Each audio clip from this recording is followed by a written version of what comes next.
Good afternoon, welcome to Croke Park here today for this historic first ever screening live of the All Ireland Intermediate and Senior Camogie Championship, sponsored by AIB, who are also our broadcast sponsors. My name is Liam Horan from localstreaming.club.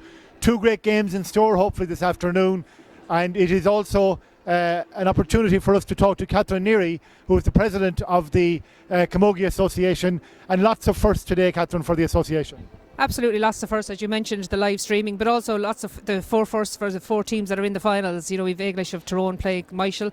Myshall might have a little bit more experience having been there in All Ireland finals at junior level, but I mean, it's a toss of a coin to know who's going to come out on top on that one, and some old rivalries being renewed from the All Ireland finals in September between some of the players that would have played that day. And then we have Slaughtneil, which I suppose a club that we've all heard of at this stage, and you know what an achievement from everybody from that part of the world that they to have gone so far, and this is their first, I suppose, in trying to achieve a double. And then we have Sarsfields of Galway, again, a family, McGrath's steeped in the tradition of Galway camogie, both and hurling. Shouldn't forget Hopper McGrath. So I think it's going to be hard to tell who's going to come out on top. I think it's going to be very exciting. The weather is really good, and it's going to be a great privilege for anybody who's here today to see some of the best camogie that's going to be played probably this year. Yes, a lot of firsts, as we said, and one of the firsts today indeed is that for all four clubs it's their first time playing in Croke Park. Myshall have won two Junior All-Irelands. They weren't played here. Eglish have played an All-Ireland final. It was played, I think, in Ballinasloe back in 1991. But for Slaughtneil Camogie, for Eglish, for Sarsfields and for Myshall, their first time going on the great turf of Croke Park. Absolutely, I think every child, that whether you're playing camogie, whether you're playing hurling, no matter what your sport in the Gaelic Games family, everybody wants to come to Croke Park. Everybody wants to play in Croke Park, and today there's four teams when the players all involved will have that chance, and it's a first for all of them to play for their club team. Some of them will have been here at playing for their county teams, but certainly a first, and it's a very, I suppose, special thing when you play in an All Ireland final, but equally, far more special when you play with your club. It's a cliche, we all talk about it. You play with people that you've grown up with, people that you have been friends with all your life, and it's a huge opportunity, and it's something I think that all these players and all the mentors and everybody involved will actually treasure for all of their lives. And unfortunately, there will be two teams that will come out on top today, but hopefully we'll see some fantastic camogie, and we'll see the skills of camogie just on display for everybody to see. Yes, we do hope it's a showpiece, showcase occasion for the association and for the game. For yourselves, tie up with AIB. They sponsor the full range of club hurling, football, camogie now. They've been involved for 26 years, but I know for the last 5 or 6 years from the camogie front it has been a very successful sponsorship.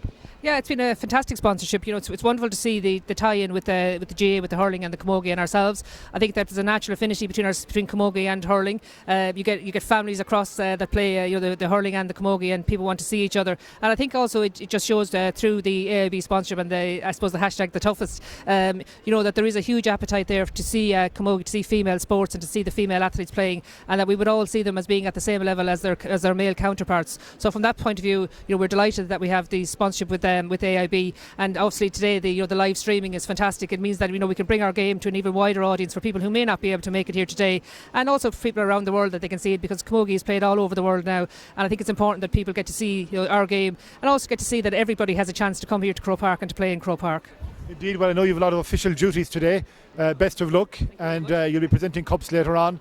And there'll be tears of joy, I'm sure, before the day is out. Absolutely. I have the easy job today. I can sit back and relax, and then I just have a little bit of work to do with presenting the cups. But I'm really looking forward to the games, as I'm sure everybody who's actually tuned in today, and also people that are here at the game. So absolutely, it should be a great day, great event, and a joyous day for camogie.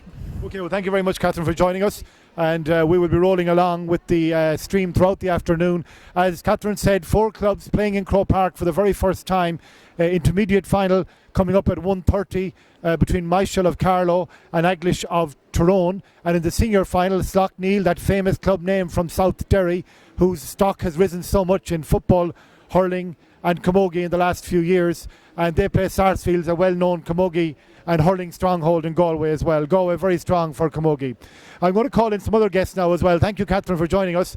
Next we have Linda Kinney, and she is secretary of Carlow Camogie, and Leanne Daly, who is representing the Eglish story today. And we're going to talk to Leanne in a minute, because she had a baby this year. What a year to have it, and missed the camogie. But Leanne, you're here though with the girls fully. Yes, definitely, yes. I'm so delighted for them to see them here after all the hard work they've put in now this past a lot of years. We have a club jersey there as well, actually. We might grab it here. This is the colours of Eglish for people who may not have seen it before. Hope we're getting that on the screen. And I think we're capturing that okay.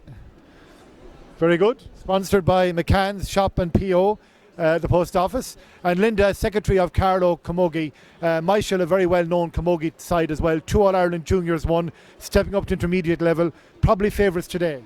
Yes, probably are slight favourites, all right. They've had a huge 5 years, really. As you said, Liam won 2 All-Ireland Junior titles. Very unlucky in the first year up in intermediate to lose to Piltown, who went on to win the All-Ireland. Heartbreaking stuff last year against Tyrone, but the effort that they've put in this year has been something unbelievable. They were the backbone of the Carlow team that won the Premier Junior Championship there in September here in Croke Park, and 11 of those players are playing here today. So no, they've been on the go for a long time now, so I can see how they're slight favourites. Camogie going well in Carlow? Absolutely, it's the new fashion thing in Carlow. The success last September has springboarded just huge interest in Camogie. And you know, it's just been unreal. Yesterday alone we had 70 under-14s training for under-14 development squad. 4 years ago we were lucky to have 24. So you know, it has been really great days, and it's hard to believe that we're here again on the verge of another All-Ireland title with a Carlow club. Yes, Trailblazers. Myshall, of course, as you said, won 2 juniors previously. If you're watching around the world, or indeed anywhere in Ireland, do let us know where you are. Send us a photograph of you watching the coverage. The toughest is the hashtag on AIB TV and localstreaming.club. And Leanne, I believe there's a player playing today who had a baby on the day of the Ulster final. Yes, that's right. Maria Haughey had a wee boy, Cian, born on the morning of the Ulster final. So it's great to see her. She's put in serious hard work and effort to get out. She started the last match, the All-Ireland semi-final, and she's starting here today too. So it's brilliant to see it. And back in the dim and distant 1991, you played in the senior final. And there are 2 survivors from that, which is another incredible statistic. There are indeed. Leona Gallagher, who was Leona Faye, she is starting in nets today, and she actually had a hip replacement last year, so it's a great achievement for her to be back. And Brenda Horsfield, or Brenda Burke, a lot of people would know her as, she has survived the 91 team too. She actually retired at the start of the year, so got her back out of retirement to come back and help us out here today. Very good. Linda, you're on KCLR commentary duty today with Tommy Murphy, I believe. A big listenership there as well, of course. Yes, a huge day for Tommy. He's a Myshall stalwart over the years, PRO of Carlow GA, and you know, Tommy's a huge supporter of Camogie. You know, as Leanne said, it's all about families. You know, hearing that story about girls having babies, you know, there's a mother down there on the sideline today, Nuala Quirk, who has 2 daughters playing, and she won an All-Ireland Junior 2 years ago. So, you know, it's great to see the like of her and Mary Nolan, Sheila Ryan stalwarts getting their day in Croke Park. They have worked very hard over a long number of years, and you know, I think it is due recognition for the work that they've put in.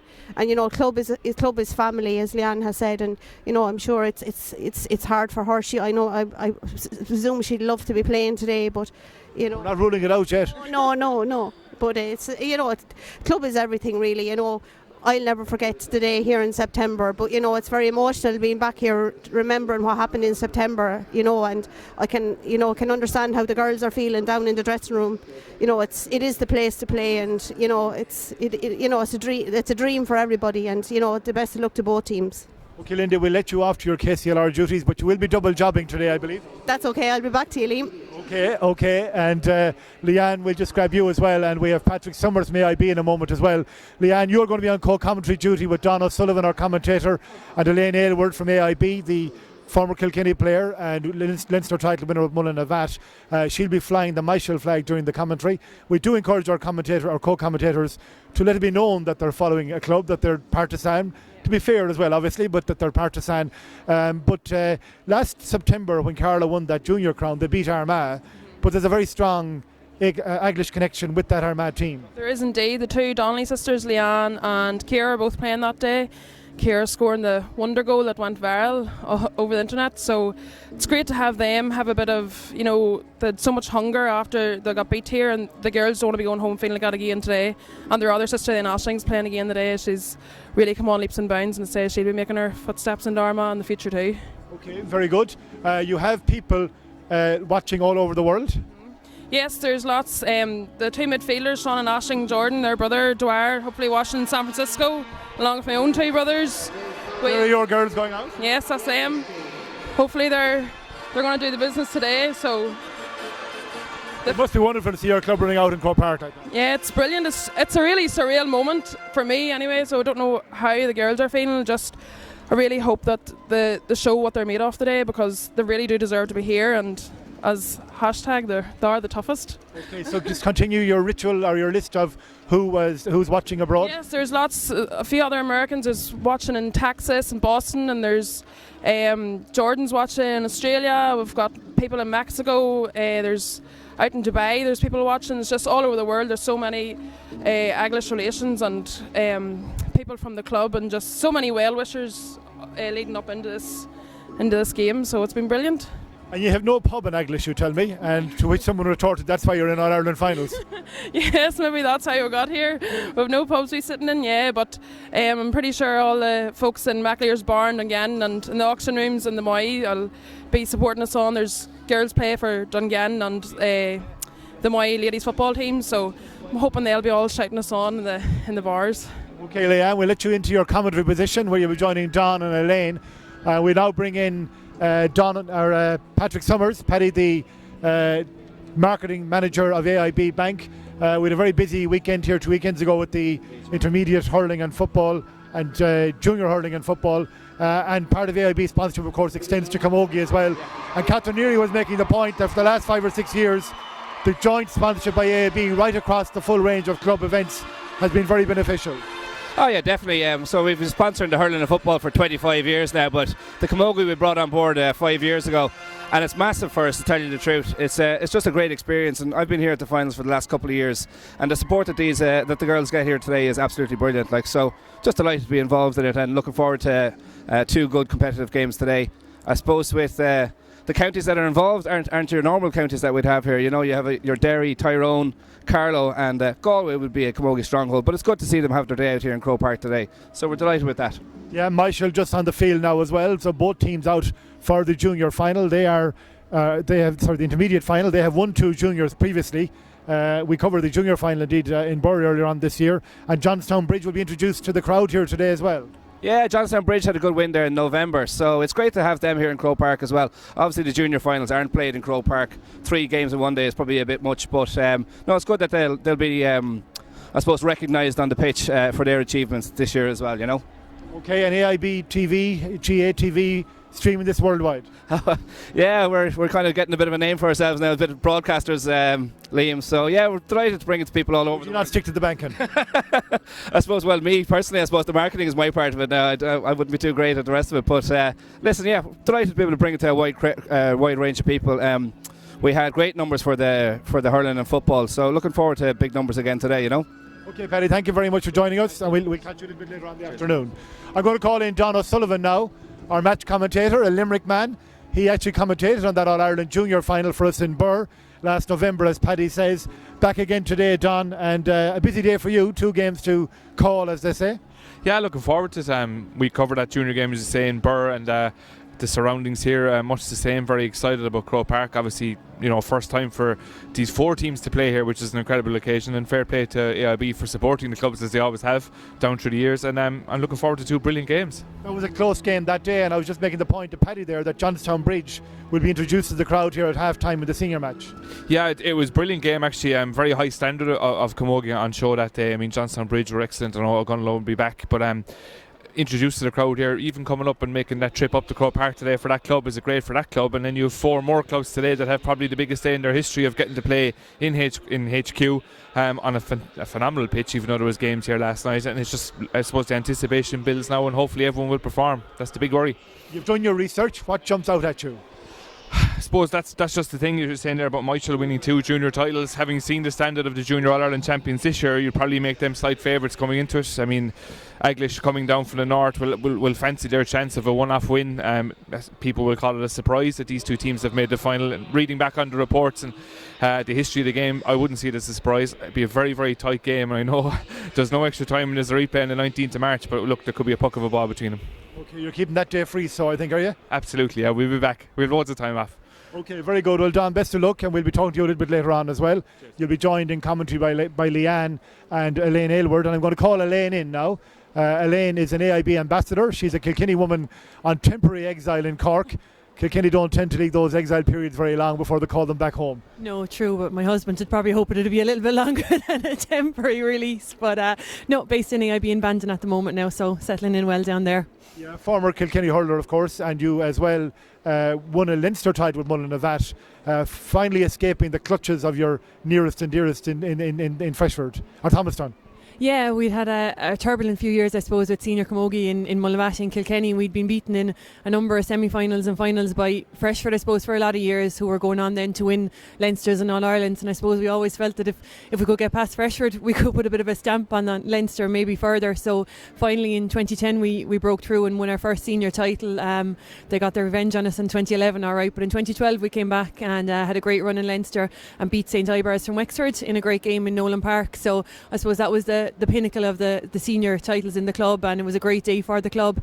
We were beaten in the All-Ireland semi-final right by Ardrahan from Galway in February the following year, who went on to Croke Park here and were eventually beaten by Milford, the kingpins of Club Camogie. But great day for Mullinavat, and one that lives long in the memory, I can tell you. People might be wondering what an AIB GA ambassador does. What does the role involve? I suppose for me anyway, as a camogie ambassador, we would have had a hurling and a camogie ambassador in Kilkenny, and I suppose it's just to spread. We've been lucky in Kilkenny in the past number of years. We've had clubs representing us at intermediate. We had Piltown here, we had Ballyhale Shamrocks here for a number of years, so it's just to help those clubs do what we can for them, promote AIB and promote the camogie within those clubs. So I suppose that's the main role of an ambassador. What do you feel about the future of camogie? It seems to be going through a good period right now. Yeah, definitely. I mean, we had a huge launch to the league earlier this year with Littlewoods as the new sponsors of it, and it's huge to see games and to see girls, even with the AIB, the club championship, to see the girls up there with the lads, the footballers and the hurlers at the provincial player, the championships and the provincial players. So to see the girls up there, I suppose, is a sign of what's happening in camogie at the minute. There's a bit of popularity about it, and people are talking about it, and that's all you can get. I think once people start talking about it, once people start seeing the games and going to the games, they'll appreciate the standard of camogie, club camogie and county camogie, and that's only good for the game. Okay, very good. Elaine, you're going to stay with us for the afternoon. You're going to be carrying us right through the two games. You'll be co-commentator on the first game and also doing some analysis on both games. Joined next by Cian Nelson, who's the PR manager of Camogie Association, and it's been a busy week for you, Cian, but I know you're very excited about today. Absolutely excited for a lot of reasons. Obviously 4 great teams now in today, all looking for their first All-Ireland at this level, and then a lot of other extras today in terms of the live streaming is a big one for us and a big one for the teams and for the sponsor and everyone involved. So it's great and a lot of excitement and hoping for a big crowd. Obviously Slaughtneil in particular, there's a great buzz around there between themselves and the hurlers, and obviously themselves and the footballers, and obviously what the hurlers have been doing the last few weeks and few months as well. So it should be a great day now. You've been making the point to me earlier on that you've been trying to really alert the diaspora who play camogie around the world about the streaming today, because it doesn't go live very often on television. No, and this is the first time for the club finals in particular, which is obviously a huge one for ourselves, and we're delighted. We have some plans in place for our national development plan over the next 3 years to do more of this and to spread the audience and have camogie on new platforms, and obviously live streaming is the ideal one for that. But as you said, the diaspora, it's a huge opportunity for people around the world, obviously first and foremost players, families and friends, but even the wider camogie community to have the opportunity to see camogie live, be it all corners of the globe, and it's a great opportunity for them to see, I suppose, the elite level of the game at club level certainly, and obviously some of the elite in general in any case, and to see the highest level of camogie action, and we're better than here in Croke Park. I never met a PR guru yet who didn't have a hashtag to announce. So it's hashtag the toughest for today, and make sure you do, and if anyone's here in the ground, if they use hashtag the toughest, their picture might come up on the screen as well, and it'll spread the word about today's finals. We hope it spread the word as much as possible. So the fan wall is in operation today. Absolutely, yeah, and it's a great chance. Anyone with their kids and families is a great one to see your face up on the big screen and to wish the players the best of luck. Okay, Cian, thank you for joining us. We might catch you a little bit later on as well. We'll be going to Don O'Sullivan just before the throw-in time. We have about 10 minutes to go to throw-in time. The two teams are out on the field, and Elaine is, as I said, going to stay with us for the afternoon. And Elaine, you've been in big games, you know what it's like. The stage and the game, both are the biggest you can possibly get for club players. Yeah, absolutely. I mean, it's every player's dream when they're starting off playing camogie or hurling, whatever it is, to get to Croke Park. But I suppose to get here with your club, with your family, your friends, the people you've gone to school with, the people you've grown up with, that's the ultimate dream. And I suppose this is where these two teams are today, or these four teams are today. But in saying that, it is a huge stage and it's a big step up to what you'd normally be playing your club camogie. I mean, county finals rarely get club venues, so like to come to Croke Park is a great opportunity for these teams, and you'd just like to think that it won't overstage or overawe any of them, and that we get to see two great games of camogie. If you've just joined us in the green and black, you have Eglish of Tyrone, the Ulster champions, and in the black and amber, an alternative version of the black and amber, you have Myshall of Carlow, the Leinster champions, and previously twice All Ireland junior champions. And I'm going to bring Leanne down as well too, as we build up to the game. And you are familiar, Elaine, with Myshall because they're closer to you geographically, and you've played them in challenges. Yeah, we would have played Myshall early in the year. I suppose Niall Williams, that's training Myshall, would have been involved with the Kilkenny Senior Camogie set up for 2 years there, so he would have brought Myshall down for a challenge match or two during the year. And they're a very impressive team. They're a good camogie team. They have a good spread of scorers. I suppose scorer in chief is their full forward, Ciara Quirk, alright, but she's ably assisted around the field. I think 10 or 11 of these girls were involved with Carlow here in September when they won the junior crown against Armagh, so I suppose experience probably won't be an issue for them. But then again, it's a totally different feeling coming here with a club, I suppose, to with a county. It's a different setup, a whole new different set of players, so different expectations. It won't affect them all in the same way. Great stuff. Thank you very much, Elaine. I was going to get you to swing around here. We are looking at the Eglish team being announced. Who do we need to watch out for here today, Leanne? Who are the big hopes pinned on today? Well, the two Donnellys up and forwards, Leanne and Ciara Donnelly, they've played county with Armagh, and you know, they're great score takers. But Dave McNulty as well up in the half forward line, she does some genius things. She can catch in the air like you've never seen before, and you know, she's really, really one to watch out for. The two Jordan sisters in the middle of the field are real engines as well, so just there's a lot of hard workers, and a few subs as well come on to hopefully cause a bit of upset. Okay, very good. They will play for the Agnes Farrelly Cup here today in this AIB All Ireland Camogie final. It's the intermediate final. We have a full afternoon of camogie here for you on AIB TV and localstreaming.club. In the senior final after this one, we have Slaughtneil of Derry against Sarsfields of Galway. And of course for Slaughtneil, it's the beginning of a Croke Park Odyssey that in a couple of weeks' time they'll be back here playing Dr. Crokes of Killarney in the AIB All Ireland Senior Club Football Final. And they're also of course the senior hurling champions of Ulster as well. I think the first Derry club to win that, so they're having an incredible run in Derry, are Slaughtneil. Both teams here going through their paces, as we said. In the green and black we have Eglish of Tyrone, and in the black and amber we have the women from Myshall in Carlow going through the warm-ups, getting ready. The toss is about to take place down there as well, and we'll have all the action here throughout the afternoon. Referee Fintan McNamara of Clare and his various officials, we wish them well as well. The Hawkeye is on duty here today and will be asked to adjudicate if necessary. And what a lot of people might not realise, Elaine, is that a sideline cut in camogie is now 2 points. Yeah, that rule has been in camogie for a couple of years. I know the hurlers introduced it at one stage and withdrew it again after a temporary basis, but it has come into camogie and it has stayed in camogie. It's not something we see too often, so we'll be keeping an ii on all the close in sidelines today. It'll be great to see one live here.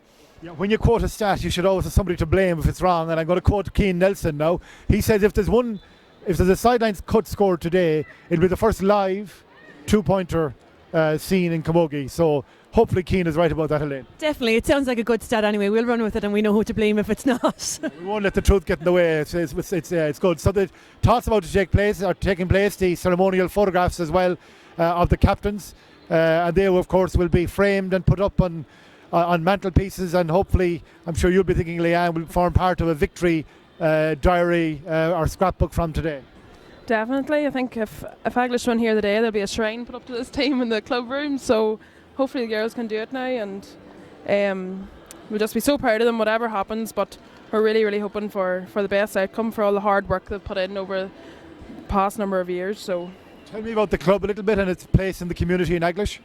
Because great, well, Eglish is such a small community, and you know, we really, especially our youth, really depend on the football, on the camogie club, just to get out and about and do something. And we don't have a ladies football team; it's all camogie. So I suppose that's why our club's so strong in Tyrone. You know, the last year I think we won every championship honour from right up to post-primary right up to seniors, so just stats like that. And that, I think we were 50 years going last year, and I think we've about 46 county titles, championship titles. So you're senior champions, even though you're intermediate here, isn't that right? Yes, yeah. Tyrone would really be the only senior team in Tyrone. We play in the Derry League and the Ulster League. Just there's not as much competition in Tyrone, but there's a lot of new clubs starting at underage. So we're hoping now in a few years that the competition will come up right into senior level and give the girls a good go at it. This run must be a huge boost to those efforts to popularise the game still further. Oh, definitely. You can see the crowd here today supporting the girls. It's just unbelievable. And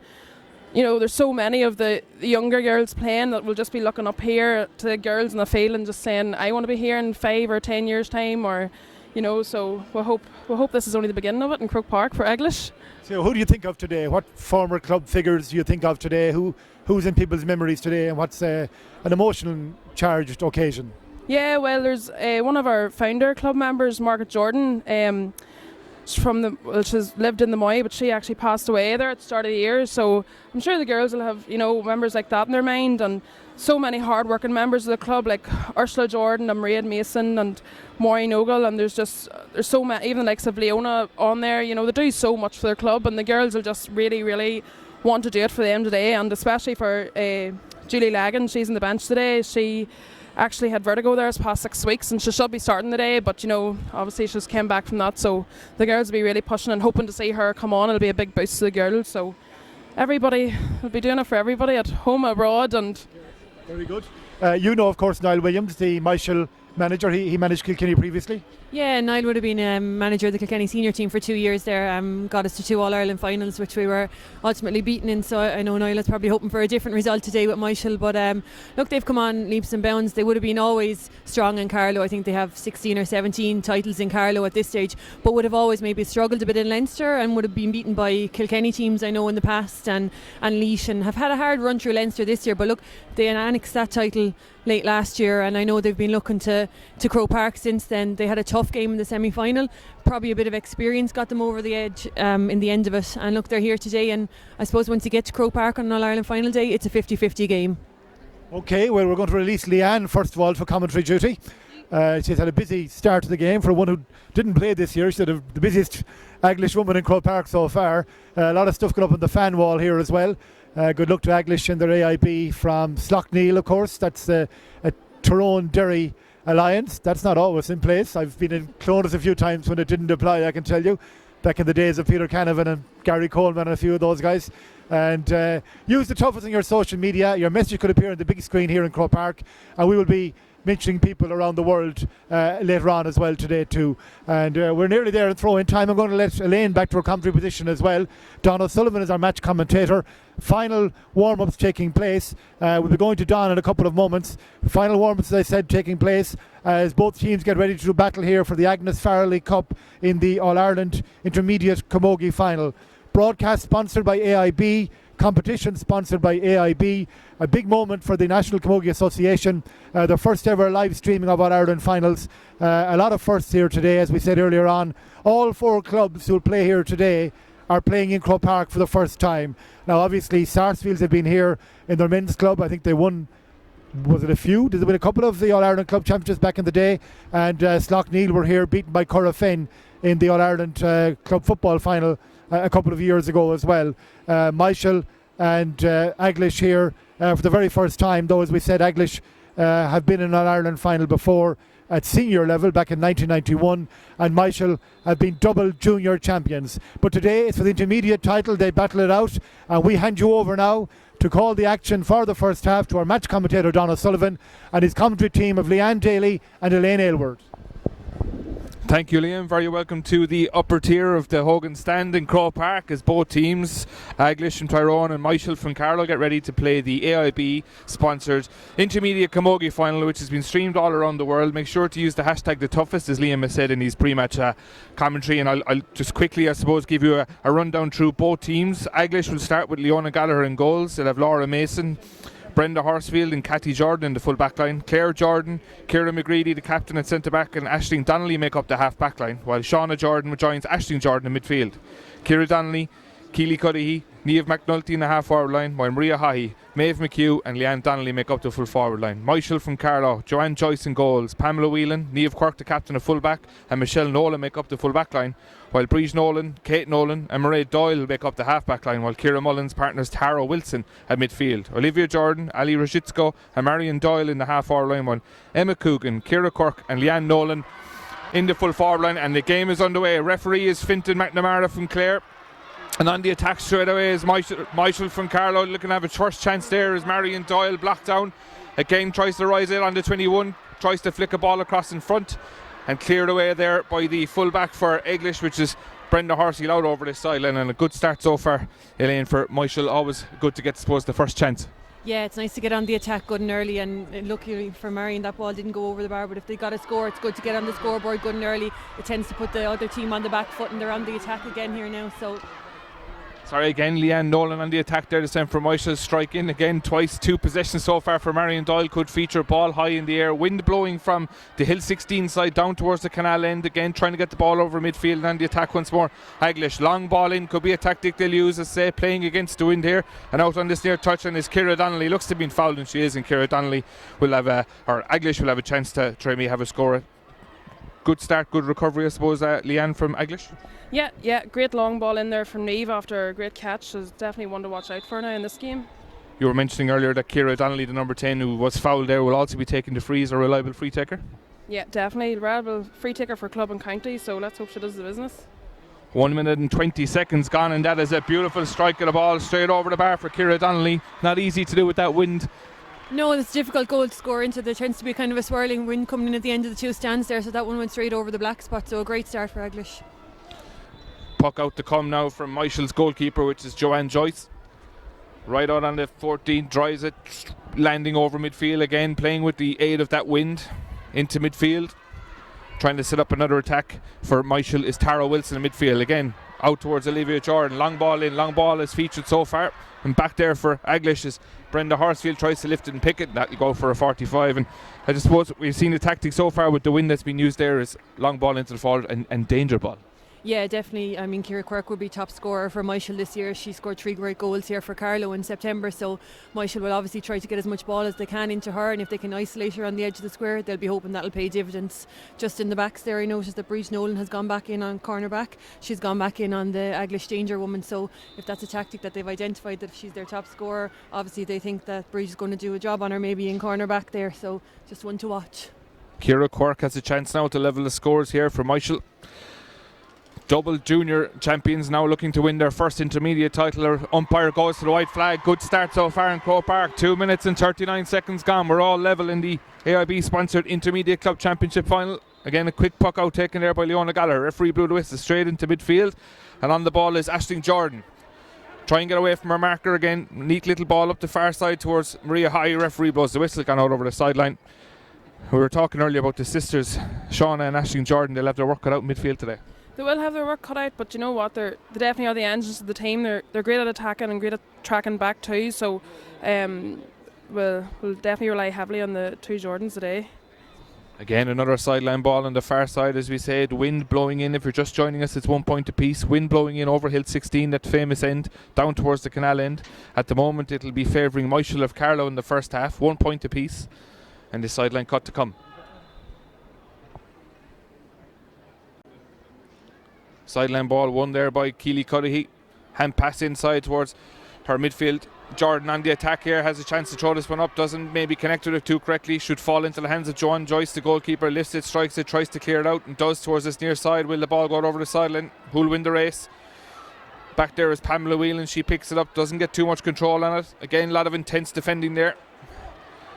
Just mentioned, as we said earlier, Shauna Jordan in there working very hard on the ball twice there, but a sideline ball out the right hand side. But as you said, the industrious of the Jordans in midfield showing already with only 4 minutes gone. Yeah, definitely. I mean, Shauna was instrumental in the goal we got in the All Ireland semi-final. She took the ball from the half back line, ran it straight up to Leanne Donnelly, and we got the goal out of it, which was a real lift to the team. So we'll be hoping for more of that today too. Elaine, as someone who's played in several finals, are the nerves gone at this point now, 4 minutes in? Yeah, I think kind of the warm-up is nearly the worst because you're coming out and you're experiencing the stands and the echo from the crowd and the shouts and stuff. But once you get into the game, you quickly settle into your own stride, and it's only maybe if the game keeps moving at pace, you're okay. It's only when it slows down maybe you get a chance to think about what's happening that the nerves can come back. But no, you'll find that once the game is in play, you're just playing for every single ball and your focus has gone off where you are. Marion Doyle again with a long ball in there, trying to get that long ball in towards the Myshall full forward line. Again, good defending back there by Eglish and clear towards cornerback here, Cathy Jordan. Cathy Jordan tries again a long ball down this near side. Two players go up for it. One of those was Niamh McNulty, beaten to the ball there by the wing back for Carlow and Myshall, which is Breeze Nolan. Long ball in here on the attack now is Emma Crogan has a chance here, goes past the 14, looks like to pull across. Great save inside by Leona Gallagher, blocked out for a 45, but an excellent chance there for Emma Crogan and almost a half block and a great save. Yeah, great breakthrough. She cut through right to the heart of the defence there and she was heading straight for goal. It looked like it was going to be nothing, only a goal, but a great save there from Eglish. So they live to fight another day. Ciara Quirk should point this 45 again now just to put Myshall just to point up again. Worth mentioning, of course, Leanne, the role of Leona Gallagher being around since that first All Ireland final in 1991. Yes, definitely, and just had a hip replacement last year, so it's great to see her back.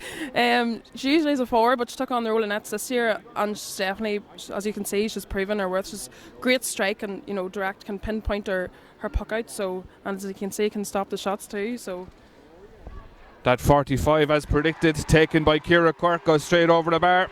Her second point from freeze. Good start so far, 2 points to 1 now. Myshall lead. And again, the puck out will come. A reminder again that Eglish playing against that breeze as the ball drops in midfield.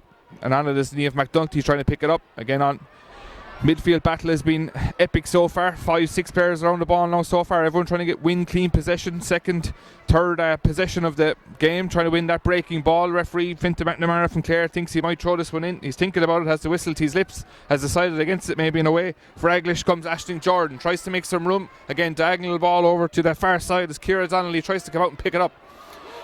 Ciara Donnelly, brilliant hand pass in here. Good attack so far. Maria Haughey blocked down on the far side there by the centre-back Kate Nolan from Myshall. Will Myshall manage to create an attack from this? Referee says it's going to be a free, but again, we saw it there, the midfield tussle so far. Eglish, 50-50 at this point. yeah, Eglish they're quite good in the rucks, so we'll be hoping that they improve as they kind of ease into the game.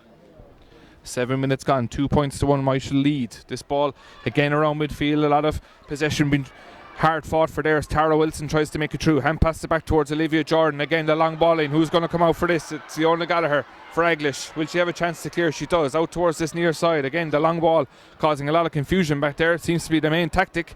And Eglish now trying to clear it out through Aisling Donnelly. She's dispossessed, but out for a sideline ball. But playing with the wind, I suppose.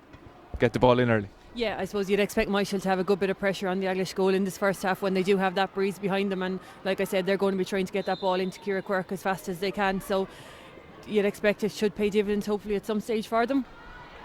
Kieran McCready with the sideline puck. Again, hard fought around the middle with Tara Wilson. Should pick this up on the ground now, trying to get the ball out. Referee again has the whistle to his mouth. He's thinking about blowing it up. I know Leanne said that Eglish are good around this ruck situation. The ball flies out the side there, and on the attack for Eglish is Claire Jordan. Again, try to pick it up. Such is the battle here. It is an All-Ireland final. It is Croke Park. Every inch is going to be fought for, and Fintan, as McNamara, the referee, has decided he's going to blow. I suppose a quick thought on what Martin Curry will think of his start so far for Eglish.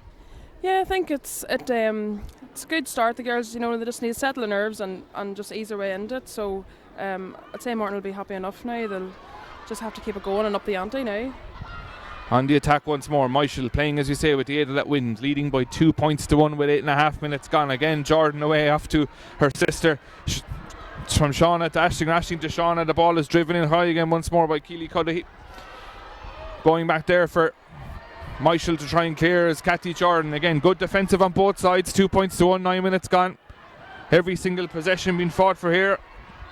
Referee gives a free as a push in the back there, judged by Niamh McNulty. Very intense start to the game. 9 minutes gone. Absolutely every ball being hard fought for. Yeah, I think you see it especially around the middle of the field there. Every ball, the two Myshall midfielders, Ciara Mullen and Tara Wilson, are definitely putting it up to the two Jordans, and every ball is being fought for, every inch is being fought for, and the intensity in the tackle, you can see a couple of frees being given and stuff. It's intense out there, and you wouldn't expect it any other way in an All-Ireland final. Niamh Quirk, the captain of Myshall now, standing over this ball. I think the referee is just having a look at an injury down here in front of us. Just a reminder, no extra time here today. Replay will be on the 19th of March should the sides finish level, and also that the Hawkeye is in operation at Croke Park as well today. So we'll see the referee making a signal of a television saying he wants to go upstairs if that does happen, but so far 2 points to 1.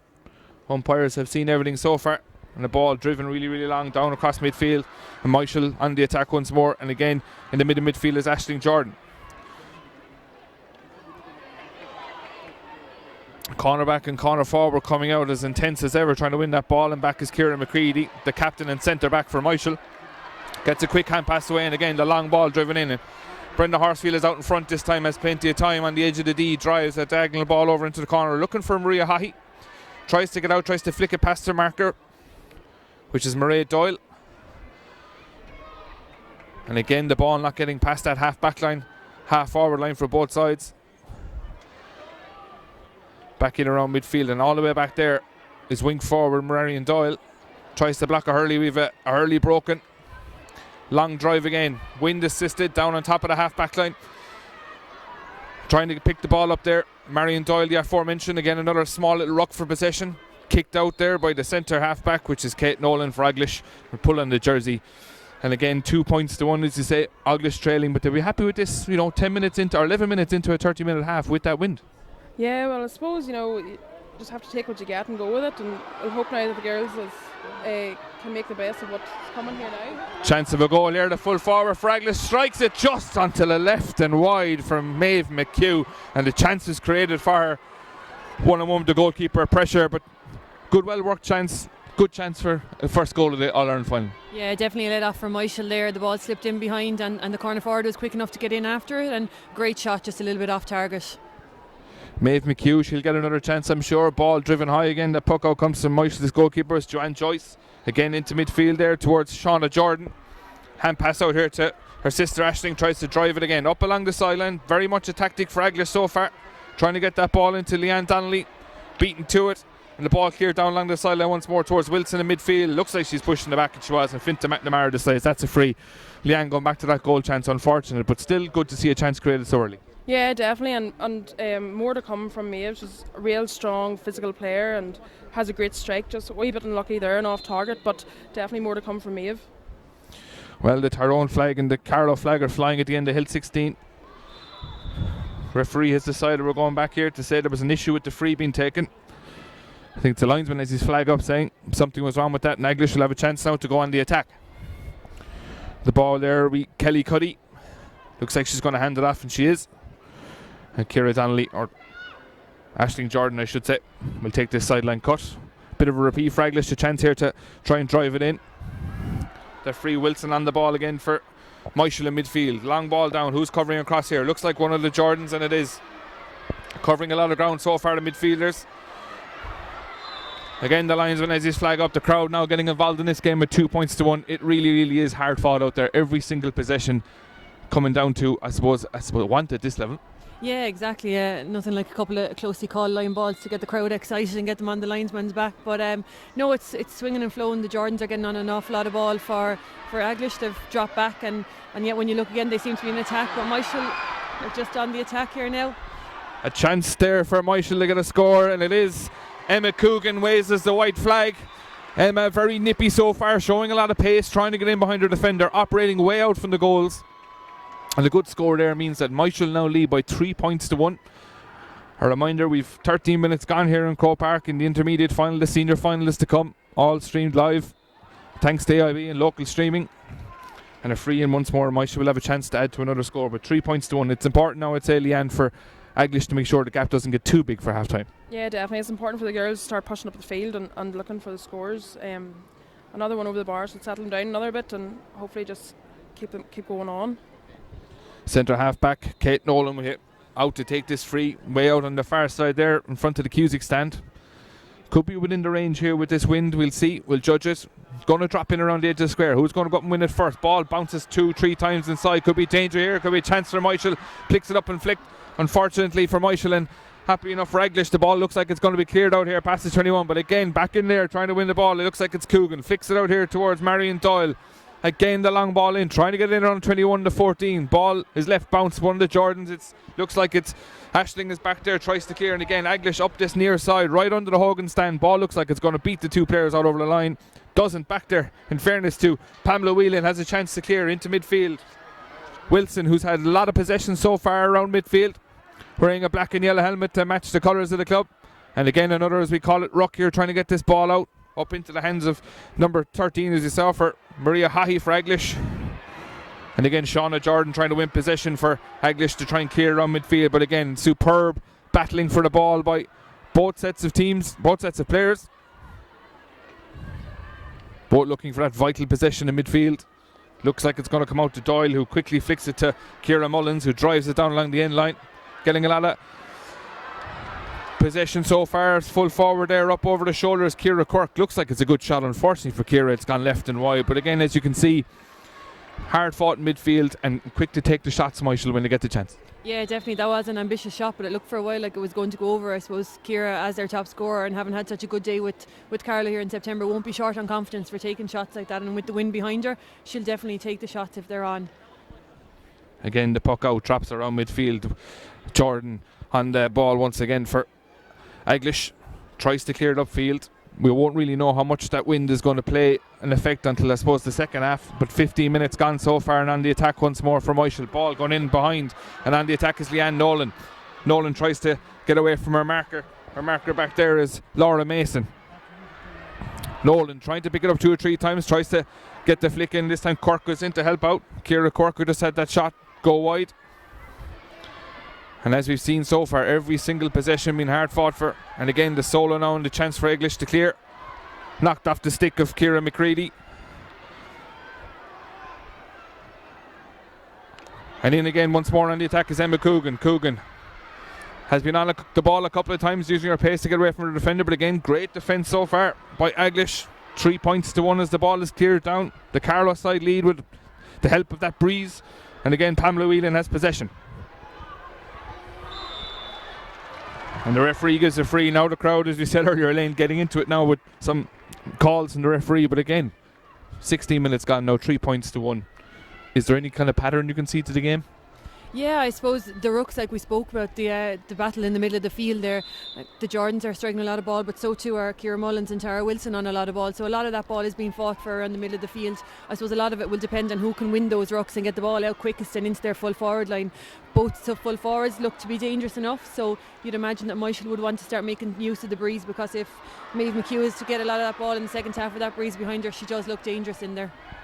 Tara Wilson, as we said, winning a lot of ball around midfield. Hand passes it out towards her midfield partner Ciara Mullins. Drops it in around the edge of the square. Referee has said there's a foul somewhere, pushing it back maybe, and a chance once more for Myshall to extend their lead and make it 4 points to 1. It's a couple of minutes now, Leanne, since Eglish have had a chance. You know, as you said, look to be playing deeper and deeper now. Will Martin Curry be on to them about getting out and trying to create more space and get a chance maybe? Yeah, definitely, I'd say so now. The backs have been under a good bit of pressure there, but they're proving Cathy Jordan there with her signature dispossession flick, you know, just have to work hard. Ciara Cork knocks over another score for the Carlow side. Myshall in the black and yellow. 4 points to 1 now they lead. And a chance once more now for Leona Gallagher to drive this puck out down the field. Seagull flies in front of us here in the Hogan stand. It means bad weather could be on the way. It's always a sign of it in Croke Park. Unfortunately for Pamela Whelan, ball goes out over the sideline. But as we said, the black and amber lead at Croke Park, something I suppose we're used to seeing here with the conditions so far, Elaine. But is it a case of Eglish pushing up the field, you know, trying to create more chances, or do you just wait till the second half? It's a tough one to call, because at some stage you are going to have to go and attack, because you are going to have to score if you want to win the game. How far do you let a team get ahead before you decide to come back is, I suppose, each manager will have their own decision. But I would, if I was Eglish, I wouldn't be inclined to try and let the gap get to any more than 3 points now. Myshall have had a couple of goal chances. You don't want to get them to get 5-6 points ahead and go in at half time that distance down, trying to come back in the second half. Whelan once more in possession for Myshall, trying to win it back there for Eglish is Niamh McNulty. And again, the midfield play, brilliant blocking and hooking, everything being fought for. And again, Shauna Jordan with the long ball in there. A chance here for Eglish to get another score on the board. Referee Fintan McNamara says that it's a free. Very quick onto the fullback so far. And we've seen both fullbacks coming up behind and getting pinged for free. And a chance now, Leanne, to make it 4 points to 2. Hopefully, yeah, as Ciara's proved her point in Croke Park before. She's, an excellent free taker, and she'll no doubt hopefully put this one over the bar to get it back into 2. 4 points to 1 as we stand here. Ciara Donnelly standing over this, lifts it, rises it, strikes it straight over the black spot. So 20 minutes gone here in the intermediate final in Croke Park. Myshall of Carlow 4 points and Eglish of Tyrone 2. Bouncing this around the hurley is Joanne Joyce. Strikes this one with the aid of the wind. Looks like it's going to come down on top of Tara Wilson. Puts her hand up for it, doesn't manage to get it. Flicks it past Jordan in midfield for Eglish. Again, another fight for possession around midfield. So many times we've seen that in today's game. It is an All-Ireland final, remember, with the senior final to come up after this. Wilson on the ball once more. Tries to get away from 2 defenders. Does. Uses the strength. Flicks it into midfield. Again, the long ball in from Ciara Mullins. On the attack once more is Ciara Quirk. Will she get to the ball? No. Flicked away by Laura Mason. Still Quirk there. As is Leanne Nolan. On the attack for Myshall.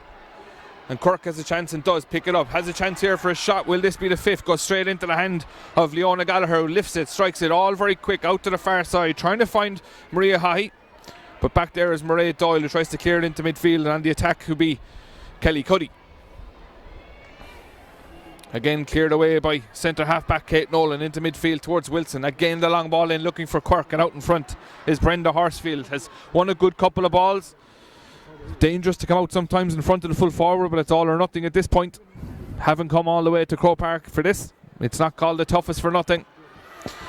And again on the attack, and a brilliant flick away there was Kathy Jordan, who now judges to have fouled Emma Coogan, but the game beginning to pick up a huge amount of pace now with 21 minutes gone. Yeah, it opened up really there. A shot from just under us here in the Hogan stand. A great catch by the Eglish goalie out the far side to spread the play, and the play back across again until Myshall got the free there. So starting to pick up pace, maybe a few of the nerves gone now. We might get a couple of minutes of good, decent hurling just before half time here. Well, Ciara Quirk is on her way out. A chance to make it 5 points to 2. She does. This is well within her range, what we've seen so far from place balls. Marion Doyle getting some attention on the sideline there from Myshall, from the manager of the Myshall side, which is Niall Williams. Down in front of us here, all wrapped up, as Ciara Quirk has a chance now to add to her own tally. Lifts it, strikes it very well, straight over the black spot, and excellent from place balls. 5 points to 2. Myshall lead. Double junior champions now in the intermediate final. And 22 minutes gone, as we said, and now the puck out will come from Leona Gallagher, who made an excellent save already in this half. 1 goal chance for Eglish and 1 for Myshall as well. Again, midfield over, ball won over by Olivia Jordan. And Myshall on the attack on the far side by the Cusick stand. Referee says there's over carrying the ball there, but 5 points to 2, Leanne. No need to panic yet, but 8 minutes to half time. Next score would be good boost for Eglish. Yeah, definitely. If Eglish should get another score or 2 now, it'll settle the girls' nerves going into half time and come out driving, especially with the wind in the second half. It'll give the girls a good lift too, so hopefully get another, at least 1 or 2 before half time. It's okay to be greedy. Aisling Jordan strikes this one down. Again, that wind now really, really picking up. We can see the flags on Hill 16 blowing. You can see the linesman's flags on the far side too, blowing in favour of the Carlow champions, Leinster champions, double junior champions as we mentioned earlier. Beat Capitagla in the semi-final, beat Tyrone in the Leinster final, and now in Croke Park trying to win their first intermediate title. Whoever wins this final today will be winning their first ever intermediate title. First time 2 clubs playing Croke Park. There's Aisling Jordan again around midfield, tries to play this ball over here into space, and on the attack for Eglish with a chance to strike it there was Niamh McNulty, and unfortunately for Niamh McNulty off to the left, but she's getting a bit of space out there in front of that full forward line, going well so far. Yeah, definitely. Niamh's doing well. She just needs to steady up and take her point, which I've no doubt will come. She scored 2 amazing points in the semi-final, so watch out for her to come. 23 minutes gone, 5 points to Myshall, 2 points to Eglish. Eglish now seem to be putting more and more players up into the Myshall half, trying to get some scores before half time. This one again, long in there towards the fullback, Niamh Quirk, the captain, trying to come out, win that ball, but on the attack once more is Eglish, and the aforementioned Leanne Donnelly trying to win this ball again, a rock around the edge of it. And on the attack now is Ciara Donnelly, lifts it and strikes it. Looks like it could be good enough for a score, and it is, as the white flag is raised. And Ciara Donnelly, number 10 on the far side, An excellent score, just what we were asking for. Leanne from Eglish, now 5 points to 3. Yes, definitely. It's Kira's experience, maybe playing here with Armagh, Croke Park showing there. Just great confidence. That'll be a great lift for the girls now, and hopefully we'll get another one now coming into half time. Again, the puck out aimed towards Tara Wilson in midfield, wins it, drops it, goes back and gets it again. Really coming into this game now as it goes on. Again, the long diagonal ball, and on the attack once more from Myshall down this near side is Leanne Nolan. Using her pace so far to get past her defender. This is a great little battle here with Cathy Jordan and Finta McNamara. The referee blows the whistle.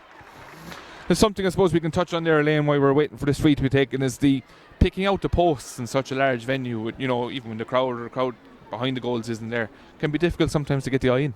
Yeah, I suppose when you look up, normally you're used to looking up. Playing in most fields in the country, there's probably nothing behind the terrace if there is anything, or if you're here on a full day, it's all colour and crowd behind it. When you're looking up into the grey and the blue seating, the white posts don't always stand out immediately, and it can take a little while to get the eye in. Ciara Quirke doesn't seem to have any such problems so far today, but it can be when you're taking a shot on instinct, it can be an issue sometimes.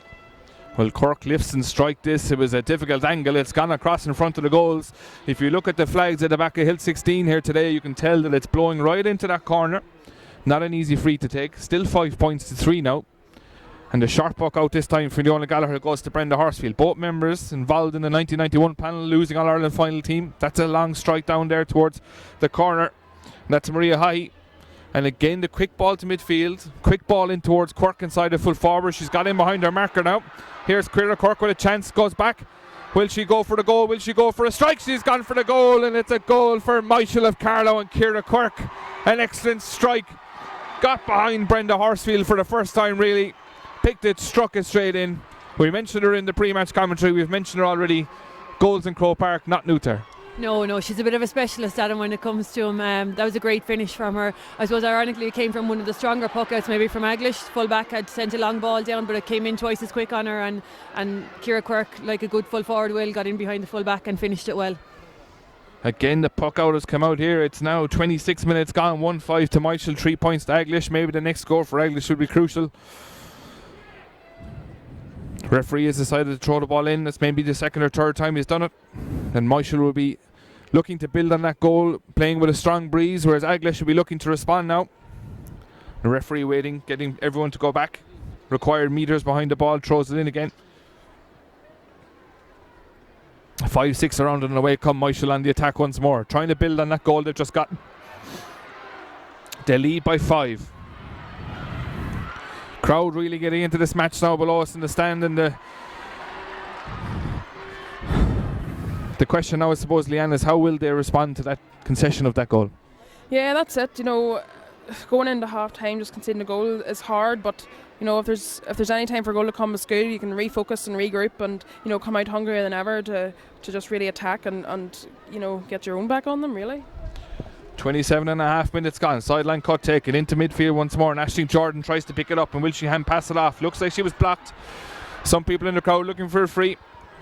Excellent work rate though. Wins the ball, gets it in towards the corner, flicked off there by Maria High. Kicked on ahead. Again, Eglish looking to respond to this goal.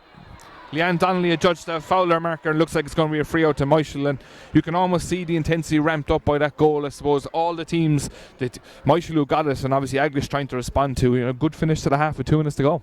Yeah, definitely a great time from a Myshall point of view to get a score coming up to half time, but I suppose at the same time it gives Eglish that little bit of a kick now to know that they do need to score. Now they've conceded, they're 5 points down coming up to half time. They do need to score, so it will give them the impetus to kick on as well, so it should brighten it up to half time again.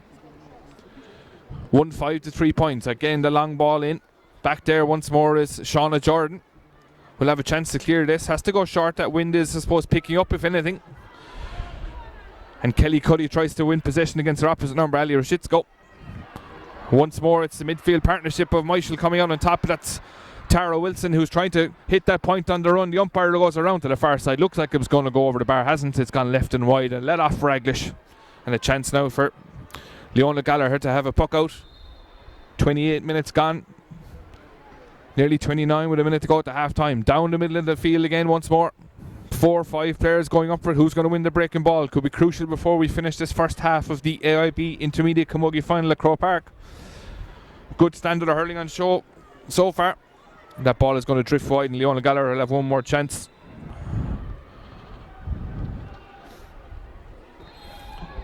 1-5 to 3 points. Myshall of Carlow, Eglish of Tyrone, both looking to win their first All-Ireland intermediate title. And in behind here on the attack is Ciara Donnelly. Donnelly on the left hand, trying to solo her all the way. And how far will she go? Lifts it, strikes it, doesn't get a chance. Referee is right. Looked like the hand was pulled, and a good chance now, maybe with 30 seconds to go. Leanne to finish the first half on a positive. Yeah, definitely another score here will do the girls. You know, just give them that wee lift they need before going into half time. Ciara should pop this over, hopefully, and it will give them a great lift going into half time. Additional time, at least 1 minute. 1 minute of additional time announced, and before Ciara takes the free, she probably has been, I suppose, the most active of the forwards. Always looks to use her pace to get past her marker and have a shot. A star to look out for in the second half. Yeah, definitely. Her and Niamh now seem to be making most moves in the forwards, but definitely look out for Ciara's younger sister Leanne. You know, it's just maybe just nerves, get the first half over, and she'll settle really well into the second half. 1-5 to 4 points now. Myshall lead. We spoke to Elaine about the wind in the first half. Are we going to put a number? What kind of a wind do we think it is? Is it 4 points? Is it more? No, 4 points is probably accurate enough given the couple of frees and maybe the odd goal chance. 4 points is probably, it's definitely not insurmountable for any team behind. Myshall will probably have wanted, given the hurling that they've had and the amount of possession, they'd probably want to have another score or two on the board, but they're on the attack here again now, so maybe that will come. Emma Coogan on the attack once more, tries to flick it in towards Kirk, and back there is Gallagher. She'll try and clear it out this side. Shauna Jordan's trying to get to that ball for Eglish, and on the attack once more for Myshall, and the referee gives a free. Looks like there was a pull on Olivia Jordan, and we thought we had the last action as the clock ticks into the 31st minute, but as you were saying, Lillian, you know, trying to get that point and trying to add on one more, 5 points could be huge compared to 4 points. Yeah, definitely. I mean, for every point Myshall score now, Eglish are going to have to get 2 back for it, so you know, this free now again will be vital for Ciara Quirk and give them another little bit of a cushion going in at half time. Cork, who got that superb goal in the first half, 1-5 to 4 points, have a chance here to bring the first half of the intermediate Camogie final at Croke Park to a finish. Currently 1-5 to 4 points. This should make it 1-6. Lifts it and strikes it straight over the bar. Umpire goes around to pick up the white flag. Referee puts it into his book, looks at his watch. We're over the additional time. Myshall 1-5, Eglish 4 points. Referee is looking for the ball. That's it. That's half time. One over to Liam to bring us some half-time analysis, and we'll see you for the second half. Thank you very much, Don. With a closely fought encounter there. I'm going to be joined at half-time by Elaine and Leanne as well to pour over that first half, with some other guests as well to join us. And Elaine just coming alongside us here, and Leanne. Goal chances on both sides. Myshall seem to be quite dangerous. Yeah, Myshall were on the attack for a lot of that first half, which you would expect with the breeze behind them, trying to isolate Ciara Quirk inside. Leanne Nolan's also looking lively in the corner. So, in fairness, there was a great save from the first shot Ciara Quirk had, but she got a great goal there, the second chance she had. So, that's really the difference between the teams in this half. In saying that, Eglish have had their chances too, and with that breeze behind them in the second half, they'll definitely have a couple of goal chances of their own. Leanne, what do you feel now?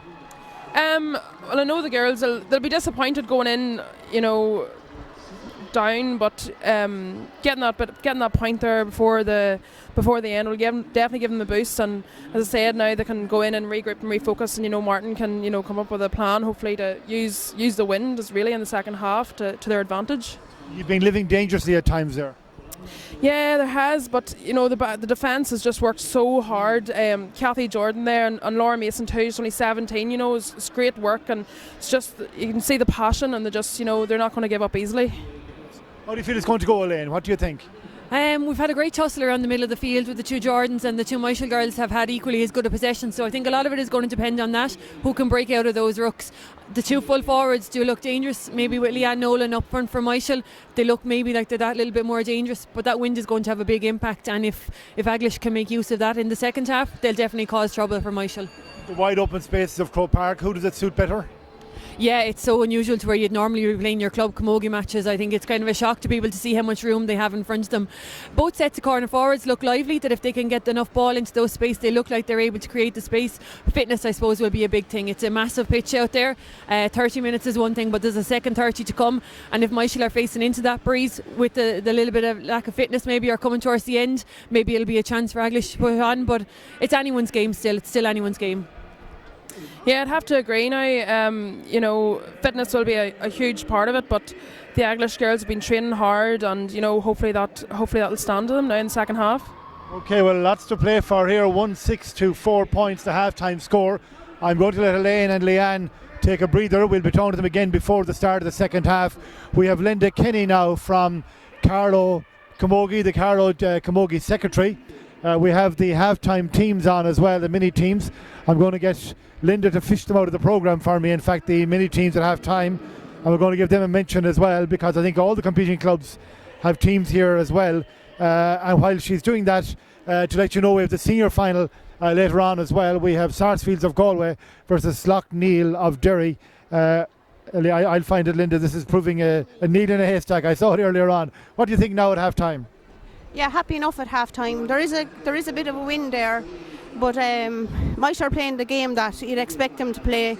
They're dragging Eglish out. Obviously the goal by Ciara Quirk scored. You could see it coming for a while, and she is the danger. But Ciara Donnelly is a major influence on the game for Eglish, and she's very sharp on the ball, and their two midfielders are very strong as well. But it's a great game of camogie. It is, and we've been asking the two ladies here previously, the big pitch, who does it suit, do you think? It probably suits Myshall that little bit more, but I feel that Eglish are a little bit, there's some younger players on it, so come the end of it I might be saying otherwise. But happy enough from a Myshall point of view. The work ethic of Myshall is unbelievable in that first half, hunting down, and the amount of sidelines balls that they have won for girls, putting their bodies on the line, it's quite immense.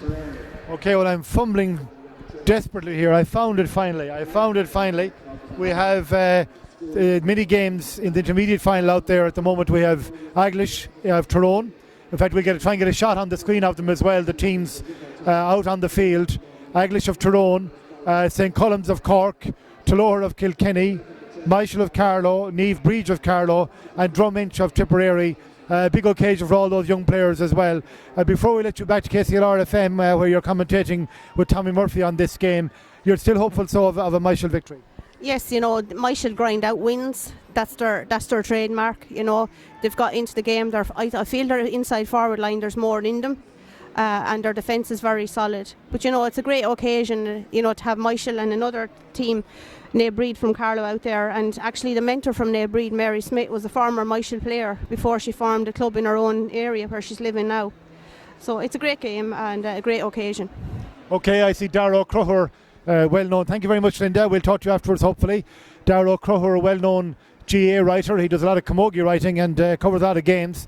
So he's very, very familiar with certainly the arena and the competition. Maybe some of the teams might be slightly new on you, Darragh. What do you make of the first half? Yeah, I know not Myshall, I'm sure, though, because of your location. You know Myshall right not too far away. I mean, Myshall are a tremendous story because they only won the junior not so long ago, and sort of Carlow's progress has been similar, having won the Junior A and Premier Junior in the space of 12 months, powered by a lot of the girls out there. As we can see, Ciara Quirk is the danger woman, pretty accurate from frees, but you don't give her a goal chance either. She scored 3 in the All Ireland with Carlow here last September. They've just had a bit of the upper hand, haven't they? But Eglish have had their goal chances, and Ciara Donnelly last September as well scored the best goal I've ever seen in Croke Park, so they need to be wary of them, and they're still only 4 or 5 points in it, so it's all to play for, but Myshall have the upper hand. Do you see the breeze being a big factor? Look, it's always strange here in Croke Park, isn't it, because of the open hill 16, it's sort of swirling, so it can be difficult, particularly for free takers. I don't think so. I just think at the moment Myshall have the upper hand in particularly that middle, that fabled middle third area of the pitch. Ciara Mullins is a very strong player, and if they keep getting enough ball inside, not just to Ciara Quirk, but Emer Coogan in the corner here looks to have the legs maybe at the corner back, and that's probably could be crucial in the end. Quick word about the senior final coming up later on. An intriguing challenge, an intriguing contest. I'm really looking forward to it, Liam, and obviously that Slaughtneil story, which sort of transcends camogie and has been phenomenal with the 3 teams winning Ulster senior titles, two the footballers and the camogie in the senior finals is unbelievable. And Slaughtneil are driven by, they've 3 players, the Trini Costa sisters, including Aoife, and their father Thomas died Just a few days before the Ulster final, he was a member of the management team, and they're really driven by that. And apart from all of that, they beat Burgess O'Hara in the semi-final. Burgess O'Hara beat Inniscarra, who took care of Milford, who were the champions and have been, the best team probably in the last few years. So they are in there with a real chance. Sarsfields, driven by the McGraths, Hopper, manager, 4 McGraths playing, and they won their first Galway title, which tells you how tough it is to come out of Galway. But they are probably favourites. But Galway teams have lost the last 3 finals, so this will go really down to the wire. And I suppose the romantic would love Slaughtneil to win it. Okay, thank you very much, Dara. You're welcome. Revealing a previously unsuspected romantic side. Far on Gaeltacht, well-known GA writer and racing writer as well too. Leanne and Elaine are going to rejoin now here for some further first half analysis and looking forward to the second half. And first of all, Leanne, your kids are out there as well at the moment. The Eglish under 12s, I think, is it? Yeah. All the girls are down there. They were so excited. At that age to play in a stadium like this is just like a dream come true playing girls. So they're delighted now. There's a lot of buzz around Eglish, not only for our seniors but for the younger girls too. I'm sure you've been communicating at half time there to some people by WhatsApp or whatever sort of message. What's the feeling in the camp? Feeling is, they're doing well. Just hopefully the nerves will settle down. You can see, a few of the girls are just that wee bit nervous. So hopefully they'll settle down and really, really get stuck in now in the second half. So we're hoping for good things to come, especially having the breeze in the second half. We'll give them that extra lift as well. Okay, we have some messages here. I want to say hello to Conor McCann, Spudden McCann. A big roar out from a sunny Thailand. Best wishes to Eglish GSC. All the best today. Bring her home, says Conor. One of your own. Yes. Conor's one of the senior footballers for Eglish. He's out on a holiday at the minute with his girlfriend. So it's great to hear that he's tuned in Thailand. So he's having a drink or two watching the game, and hopefully he'll have a few more celebrating after. A little bit warmer than here perhaps, but we have been blessed with the weather because while it is cold up here in level 7, it's a remarkably good day for a final at this time of the year. We're much more accustomed to heavier weather than this, Elaine. Yeah, I suppose many of the semi-final games would have been played in muddy, tougher conditions than this, so to get a dry overhead makes an awful difference today. The wind is going to have an impact on puckouts and frees and stuff, but at day-to-day play and on the ground play it's not going to have a huge impact. So to have a dry overhead and to have a good surface like Croke Park underneath you, there's no excuses today. Is experience a big factor here for Myshall, having won 2 junior finals previously?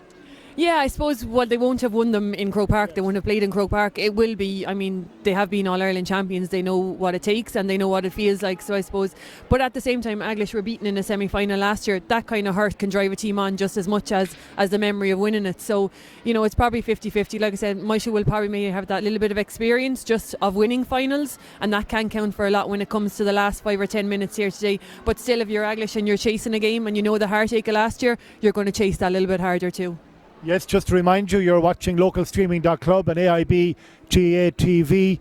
Today's double header, the All Ireland Intermediate and Senior Camogie Final, sponsored by AIB here at Croke Park. And we have the under 12 teams from the competing clubs and various other clubs out on the field right now. We have the senior final later on, as we said, Sarsfields of Galway and Slaughtneil of Derry. Where I was staying last night, lots of Slaughtneil jerseys around. They really are the wonder club of the country at the moment, really. The range of what they've been doing, not just winning in 3 different codes, and so much going on there which cannot be happening by chance, obviously. So great credit due to them. The mini games are over. We can be expecting the senior teams or the intermediate teams back out. If you're in the Eglish dressing room right now, Leanne, what would you be saying? I'm pretty sure all the girls just gearing each other up for the second half now, and I'm sure Ciara Donnelly and Leanne they'll be quoting their heartache they had with Armagh here, losing. They don't want to be going home again feeling like that. So that hunger, I think, will filter into the rest of the girls and really, really drive them on to make a big difference in the second half. Yes, because they had a good shot of it in the first half. They had a great goal chance. And defended very well, as you said. Yeah, the defenders worked so hard, and it's getting that ball up into the forwards and just keeping possession, and hopefully, as I say, we'll see a lot more from Leanne Donnelly in the second half, and Niamh and Maeve McHugh as well. They'll get their chance now to really rattle it and have a good go. Would you make any positional switches in light of the breeze?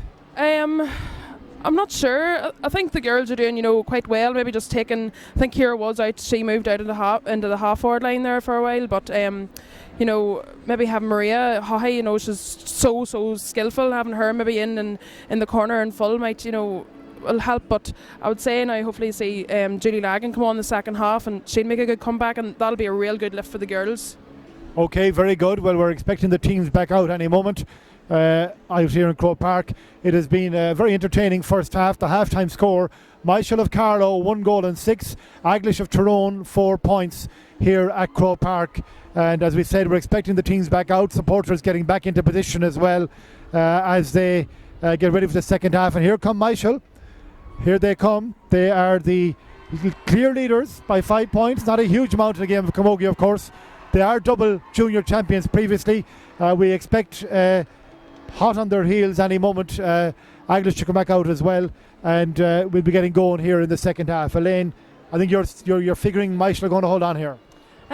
Judging on the first half, look, whoever starts well to this half will have a big impact too. If Eglish can get a couple of scores, it's only 5 points, like 2 or 3 scores of a game, and they're back into it. So, with that breeze behind them, I wouldn't be writing off a comeback here at all. But if Myshall can keep it going, keep the scoreboard ticking over now, that's what they need to do.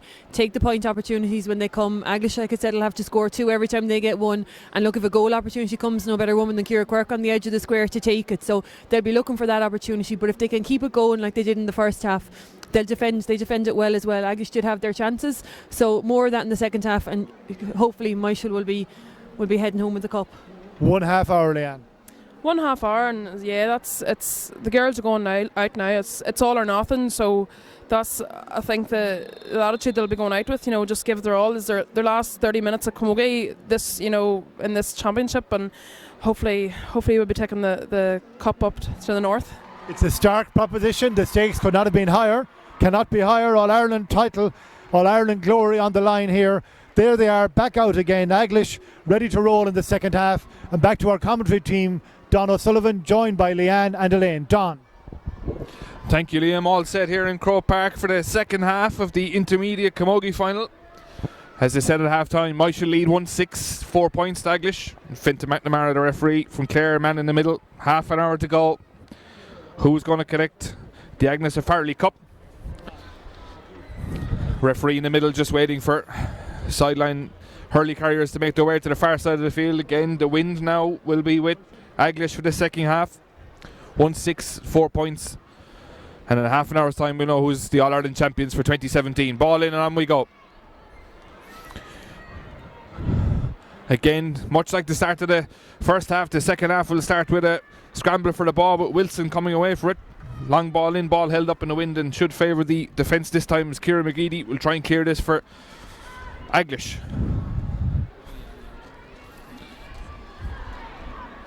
No changes I can see so far on both sides, all wearing 1-15. And as we said, a half an hour to glory now. When on the ball is Mullins. Hand pass it back in towards Doyle. Again, long ball in towards Quirk, who was excellent in the first half, out in front of the fullback Sarsfields. Gets a quick hand pass off here and on the attack is Rositsko. Every ball again being hard fought for like it was in the first half, and a chance maybe now for a score to come up for Myshall. But I know it was touched on at half time, but the conversation that Eglish had to have at half time in the dressing room, what do you think was said? Yeah, I suppose it comes down to, like we said, the last 30 minutes of Camogie in this championship for this year, so there's nothing really to be said, only go out and leave it all out there. I mean, when you're in the position when you're behind and you have to score, you can't be too tactical, you can't be too defensive, you have to go and score. So I suppose that would have been the thing that they would have said, not to try and get sucked back up the field, maybe to push up and try and get some scores on the board, and maybe put Myshall on the back foot and see what they're made of when they're put under pressure. Myshall on the attack once more, much like they started the first half. And trying to clear it away there is Donnelly for Eglish. Looks like it was a free, and it is. Referee going to his pocket actually, as Ciara Donnelly is fouled. We spoke earlier on, Leanne, about how much of an influence Ciara had in the first half against the wind, and looks like if she can get up from this, she could be an influence on the second as well. Yeah, definitely. Well, hopefully she will get up from this, but she's such an inspirational player, and she's just excellent at her catching and her skill work, and we hope that it should be okay here now, and I think she should make a good difference now, especially the breeze, and hopefully maybe another wonder goal from her in Croke Park would be great.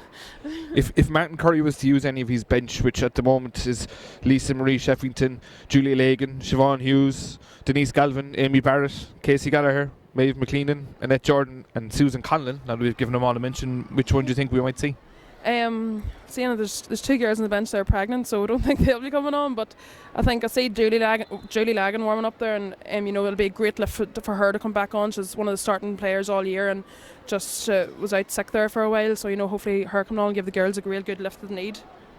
Again, the wind used to good effect that time by Eglish to get their first attack of the second half underway, and trying to flick it away there was Niamh McNulty. Again, still 1-6 to 4 points, 32 minutes gone, we'll play an hour.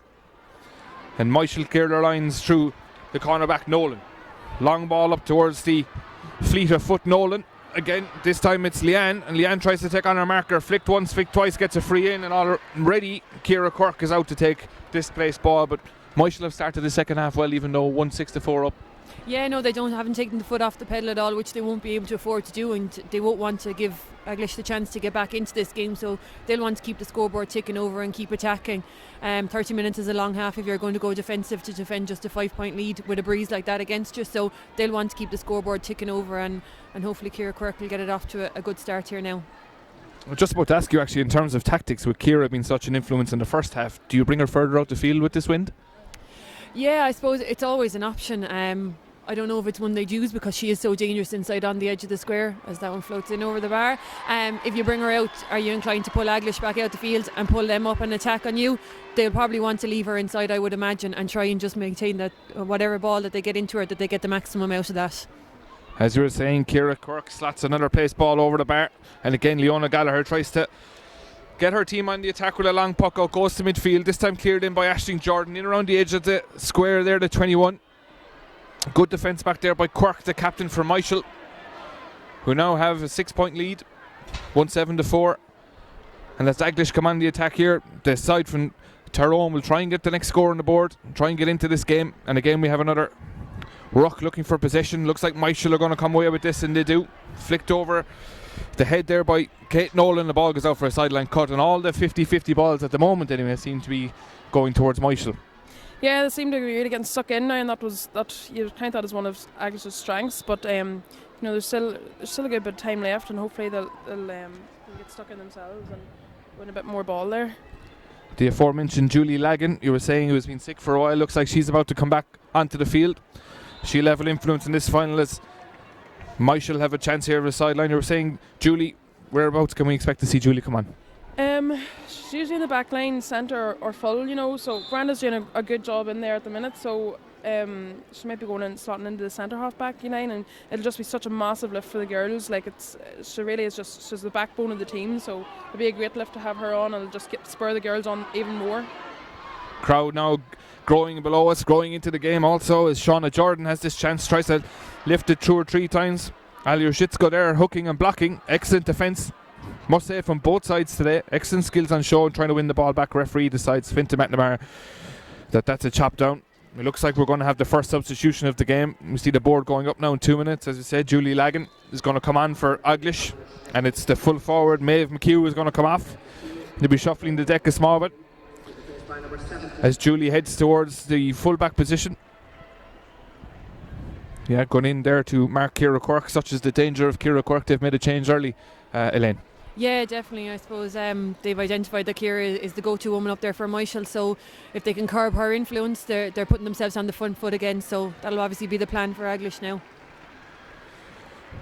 And the fans applaud as Maeve McHugh comes off.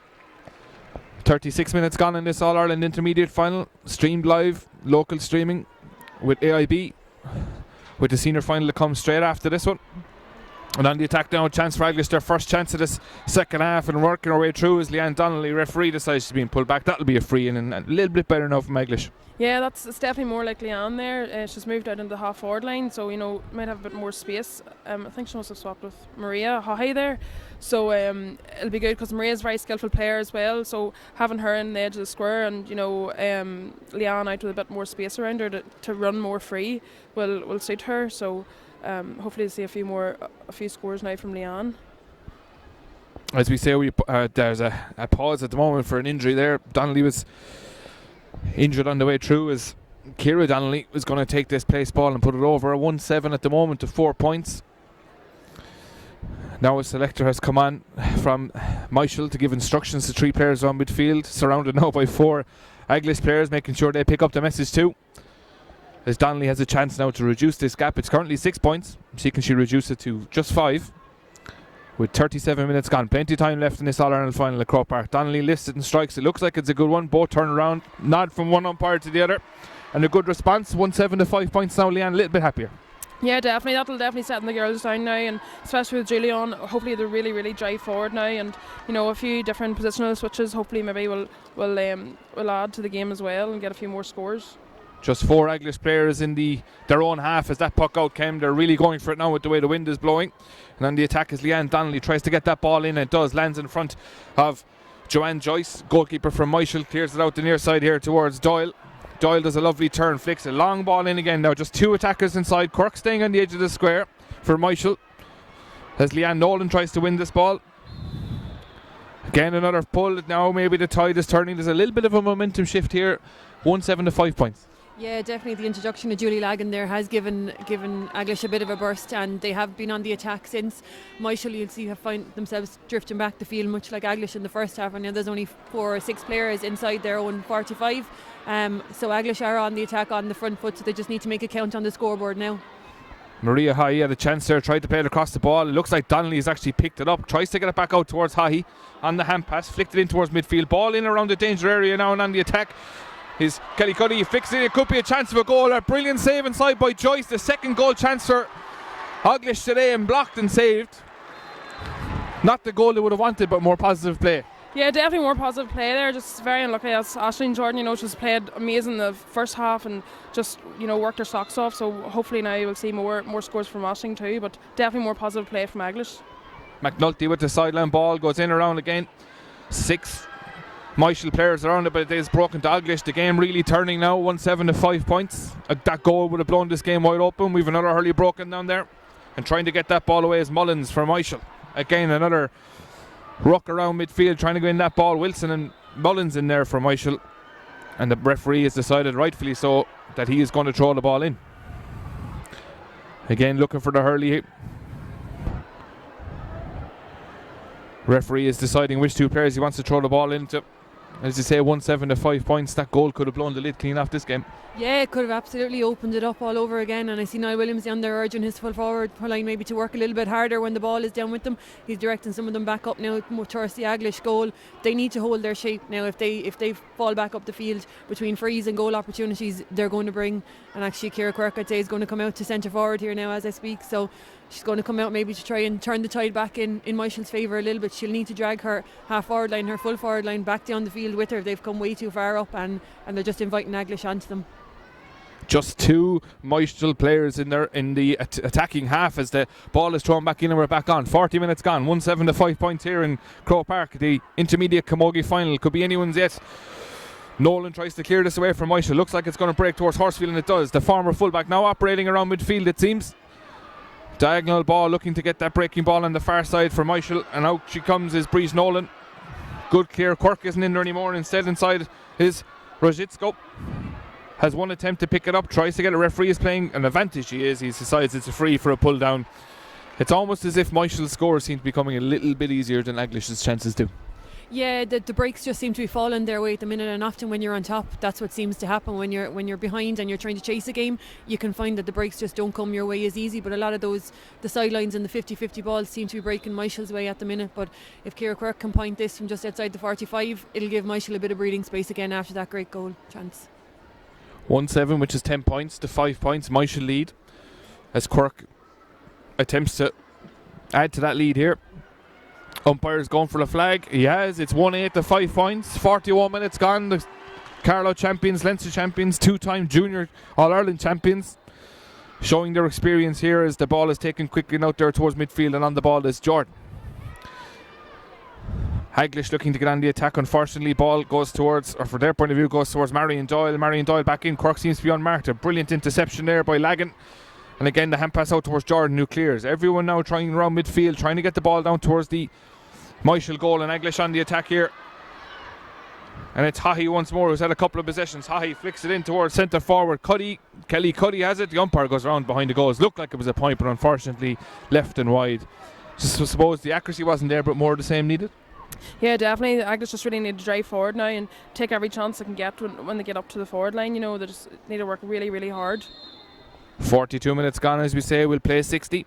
18 to go. Another puck out there from Joyce, from Myshall. Possession now key around the 45. Trying for Eglish to come back into this game, and Myshall trying to push out their lead, and it looks like they get that chance, so they're pushing it back. With 18 minutes to go, 6 points down. Elaine, is there any time, or does the manager look at it that he makes more changes in the attacking sense, or does he push more players forward, or does they start going for goals?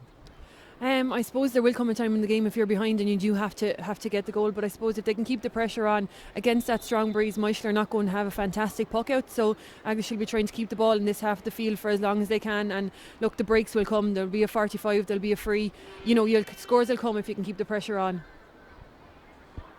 Unfortunately for Donnelly, that one seems to have gone left and wide, missed on the near side. That wind is blowing the ball that way from Hill 16 down towards the Cusick stand, definitely in favour of Eglish, as the Tyrone team look to get back into this game. 1-8 to 5 points. They trail by 6. Again, the puck out held up in the wind. Who's going to win it around midfield? Looks like it's going to be Eglish. Tries to get the ball there.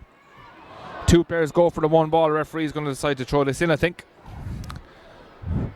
A real example there, Leanne, of the commitment of both sides with that challenge. Yeah, definitely an unfortunate clash, but definitely it just shows how much this game means to teach the players. And I suppose all Leanne could see was that ball, and she wanted to get it. So, but hopefully they'll both be okay and be able to continue. It's the centre half back, Kate Nolan, who's down, getting attention at the moment from Myshall. A chance for selectors and managers to come on, bring on some water. It's a cold day in Croke Park. It won't be cold for the players. And the referee should restart this game with a throw-in ball, and he will. 44 minutes gone. Still the Carlow champions who lead 1-8 to 5 points. Referee again trying to get everyone away. Everyone is so eager to try and win possession at this stage. And again, Donnelly on the ground there trying to kick the ball away. Midfield again, Mullins and Wilson in there trying to win the ball for Myshall. Looks like it's going to come away with Myshall will win a free. Referee decides pulling down in front of the ball, and a chance for Myshall to relieve the pressure. It's all those little things that kick the time on. It makes Eglish more frustrated and gives Myshall a little bit more confidence, isn't it? Yeah, I mean, to see Kate Nolan coming out with a ball like that and doing everything in her power to put Myshall on the attack again, and then to win a free, it gives you that little bit of a boost again. And like you said, it runs the clock down another minute or two, and it puts you on the attack, and it puts the opposition on the back foot. Emma Coogan has gone all the way in along the end line. A chance here. Will she put it over the bar? Coogan could score a goal and put an end to it. She hasn't. A brilliant save by Leona Gallagher in there for Eglish. It was an excellent piece of play from both players. Coogan with the chance of the goal that time and an excellent save, and again Eglish get away with it. How big could that chance be? 1-8 to 5 points now. Game right in the balance here as it's cleared away down the far side there by Aisling Donnelly. Unfortunately for Eglish, the ball just isn't breaking for them in an attacking sense as they try to get back into this game. Wind assisted in the second half. And again, 4 Myshall players are on the ball trying to throw it in.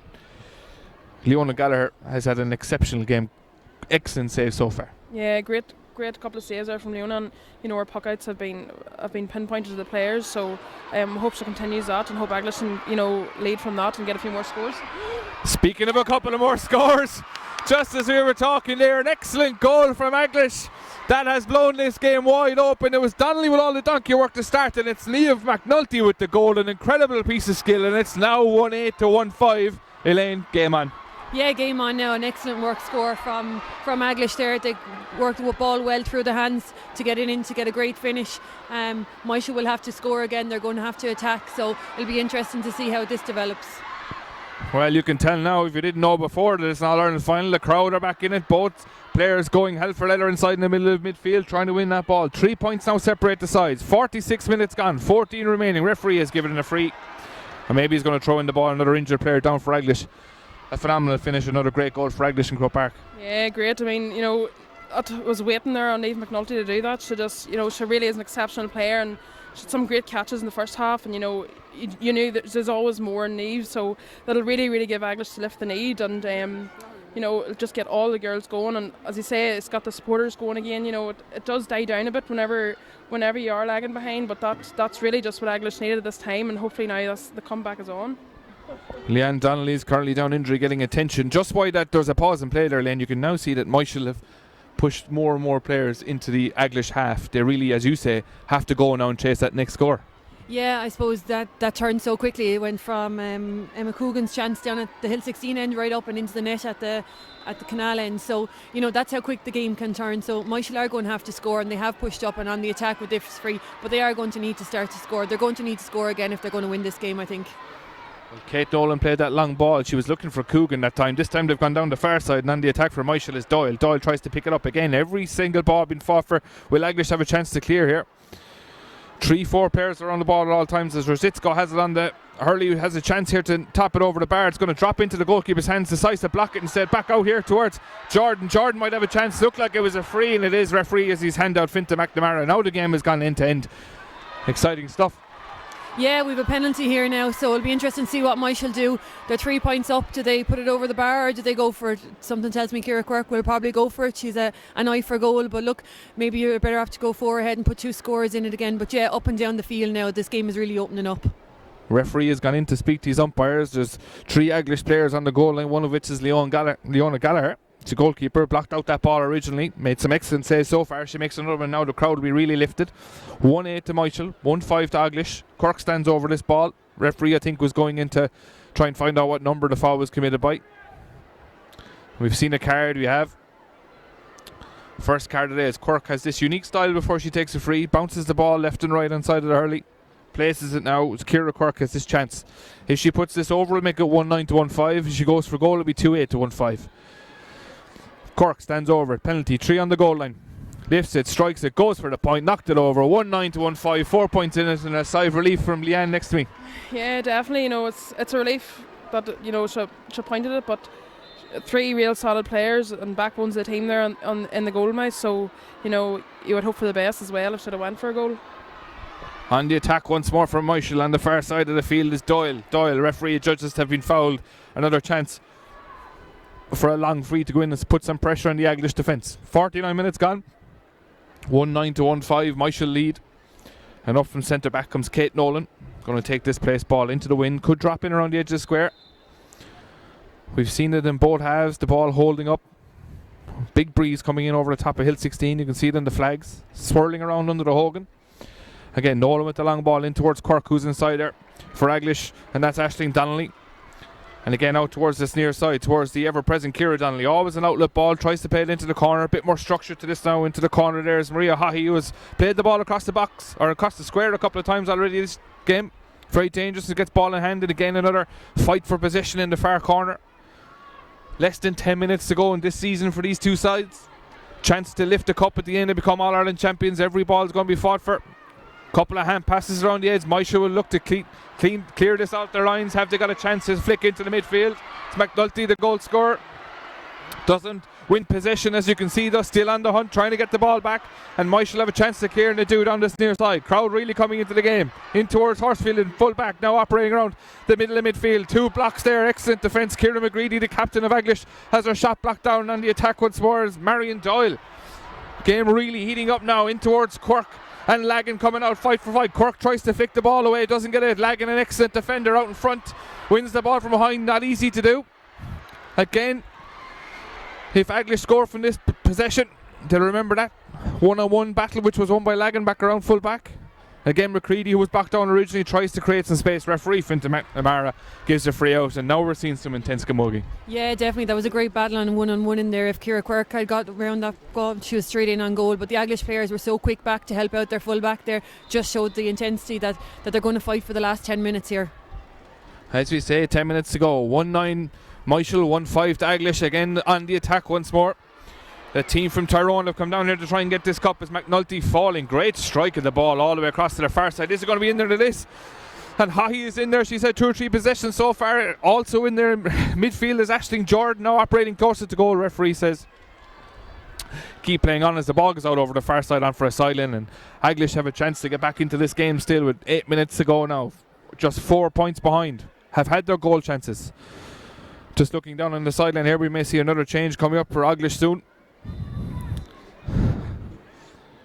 Looks like it's Amy Bennett wearing number 20 about to come on. Looks like it's a forward change flicked in around the square. Jordan has a chance here, didn't get a chance to pick it up. An excellent sideline ball. 3 defenders around there, still on the ground trying to pick it up. Referee decides she's touched on the ground, and that's a free out. But again, the chances are nearly there, but the ball just isn't falling for Eglish, Leanne. Yeah, it just seems the breaks don't seem to be falling Eglish's way, and they've had a few chances, but hopefully they can just.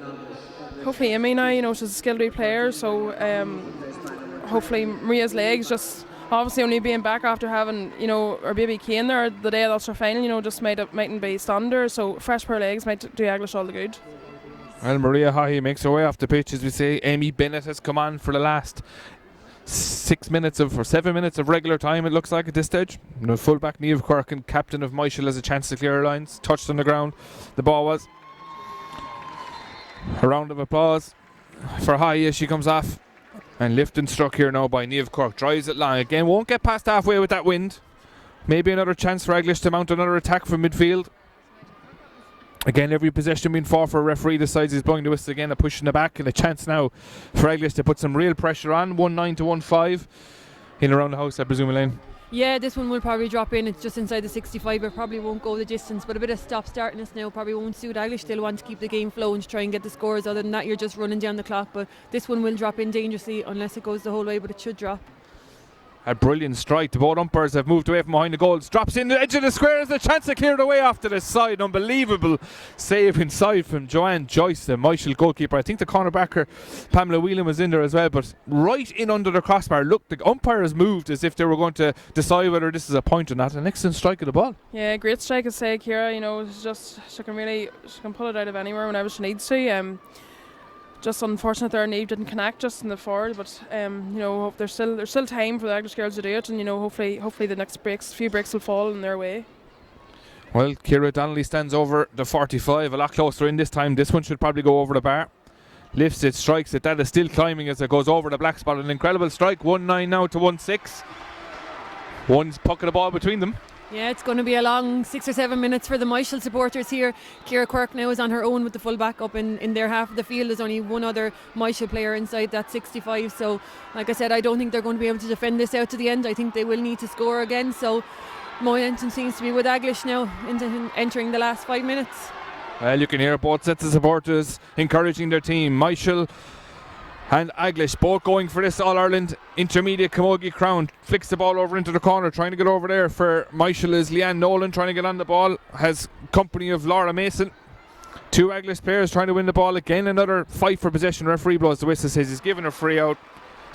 Shielding the ball on the ground, not leaving the defender get in there. So it's still 1-9 to 6 points. Just the puck of the ball between them. Coming up on 55 minutes. 5 minutes to go in this All-Ireland final. A reminder that the senior final follows straight after this, between Slaughtneil and Sarsfields, and a chance here to narrow the gap once more. It's Donnelly again. Umpire moves behind the goals, looks, gives a nod. That's an incredible score by Ciara Donnelly. You come a long way for see a point like that. That's a great score, and at this time in the game when your team is behind and rooting to get on top, that's a great score. It'll give them a great lift. 2 points in it. Puck out from Joyce, going to land around midfield. Who's going up for this? Caught back there and dropped, unfortunately, by Ciara McGeady, the captain, in towards corner forward Leanne Donnelly, who was down a while ago. Every single possession vital now. Linesman points it at the ball towards Eglish. This is building to a crescendo. 1-9 to 1-7. 2 points in it. The wind with Eglish. Coming up on the 56th minute. That's correct. 4 minutes to go. Referee now blowing the whistle, telling players to get back. Everyone getting excited. Anything that drops in around the edge of the square now is going to be hotly contested. Could be the difference between going home as All-Ireland champions and not. Sideline ball in around midfield. Who's going to break for it? It is there towards their centre half forward. Kelly Cuddy tries to hand pass it off. As you can see, no quarter after given. And again, Eglish on the attack. Hand pass out towards Leanne Donnelly. Leanne Donnelly tries to win the ball. Referee decides that's going to be a free in. This game is going to build down, could be down to a single score after this, and Elaine, the intensity has been ramped up big time now. Yeah, definitely both sets of players going for every ball now as if it was the last, because it could quite potentially be the last. Great free there, not an easy one now for Eglish out close to the sideline, but the breeze behind her. the kind of a day she's having. I don't want to put a commentator's curse on her, but the kind of a day she's having, you could see this one going over the bar and bringing it to a bare minimum. Well, we see Catherine Crooks is warming up on the sideline for Myshall. Their first change of this All-Ireland final is Donnelly stands over this place ball. If this goes over, it'll be a one score between the sides. Donnelly lifts it, strikes it from this Hogan stand side of the field. Looks like it's over. She celebrated before it went over. 1-9 to 1-8, 3 minutes to go. This is getting exciting, Leanne. Oh, I can barely speak. I'm afraid of what I'll say. It's just, just the combination of Nave's goal and the lift that Julie gave the girls coming on, and Ciara scored 8 points today. Like, on that last point she scored, it was just such a lift for the girls, and they're not going to let it go down without a fight. Well, that's certainly what it's going to be. You can hear the hands going around. Myshall being chanted. Things are absolutely getting exciting now. We're looking at the clock over to our right shoulder. There's 2 minutes left, 2.5 minutes left. Joyce holds the ball aloft, says, I'm ready to puck it out. Both sets of players around midfield say they're ready to get it. Who's going to win the ball in midfield? 3-4 players go around, kicked away there. Eglish have it on the attack, and it's Jordan with the ball. Jordan soloing, going across the 45. Will she have a shot at goal? Drops, looks like it's going to drop short. Out comes Joyce, tries to block it, hits it over to the side. Looks like it's just gone to the very right and wide. In that game may have been an All-Ireland winner with just 2 minutes to go, Elaine. 1 point in it. Incredible scenes. Yeah, that was a real good chance for Eglish there to go 2 ahead, but it just went narrowly wide. This next puck out is going to be vital. Whoever can win possession of this needs to win it, and if it's Myshall, they need to hold on to it. If it's Eglish, they need to score from it. Joanne Joyce pucks it out, drops bang on halfway under the Hogan stand. 3-4 players going around for it. Lagan is one of those going back for it, fighting with Kirk. Maybe Kirk, one of the stars of the show so far. McNamara, look at his whistle up to his mouth, but didn't give it free. This time he does. Says it through the ball. You can hear some of the calls from below us. They didn't agree with it, but Kirk will have a chance now. Ciara Kirk will have a chance for Myshall to knock this over. I'm sure wherever you're watching this from around the world, you were absolutely glued to the screen. An incredible game of camogie. 1-9 to 1-8 it stands. Myshall lead. They have a chance to put this one over the bar. It's a strong breeze. If this goes over, it could be a winning score with just 1 minute to go of regular time. We're looking below us. Referee hasn't indicated any stoppage time yet. Ciara Kirk strikes it. It's certainly got the legs. Has it got the accuracy? That's an incredible score if it goes over, and it is, and she celebrates correctly and rightfully so in midfield. 1-10 to 1-8. Eglish probably going to need a goal now. 45 seconds to go. A chance for Leona Gallagher to puck this ball out. Here we go. One last chance maybe. Drops in midfield. Who's got their hand on it? Looks like it's Doyle on the far side. Excellent block. Possession everything now. Wilson on the ball, trying to pick it up for Myshall on the attack on the far side. Donnelly flicks it over the head. 3 minutes of additional time. There's 20 seconds left of normal time. Eglish on the attack with Aisling Donnelly. Down into the corner. Substitute Amy Barrett trying to go back there and win it. She flicks it away from her marker. Can she get a pass too? Referee blows the whistle. And a cute angle. What do we do here, Elaine? 2 points in it. You float it in or knock it over and hope for another score. It's not the easiest of angles, but I suppose the way Ciara's been playing today, she's well capable of putting it over. I think I'd put it over, chance winning the puck out and getting another score off it. Probably too many Myshall bodies back there to go for a goal direct from it, and it's kind of out to the side, so pop it over the bar and hope you get a break off the resulting puck out. Donnelly, the star so far for Eglish today, has this place ball. 60 minutes and 22 seconds gone, 3 minutes of additional time, so she does knock this over.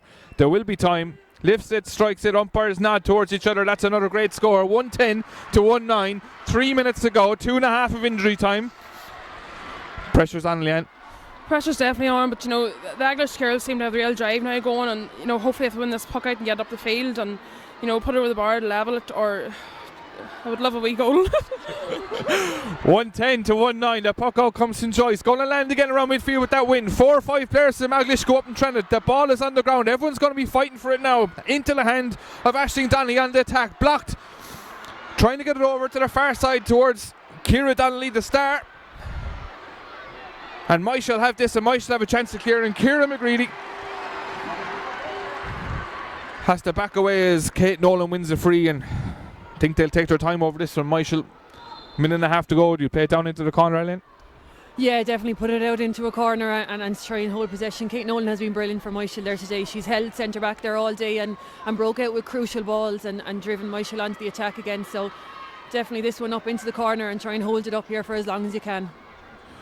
Myshall, double junior All-Ireland champions, trying to win their first intermediate crown here. Referee has decided that's a free. We'll have a chance with that wind blowing as Brenda Horsfield goes over. Lifts it and strikes it. I'm down to less than 2 minutes left in this play. Goes towards Donnelly, tries to balance on her stick. Will she flick it past? Referee says that's a free in. We have a point between the sides, 110 to 1-9. If this goes over the bar, we'll have a minute left. Remember, no extra time. Replay will be on the 19th of March.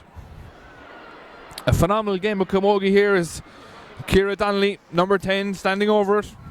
Score one from similar position already in the game. And with the aid of this wind, has a chance now to draw this game with 30 seconds remaining on the clock. High drama as always in Croke Park. Myshall 110, Eglish 1-9. A chance for Donnelly to lift this and strike. It looks like it's good. Umpire moves around to the left, and unfortunately for Donnelly, it's gone to the left on the near side. We spoke about the wind in the first half. It dragged the ball to the left. Could it be a heartbreak for Eglish? Joyce, the goalkeeper from Myshall, has one last puck out. 10 seconds remaining. Referee calling for the ball. High into the stand. Who's going to win this one? Breaks around midfield, and Myshall have been crowned the intermediate camogie champions. Heartbreak for Eglish, who had a chance to claim a draw at the end. Celebrations on the pitch. Double junior champions, now intermediate champions. 110 to 1-9. A phenomenal game of camogie. I'll hand you over to Liam for post-match analysis. Thank you, John. Well, there was incredible drama there as Ciara Donnelly stood over that late free. She had scored one earlier, as Don said. Elaine and Leanne are going to join me. First of all, Leanne, Ciara, she had a great chance. She had a great game. She was player of the match, in fact, but just didn't happen in the dying seconds for you. Heartbreaking. Yeah, totally. Just absolutely devastated for the girls. Like all the work they put in, and you know, to come back from that much down is a credit to them. And like Ciara scored every point on that board tonight. So today, so like it's just heartbreaking. You know, it's devastating for them. It is. We had a great second half, Elaine. Eglish came back into it, made it very, very difficult for Myshall. Yeah, definitely. Eglish came out a different team in the second half. They fought to the bitter end there, and it's a horrible, horrible way to lose a final by a point like that in the dying minutes, and it wasn't deserving. But look, that's finals, that's GA. There has to be winners and losers, and unfortunately for Eglish, it was them today. I'm not sure if you can capture the excitement here, but a relatively small crowd can make huge noise.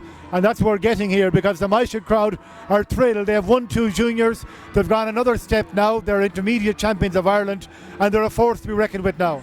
Yeah, definitely. I mean, camogie in Carlow is just on the up and up. September was a great day for them here in Croke Park, and they built on it. And in fairness to Myshall, they've done great work in Carlow over the past number of years. They have 16 or 17 county titles there, and they've been looking to make the breakthrough at this level for a long time. So it's nice to see a team like that who has put in the hard work come through today and finally get their rewards.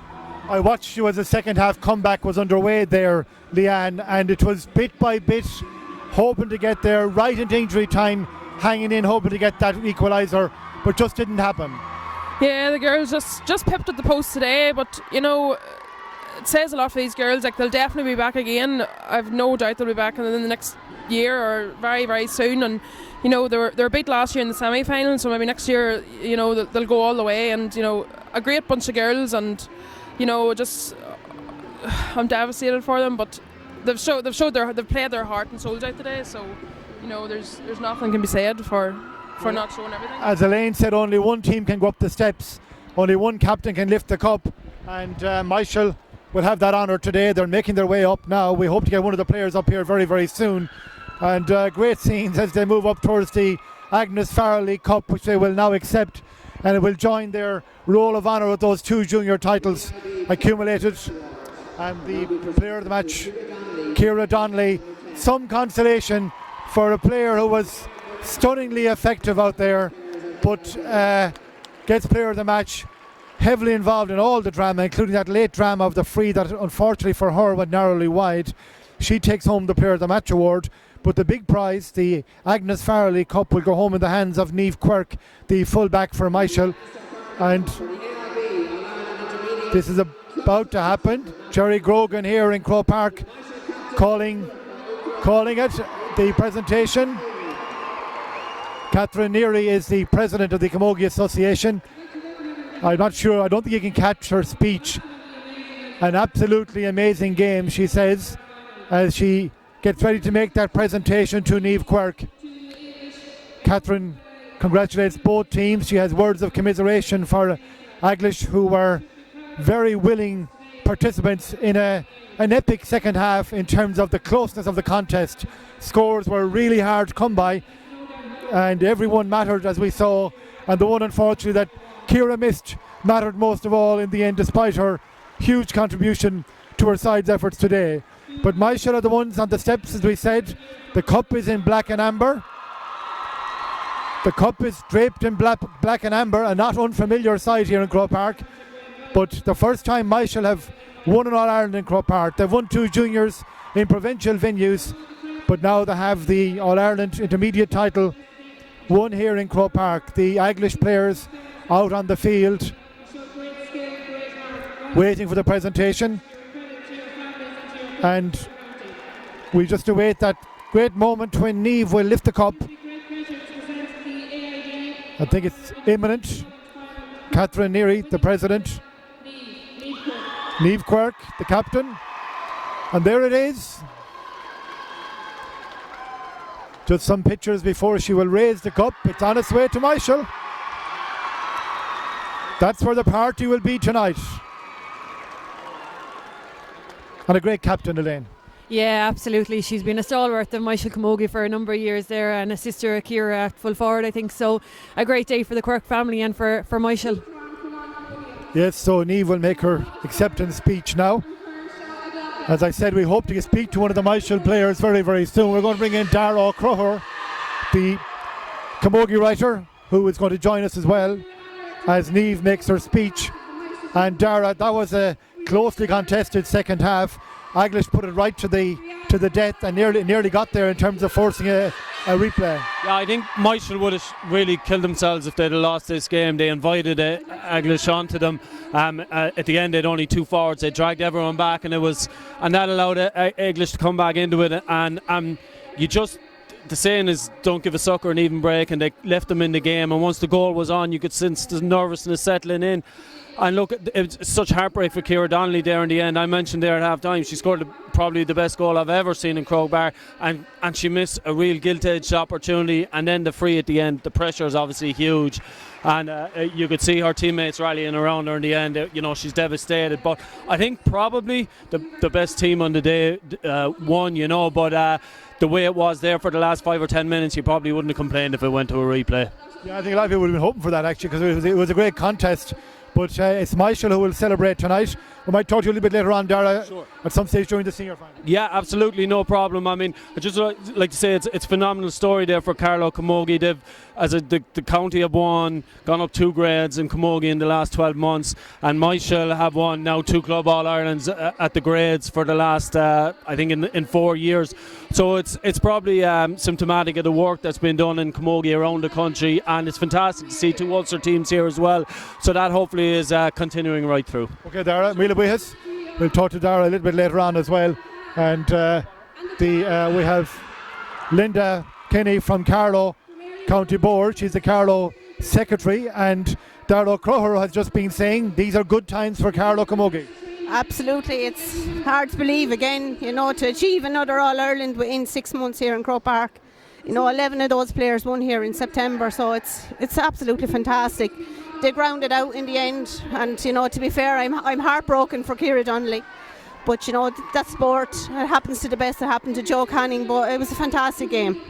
I'm sure for the listeners to KCLR, where you were commentating, it was nerve-wracking stuff as Eglish came on to Myshall in the closing stages and nearly snuck a draw.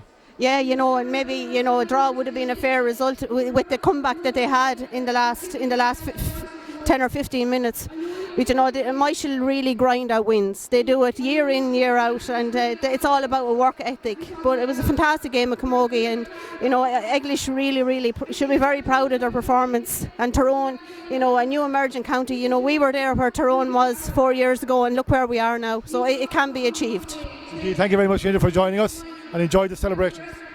Thanks a million, and well done to everyone, and thanks for having us here today. Okay, you're very welcome. That's Linda Kinney from Carlow Camogie Board. She's the secretary. Niamh Quirk still going through her after-match, her acceptance speech, and thanking all the people. I hear silage bales getting a mention. I'm not sure the context, Elaine. Did you pick it? Painted silage bales around Myshall, I think. They had the black, so it was easy. Put the amber and a couple of silage bales beside them, I think. But a lovely touch. They get the paint over the border, wouldn't Exactly, yeah. We'd have a bit of spare black and amber paint over the border. A lovely touch by the Myshall captain there, just referencing the past players that are here today supporting them, that would have given anything to get to Croke Park with Myshall. And I suppose in a club that is that strong, it's great to see that being acknowledged. Yes, so Niamh is making sure nobody is left out here. And the Myshall subs and players arranged on the steps in that typical traditional fashion, and they will have some party because they have proven their worth by moving up through the junior and now intermediate ranks, and they will be the real trailblazers for Carlow, who, as Linda said, it's incredible to think they've won 2 All-Ireland titles here in Croke Park in 6 months, and they expect to have more and more days like this in the future. So I see Ciara Quirk coming through there as well, and they'll all get to lift the cup as they go through. The Eglish players now making their way off the field as they go home to ponder what might have been. As Darragh O'Curr said, probably Myshall marginally the better team, but we often saw a team coming with the burst like Eglish did and take it. Yeah, I mean, there's one thing being the better hurling team maybe, but like he said, they left Eglish in the game, they pushed back, they went defensive, they needed to score again and they didn't, and Eglish took that impetus and they went with it. And look, heartbreaking at the end there for Ciara Donnelly, having had the game she had, and to miss that last free. Okay, we're going to start building up to the senior final. I want to thank Leanne Daly from Eglish, who was wonderful throughout this afternoon. Unfortunately for her, didn't get the results she wanted. Elaine Aylbert, the AIB ambassador and former Kilkenny player, will wait with us for the afternoon. We hope to have a player from the winning Myshall team as well, but I'm going to call in Cara Cassidy and Cyril Murray now to join us for a moment. While they're coming in, I want to mention some people watching on TV. Pauline Barker, class to have the All-Ireland Camogie Club final streamed live. Come on to Maeve McHugh, and love watching the toughest Camogie players fight for their clubs. Hooray for streaming from Camogie Kimberley. And watching from Birmingham, not quite sure who that is, watching from Birmingham, and Isabella is also watching from Lismore in Waterford, and Matthew Convery in Mahara, County Derry, watching as well. We will toggle over and back now between the intermediate and senior final, because we may be joined by a player from the senior intermediate final very soon. But to get our first words from our next 2 guests of the afternoon, Cara Cassidy from Slaughtneil, famous Slaughtneil, and Cyril Murray from Sarsfields in Galway, who will be our co-commentators with Don for the senior final coming up shortly. And Cara, your big day has come. Yeah, I mean, it's actually unbelievable that they're finally here. They're just coming out onto the pitch now and the cheer. Perfect timing. It's ridiculous, yeah. The whole club's here to see them and support them, and just can't wait to see the game, and hopefully it goes our way. Cyril from Sarsfields, you were here before as a men's club in the All-Ireland series, but your first time playing in Croke Park as a camogie team. That's right, yeah. We were the first club team ever to win two All-Ireland club titles back-to-back in 92 and 93. But it's the Camogie Day out today, and it's great to see them here. Very young team, and you know, I hope the occasion doesn't get to them, but it's a brilliant day for Sarsfields Camogie Club. A strong connection, of course, with those famous days for Sarsfields. Hopper McGrath is on the line today. That's right, Hopper's on the line, and John Noon as well as with him. John would have been on that panel as well. You know, there's numerous of the girls that their parents, their fathers would have been playing with those teams. Do you know, but I just hope that they're a very young team, and I just hope that they got good advice from their parents today before they came up. So it travelled today? Well, hopefully. Did it travel this morning? Travelled this morning, yeah. Travelled up early this morning. Slaughtneil overnight? They came down this morning just, on the bus together, so just getting prepared and psyched up for the game, you know. Yeah, I think all 4 teams have travelled on the day, so they're out on the field now. Sarsfields, of course, the green and white, and the maroon and white of the Robert Zimmers Club in Slaughtneil, whose story has really captivated the GA world in the last few years. Triple Ulster champions this year, taking on Sarsfields in this senior club All-Ireland Intermediate final, sponsored by AIB, who are our broadcast sponsors today as well. And you can watch this, of course, on AIB TV, which you're already doing, hopefully. Do tell friends who may be interested as well. The hashtag for today is the toughest. Let us know where you're watching from, and we're awaiting in a couple of moments, hopefully, a Myshall player. I think two of the Quirks are coming, Ciara Quirk and Niamh Quirk, the captain at full back, and the full forward, Ciara, will be here in a moment. Cian Nelson of the Camogie Association, hopefully shepherding them up here, and we'll talk to them in a couple of moments. Galway Camogie, very competitive, Cyril. 4 years in a row, different Galway teams getting to the advanced stages of the championship. That's right. The last 4 years, the Galway team has contested that Ireland final, but unfortunately none of them have won it. So hopefully we'd be hoping to try and change that today if we could at all. But yeah, it is very competitive at the moment. Galway are going very, very well in the Camogie at the moment, and long may it continue. Who are you pinning your hopes on today? Who are the big names you're hoping will turn it on today? Well, I suppose you'd have to look at there's 5 girls involved there with Galway at the moment. Tara Kinney, Maria Cooney, and the 3 McGarr girls. So you'd be hoping that they would be the experience in the side, and that they would help carry the rest of the team. Okay, is there anything in the Slaughtneil story that hasn't been said at this stage? In your eyes, Cara, what is the secret? And the secret is a simplistic question to ask, I suppose, but why are Slaughtneil, why are they where they are? Actually, I'm going to pause that question because I have the 2 players, so I'll just let Ciara and Niamh come in. Ciara, first of all, the full forward, and Niamh, the captain. And you're welcome in. First of all, congratulations. I'm sure you're thrilled with that. Yeah, absolutely delighted. Can't believe it. Buzzing. The hard way, because you left the door open a little bit in the last few minutes. We did, yeah. They came so strong back at us there in the last few minutes, but everyone really dug deep and we won the main ball, so we're just absolutely delighted, and we really dug deep for this one. So, Captain, with your sister alongside you here as well. A great day. Very special day, yeah. It's what dreams are made of. I'm absolutely delighted. Couldn't be happier, and just ecstatic now. So this is part of a very big story for Myshall, of course, having won 2 Junior All Irelands. Now you won an intermediate. Something serious is happening down that way. Oh yeah, well, I suppose it was a kind of a building situation. So it was brilliant that we got here and we did the job, thank God. And it wasn't easy, and we didn't make it easy, but the final whistle, we had won by a point, and that's all you want. Yes, indeed. A lot of comments here about how you acknowledged quite a few people, former players, different people who've been involved in the club right down through the years. Yeah, I suppose it's not just the panel of players down there. It's a lot of people involved in Myshall Camogie in the last 20 years, and they're after giving their life to Myshall Camogie. So I just wanted to mention them because they're very special to us, and some of them only stopped playing a few years ago, so they would have loved to have been playing here today with us. So yeah, they mean a lot to us as well. This is part of the Carlow story as well. There's a revival underway.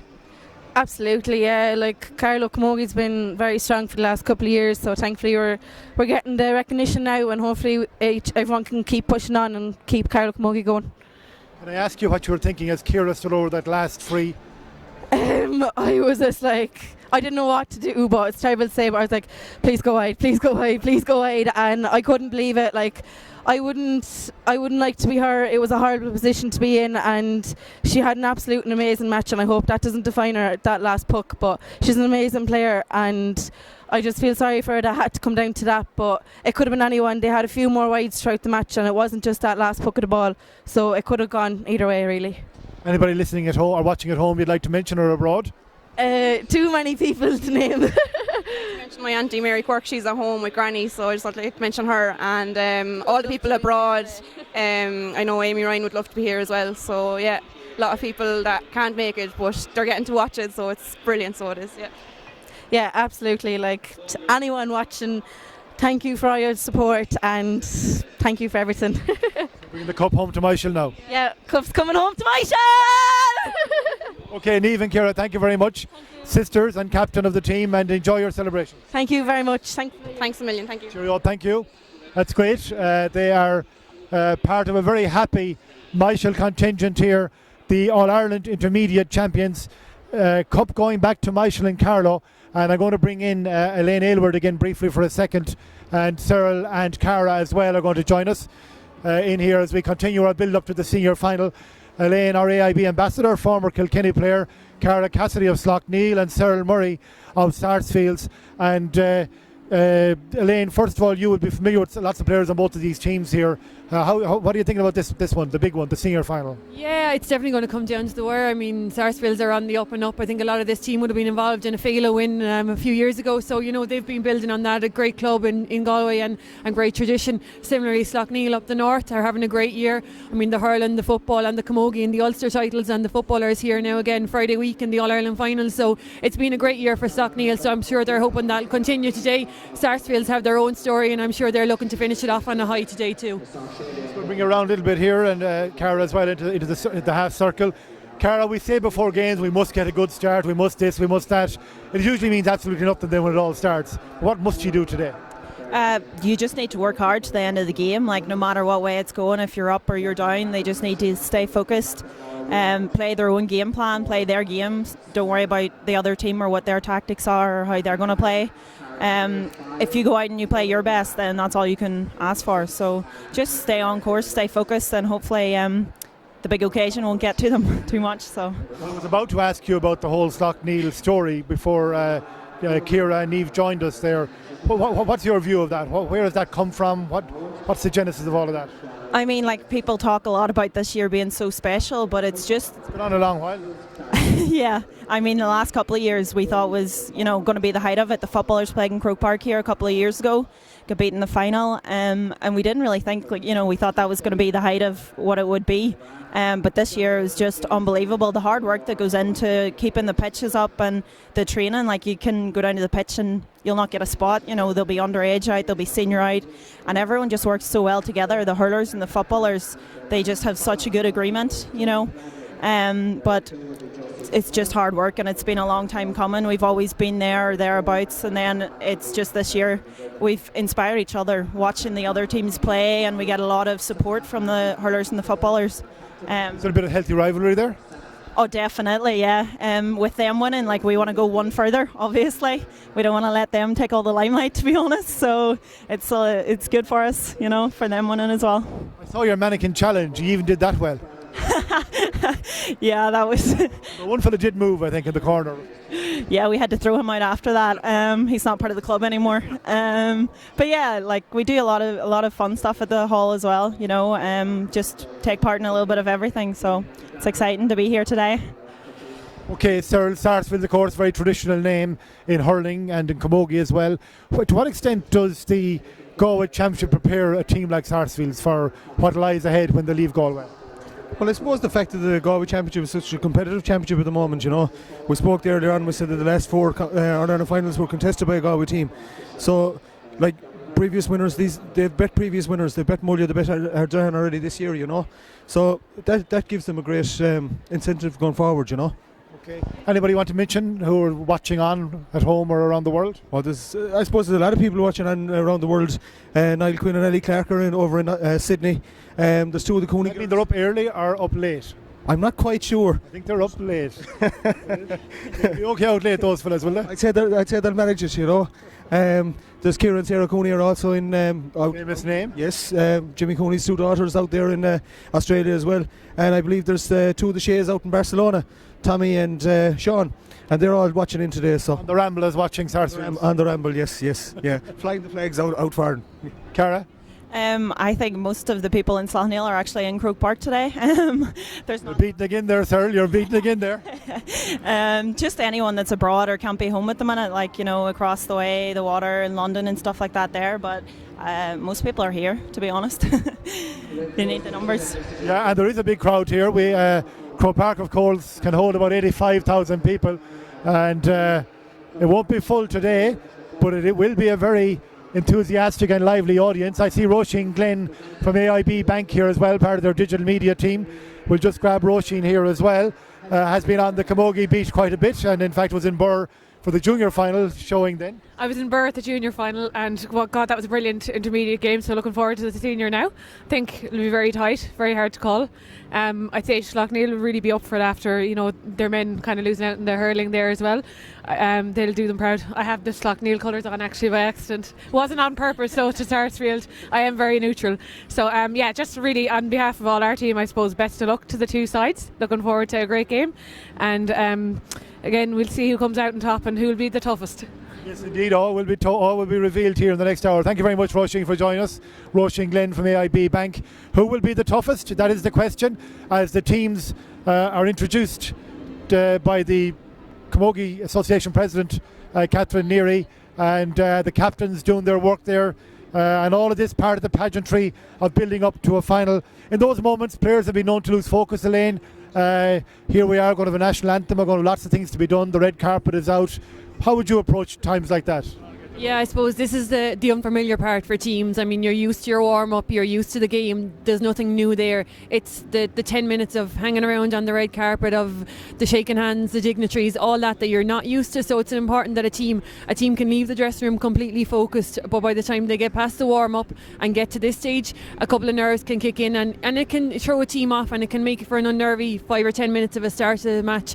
But look, once they get through that, get into the game, you'll find the nerves will disappear quick enough and you're into game straight away. Okay, teams be now shaking hands with each other and with the referee as well. We're going to let Cara and Cyril back in a moment to join Don. We're just minutes away from the throw-in time. Final word from you, Cara, before you have lots of words with Don for the whole game. I just want to wish everyone out there playing today luck, both sides, but obviously Age United Slaughtneil in the end. That's about happy with the 1 point win, so is that it? I'd take 1 point or 10 points or anything really. Cyril, you made a hard one here now. Oh, definitely, without a doubt. But look, I want to wish best of luck to both teams as well. It's a great occasion for everyone that's playing down there. Just hopefully, I'd be the same. I'd be hoping Sarsfields will come out on top. I don't really mind if it's 2 points to 1, so long as Sarsfields is the 2 points, you know. Okay, we'll get you safety belted in there as well, too, in case you jump out off a level 7 here. Thanks very much, Cyril and Cara, and we'll talk to you a little bit later on. You can take your position there with Don, our match commentator. We're into the final moments before the throw-in now. We'll be going to Don, as I said, in a couple of moments' time. The last few seconds of pageantry. I presume we will have the national anthem next. It wasn't played before the intermediate final. It gets played once at a venue. I presume we'll have that. And umpires taking their position. It's cold, but it's a beautiful day. There'll be nobody cold on the pitch. It's cold up here, but it's a beautiful day for Camogie. And the crowd also in readiness. After the intermediate game, of course, there's kind of a lull, first of all, Elaine, because it was huge excitement there, the late drama of the missed free, and a little bit of a calm before the storm again now. Yeah, the intermediate game finished in a real flurry, and spectators from both sides were on the edge of their seats, so I suppose they've had time to draw their breath now.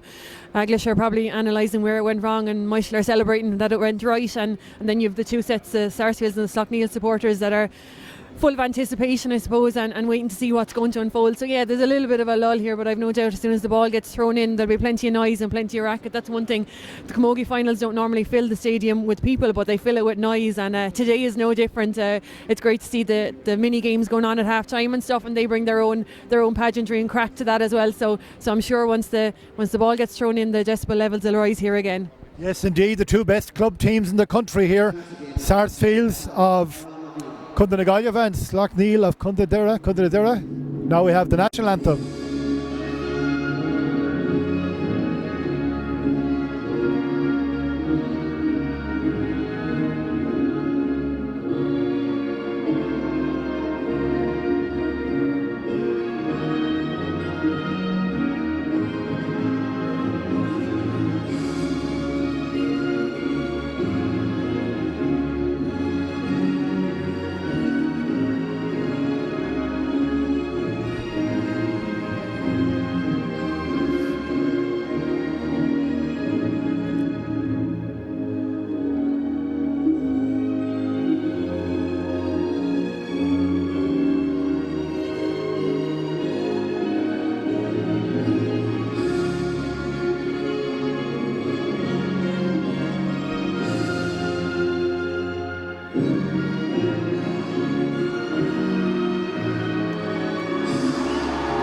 I hand you over to our big match commentator, Don O'Sullivan.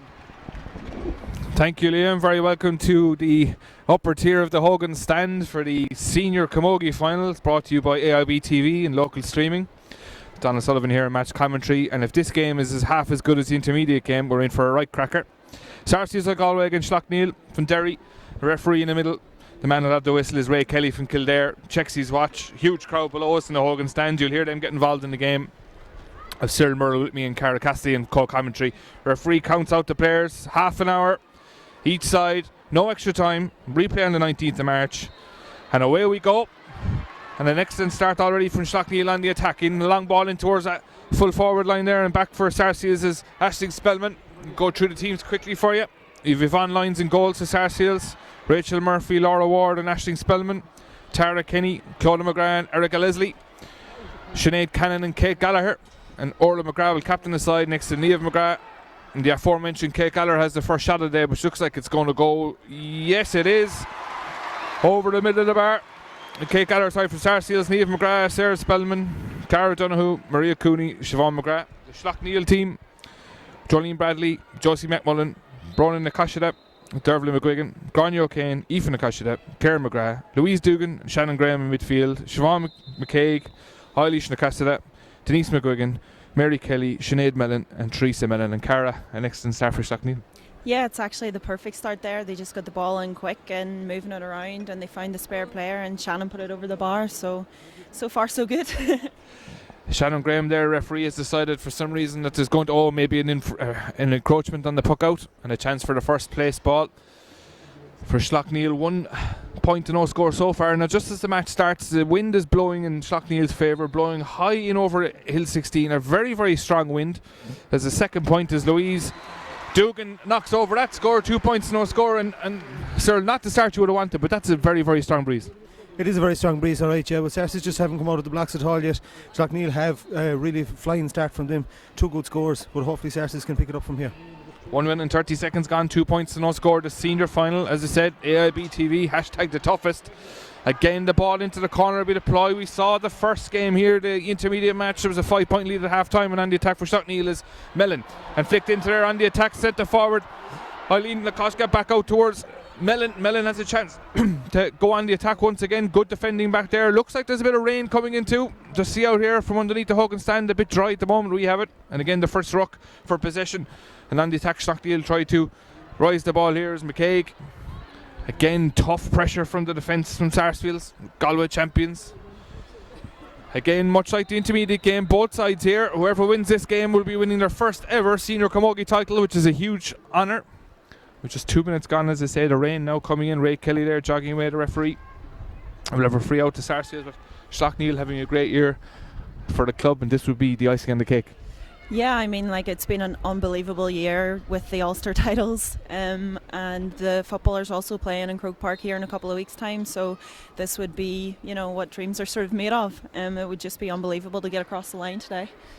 McGrath on the ball for Sarsfields on their first attack. No score so far for them. 2 points to Slaughtneil. Back there is McMullen, the defence, the corner back, tries to hand pass it out, tries to clear the lines, and once more 2 players go for the one ball, and it comes towards Graham in midfield. Soloing the ball will cross the 45, has the wind, plays again, diagonal the ball into the corner. Looking for corner forward there, Mary Kelly. Kelly tries to win possession and doesn't, plays the ball out from behind it. And again, another free and a chance for Sarsfields to get into the game. Yeah, Sarsfields need to just pick it up a small bit. Just probably a little bit of nerves, the young team. Just need to settle themselves a small bit. If we could get a score at all just to get them going, it would be great, Again, the free taken there by Rachel Murphy. Driven down around midfield. 4 players going up for it again. The broken ball won by Slaughtneil, and that's Denise McGuigan. McGuigan tries to carry the ball across halfway. Hand passed it off again to Eilish Cassidy. Again, the ball picked up again. Possession vital in these opening games. We saw it in the first game as well. Trying to get a foothold into the match. Again, the crowd will tell you there that every single ball has been fought for tooth and nail. Quick hand pass off again. This a chance now for Gallagher to clear around midfield for Sarsfields and get another attack going and use the pace here at the half forward line. Referee has decided that's a pull back on the jersey and a free. And a chance once more now for a place ball. Looks like Niamh McGrath is making her way towards take this. Playing into the wind, so this will probably drop short. Out of the range of most free takers, it must be said. With just 4 minutes gone, the rain now beginning to ease off a small bit. Clear skies again. Rain won't hang around too long with that wind. As Sarsfields and Galway playing into this strong breeze. You can just see there as Niamh McGrath tries to dry her hand, lifts and strikes this free. This is an excellent distance, and it's going to drop right in the edge of the parallelogram. Back there is midfielder Dugan for Slaughtneil, knocks it out for the 45. And a chance now maybe for the first score to come through, Cyril, for what is, I suppose, a highlight of the the season for Sarsfields this year at the club? Oh, without a doubt, definitely. I'd given Eve a very good chance here. She's a very, very good free taker. Scored most of her scores in the semi-final from frees, very well won free there. Probably with the breeze, it's just a little bit outside of her range, but this will be well inside her range. As we said earlier, AIB TV and local streaming bringing you this All-Ireland Senior Camogie final. The temperature, if anything, has dropped in the last couple of minutes. Bitterly cold up here in the Hogan stand. The players won't feel it on the pitch side though. This one looks like it's going to go over, and it does. Straight over the black spot. Niamh McGrath latches Sarsfields' first score of the game. 2 points to 1 now. Slaughtneil lead. 5 minutes and 30 seconds gone. We see the Camogie Association flag, Croke Park flag, and the Irish flag blowing strongly in the breeze or wind at this point. Really picked up since the first game. First puck out now. Let's see how far this goes from Jolene Bradley. Down around halfway again. Possession fought for 4 or 5 players in there. Referee blows it up early. Ray Kelly was a good decision. Try and keep the game flowing. Trying to get players away. Always a worry for referees. So eager for players to get a touch of the ball, get into the game. And on the attack once more, midfielder is Shannon Graham. Got a score in the first half. Has soloed 2 or 3 times already in the game. Is only in its infancy. This one is struck. Looks like it's got the legs on it. Is it going to go all the way? Hits the crossbar. Comes straight back down. Unbelievable. A chance for Sarsfields to clear. Could have been a goal there. Goalkeeper swung at it. And luckily for them, and unluckily for Slaughtneil, an incredible strike to just rattle off the crossbar. I know, that's unbelievable. The odds of actually hitting the crossbar when you're playing, but Shannon McKeague with the sideline ball in towards midfield again. Sarsfields have a couple of defenders there. Maybe thought the referee had blown the whistle and now wins the free. And a chance once again now for Niamh McGrath, but got away with that one, sir. Did get away with that one, but hopefully it's a sign that our luck is in today. But we definitely did get away with, lucky enough. It just came off the crossbar. It's a dangerous ball in, but thanks be to God it isn't going to end up in the back of the net for us. 7 minutes gone, 30 in the first half as we said. And on the ball now was Rachel Murphy. Drives this one across field. Looking to play into this wind, which is always difficult, as we said in the first half. And Slaughtneil will try and pick this up around midfield. Pick it up, they did, off the grass. Ray Kelly very affirmative there, sharp blow of the whistle, and decides that once again Niamh McGrath will have a chance to hit this right on the centre of the field, as you can see it there. Croke Park in immaculate condition as always, and a great honour for all these players, much like it is for ourselves to be present here today at HQ. All Ireland final day is always a special day, and March is what it is for the clubs around the country. Lift and strike, a huge strike. That is massive into the wind. I can only imagine what it's going to be like in the second half. A phenomenal score from Niamh McGrath. That's impressive. Oh, very impressive. I think she's proved me wrong, because I said the other free was actually closer, and I said it was outside her range, so she's proved me wrong there. Absolute wonderful free. And that'll be a worry for Slaughtneil. They'll have to make sure they don't give away any frees, even inside their own half in the second half. But Jolene Bradley now, goalkeeper, lifts and strike this one. Huge, down over halfway, gone all the way down towards this near sideline, pulled down there excellently by Eglish Cassidy. Hurley in before. Referee has been given frees, is trying to clean up this game early on. 8 minutes gone, a lot of frees, 2 points apiece.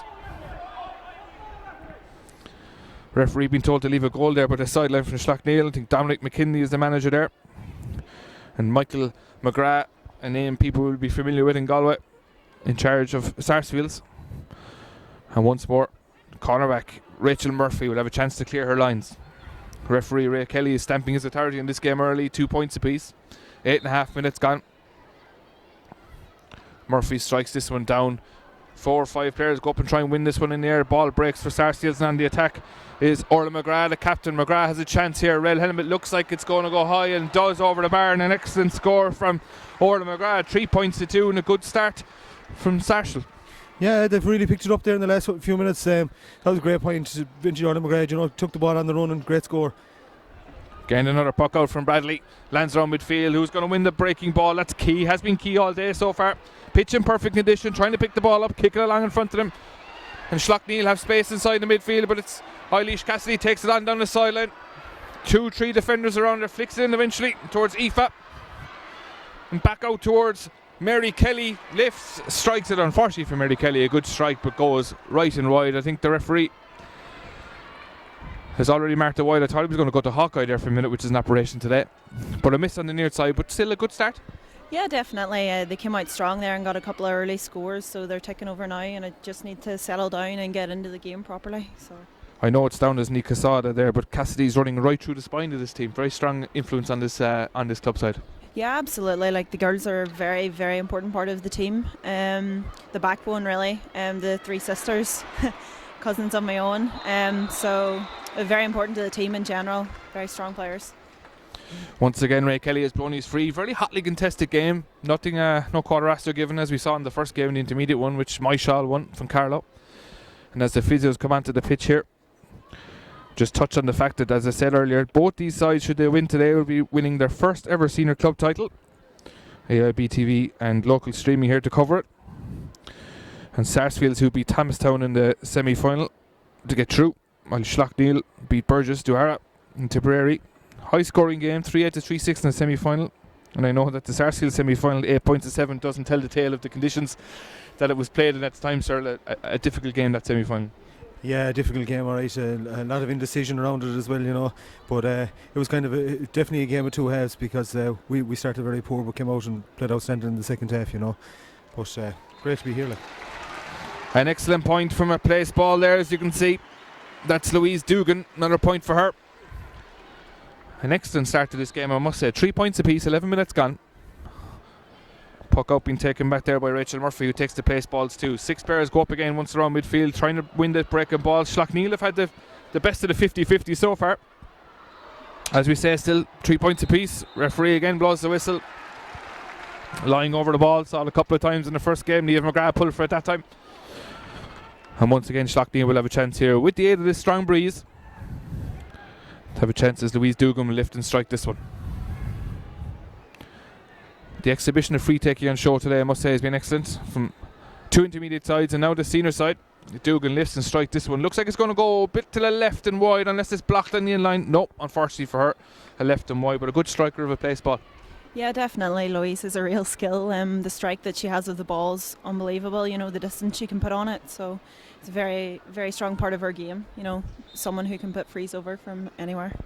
Absolutely managing to punish any indiscretions. Again, Murphy with the puck out down here. This near side. Orla McGrath tries to go up and win it, but instead it's won by Siobhan McCaig. Now solos it. A facet of the Slaughtneil game so far is this soloing game.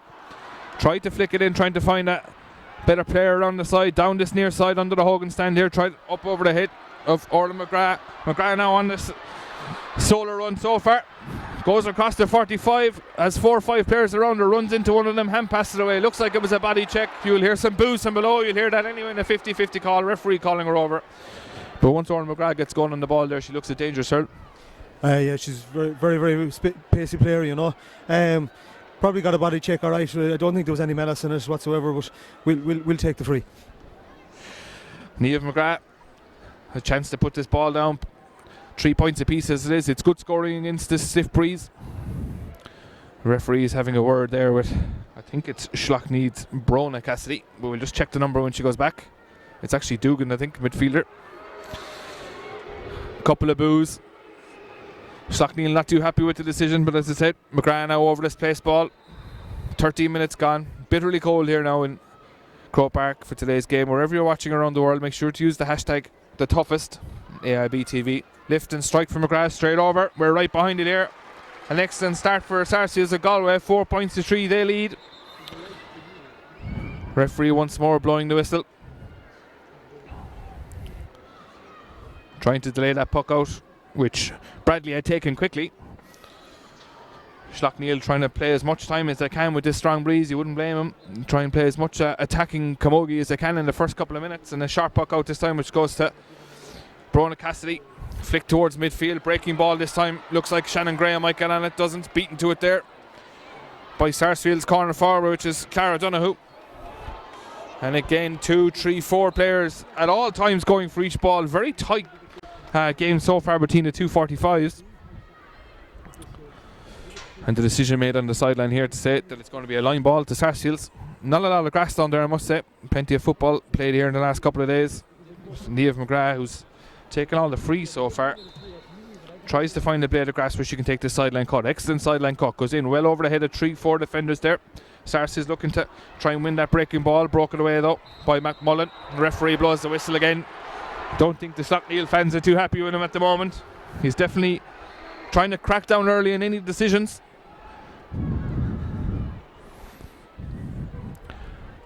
Slaughtneil will be disappointed, I suppose, at this point, Cara, that they're conceding that many frees, whether they're right or wrong. Yeah, like you can't be giving away frees in that sort of scoring range when you have a free taker as good as Neva is, obviously. But they just need to settle down a little bit, keep cool heads, and hopefully they'll get back into it now. Well, as we say, McGrath here lifts, strikes this one. Looks like it's going to drift away to the right hand side. It is just a little bit. That'll tell you how strong that breeze is. It started off on the left post and the wind blew it. So behind the goals you have the Tyrone flag, Carlow flag, and Galway and Derry. Excellent puck out by Bradley, right down on top of her wing back, which is Grania O'Kane. She tries to win the ball again. 2, 3, 4 players around. Pull on the Hurley, try to play the ball. Erica Leslie for Sarsfields plays a diagonal ball towards her wing forward. Spellman tries to pick it up again. 2, 3 players kicking the ball. McGrath. The star of the show so far, Niamh McGrath, several possessions, hooking and blocking once more, trying to break up the rhythm as away comes Sarsfields on the attack here. Ball might bounce, and it does, towards Cara Donoghue. Donoghue tries to get past her marker and doesn't. Again, cleared all the way down.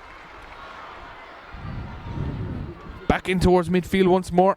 Bit of a ruck around trying to win possession. Referee having a quick look at it, decides no, we'll play on. Breaking there towards Eilish Cassidy. Again, 4 players around the ball. Closer the referee gets it, the more you're likely you are to see the whistle blowing, and we do. And 4 points to 3, I suppose you'd be happy with the start that they've made against this Windsor. Yeah, happy with the start because, as I said earlier on, they are a young team, but they've started very well. Very, very toughly contested around the middle of the field, and a lot of space both inside and both attacks, But it's a good start now. Happy with it. That's one advantage, I suppose, of being up this high up in the Hogan stand. 7 tiers up we are, and you can see the amount of space around, I suppose, down the wings of each defence. But unfortunately, we're not down there, and players can't see it. And the referee, I think, is bringing on the ball 10-15 metres. As Dugan, I think, is making her way up already in the book for a foul, shoulder charge, and this is a chance now for Slaughtneil to level this. And as you say, a real asset to have someone like Dugan here, just has this well within her range. Yeah, definitely, and she's confident in herself as well. She'll go for a long distance free as well, so she's got plenty of experience now doing it for the last couple of years. Main free taker. Main free taker it is. 17.5 minutes gone, 4 points apiece. Physios and mentors and water carriers all being ushered off the pitch now as we speak. And Kelly blows the whistle and allows the Sarsfields puck out once again to be taken by Rachel Murphy. Impressive puck out so far. That's a huge puck out into the wind. And again knocked up into the air there by Slaughtneil's McGuigan. Left half forward operating. I suppose everyone in that half forward line's out around midfield trying to win the ball. And Shannon Graham on the attack again, soloing, green helmet.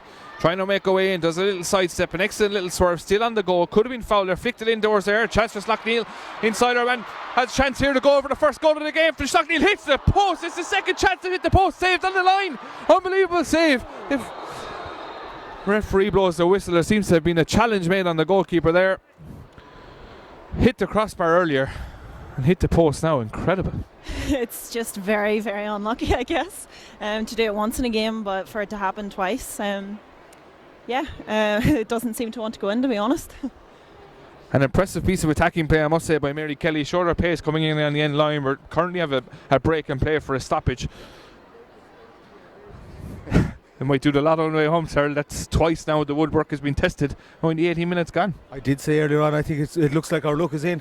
It was a great shot, but how it set out the goals, I'm not too sure. But in fairness, Save Online reacted brilliantly with the second shot, saved it very, very well, and I think she was shoulder charged into the post, I think it was.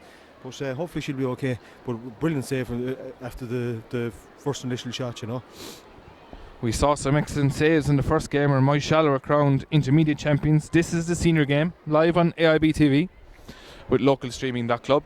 And as we say, online still being treated to down there by the physios. I see the first aid people making their way around too. Seems to be okay. I think she's just getting just checked out from a bang. It was an excellent save originally. I know the ball then bounced off the post and came back out, and all the Slaughtneil attackers are running in. Protected the net, keeps it at 4 points apiece. 19 minutes gone, and of course this will all be added on to injury time at the end of the first half an hour. Referee just going in to check on the welfare of Lions. Game paused. it's been a remarkably open game, and 8 points already scored in the first 20 minutes. Or, you know, it's great to see two teams that haven't won this title before, not played in the surroundings before, almost as comfortable as they are 20 minutes in. Yeah, definitely. Both teams have started very, very well. I suppose it's unusual. Both teams are deploying a sweeper in both sides, and it's crowding the midfield a lot, you know.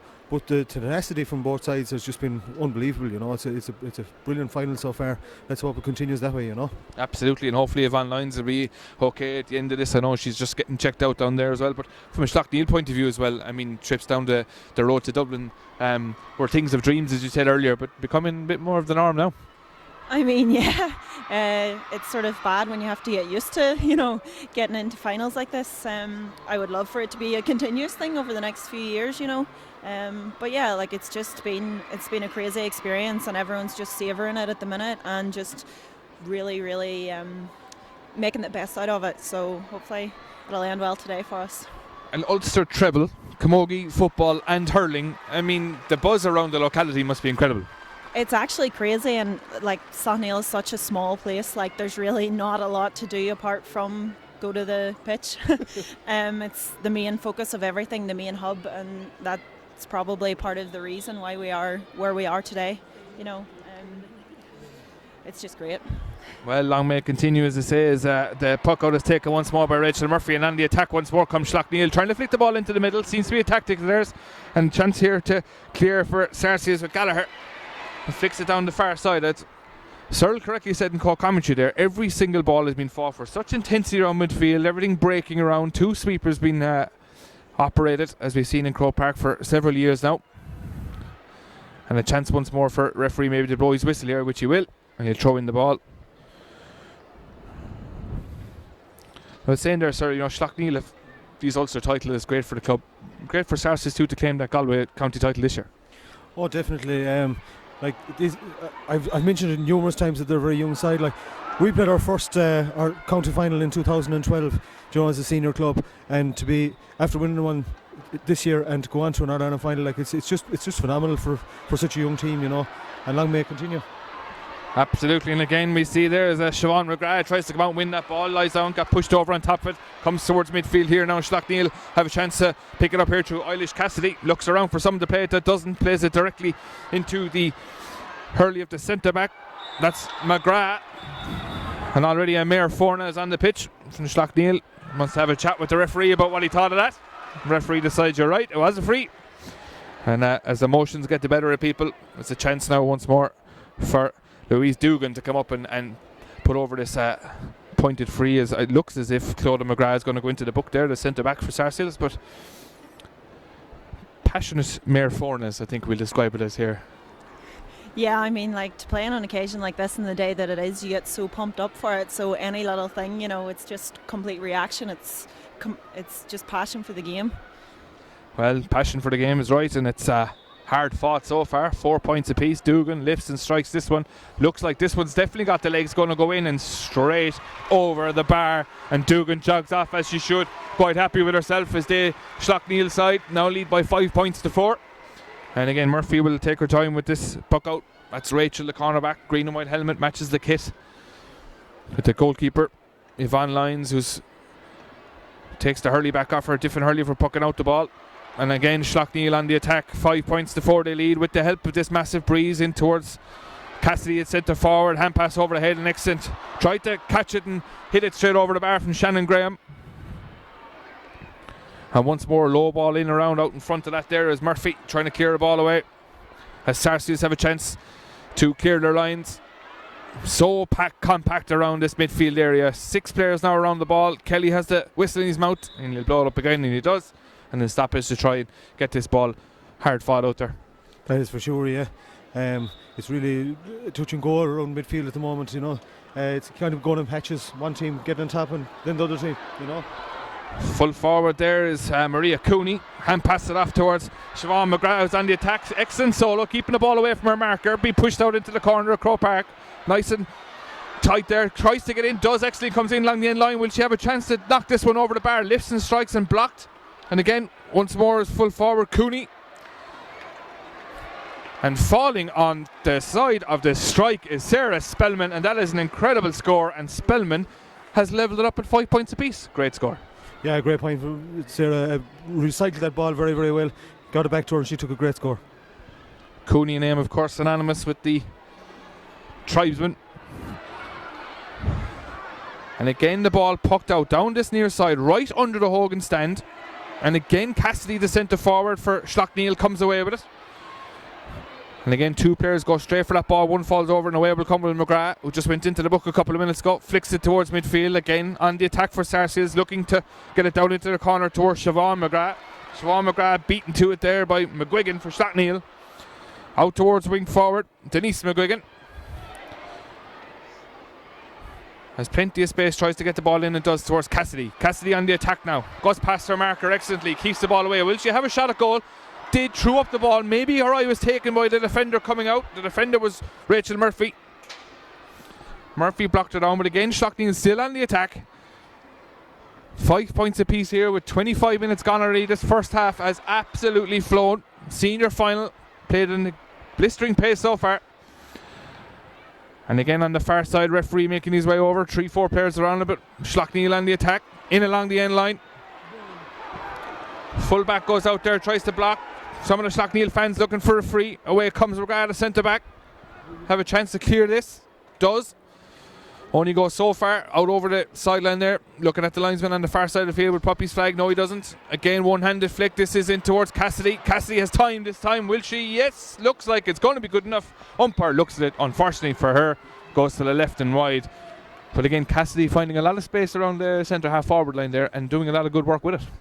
Yeah, she's very much a playmaker in the game. Like, she does a lot of reading of the ball and sprays it out into the forward line. Just plays a smart game, you know.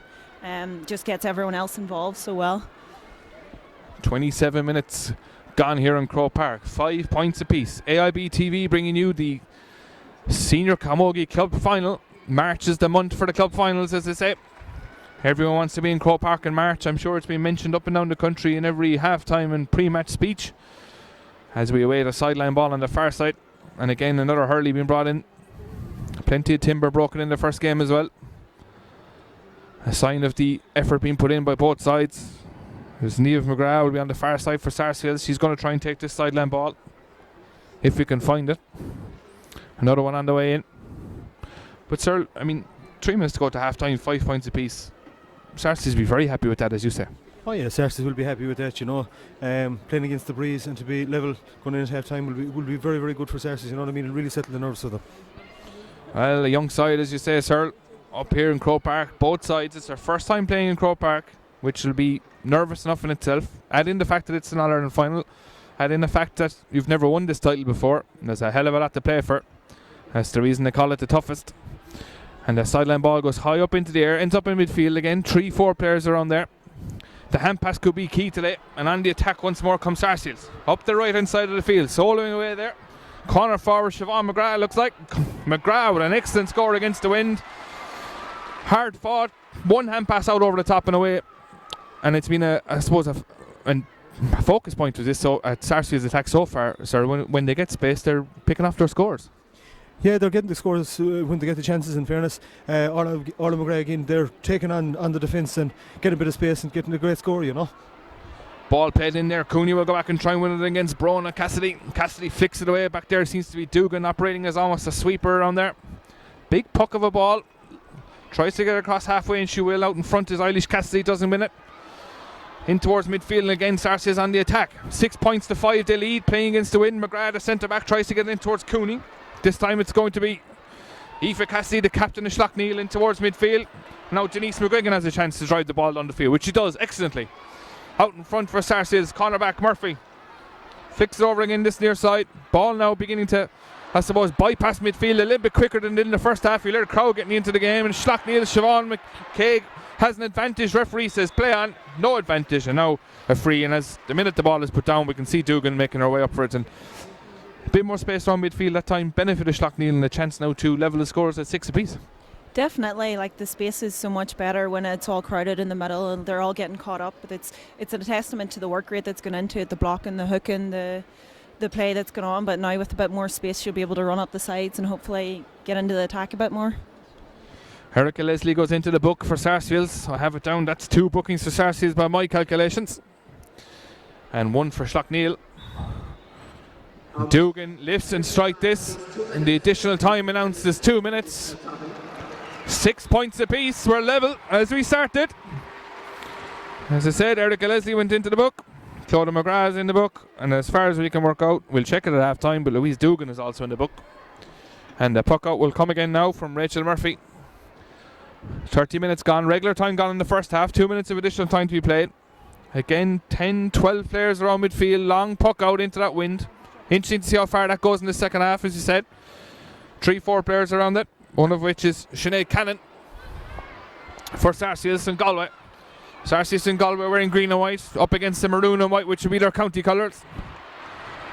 And Slaughtneil have a chance once more to claim. Who's going to get the final score of this first half? Crowd getting into it now, as you can imagine. Cassidy out in front this time, playing a little bit more further in as the half has gone on. Beautiful turn. Eilish Cassidy in along the end line. Has a strike with this. This could be a great score, and it is a phenomenal score.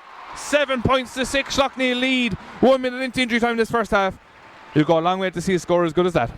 Yeah, it was just a really good individual score there, running up the side and getting the turn in and then just tapping it over the bar from a difficult enough angle as well. So happy enough with that one. Have to be 7 points to 6. Again, another puck out to come from Murphy. 31 minutes gone into injury time in this first half. Long puck out again. Midfield has been crucial so far. It's almost as if whoever wins the ball in midfield almost gets a chance at the score, as Cannon tries to pick it up for Sarsfields. Again, another ruck on the far side looking for ball.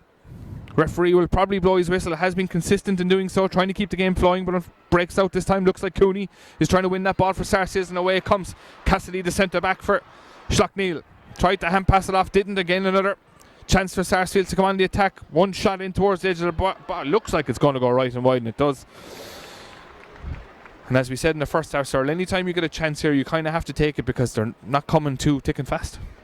No, definitely when you get a chance you need to be taking it, and you mentioned there a minute ago that once it's won around midfield, it seems to be whoever does win it in midfield is going to get the chance to get the score, you know. Well, that's the end of the first half here in Croke Park.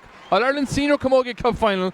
Slaughtneil lead by 7 points to 6 over Sarsfields. We'll hand you over to Liam Horn for half-time analysis. We'll see you for the second half.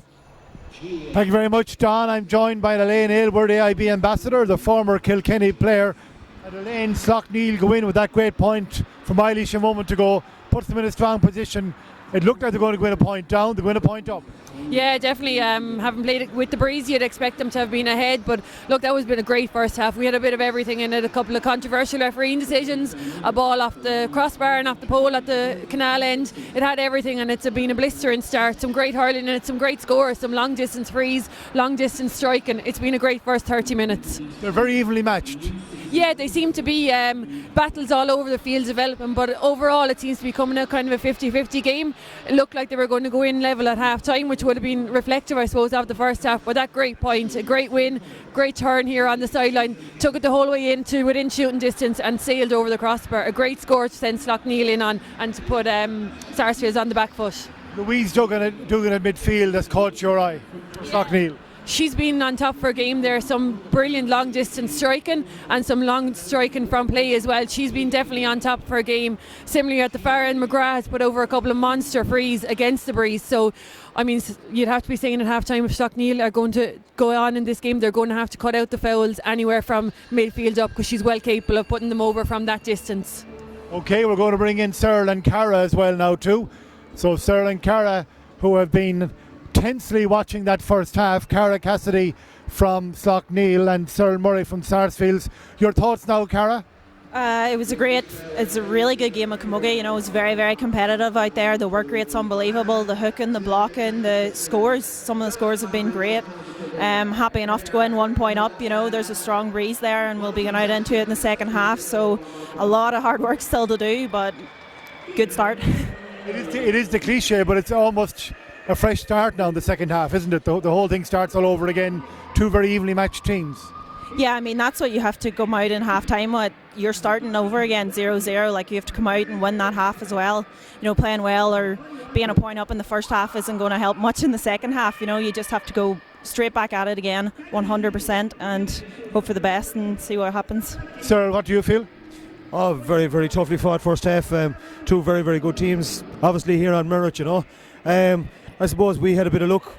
We could have been 2 goals in the back of the net against us, But I would hope that would give them a good bit of heart as well in the second half, that they're still in it. They're only a point behind, do you know what I mean, with the Breeze playing in their advantage in the second half. So it's good position for us. There was some drama in your goal mouth, all right, wasn't there? Oh, definitely a bit of I said there in the commentary, I think our luck might be in today, so I'm hoping I'm right.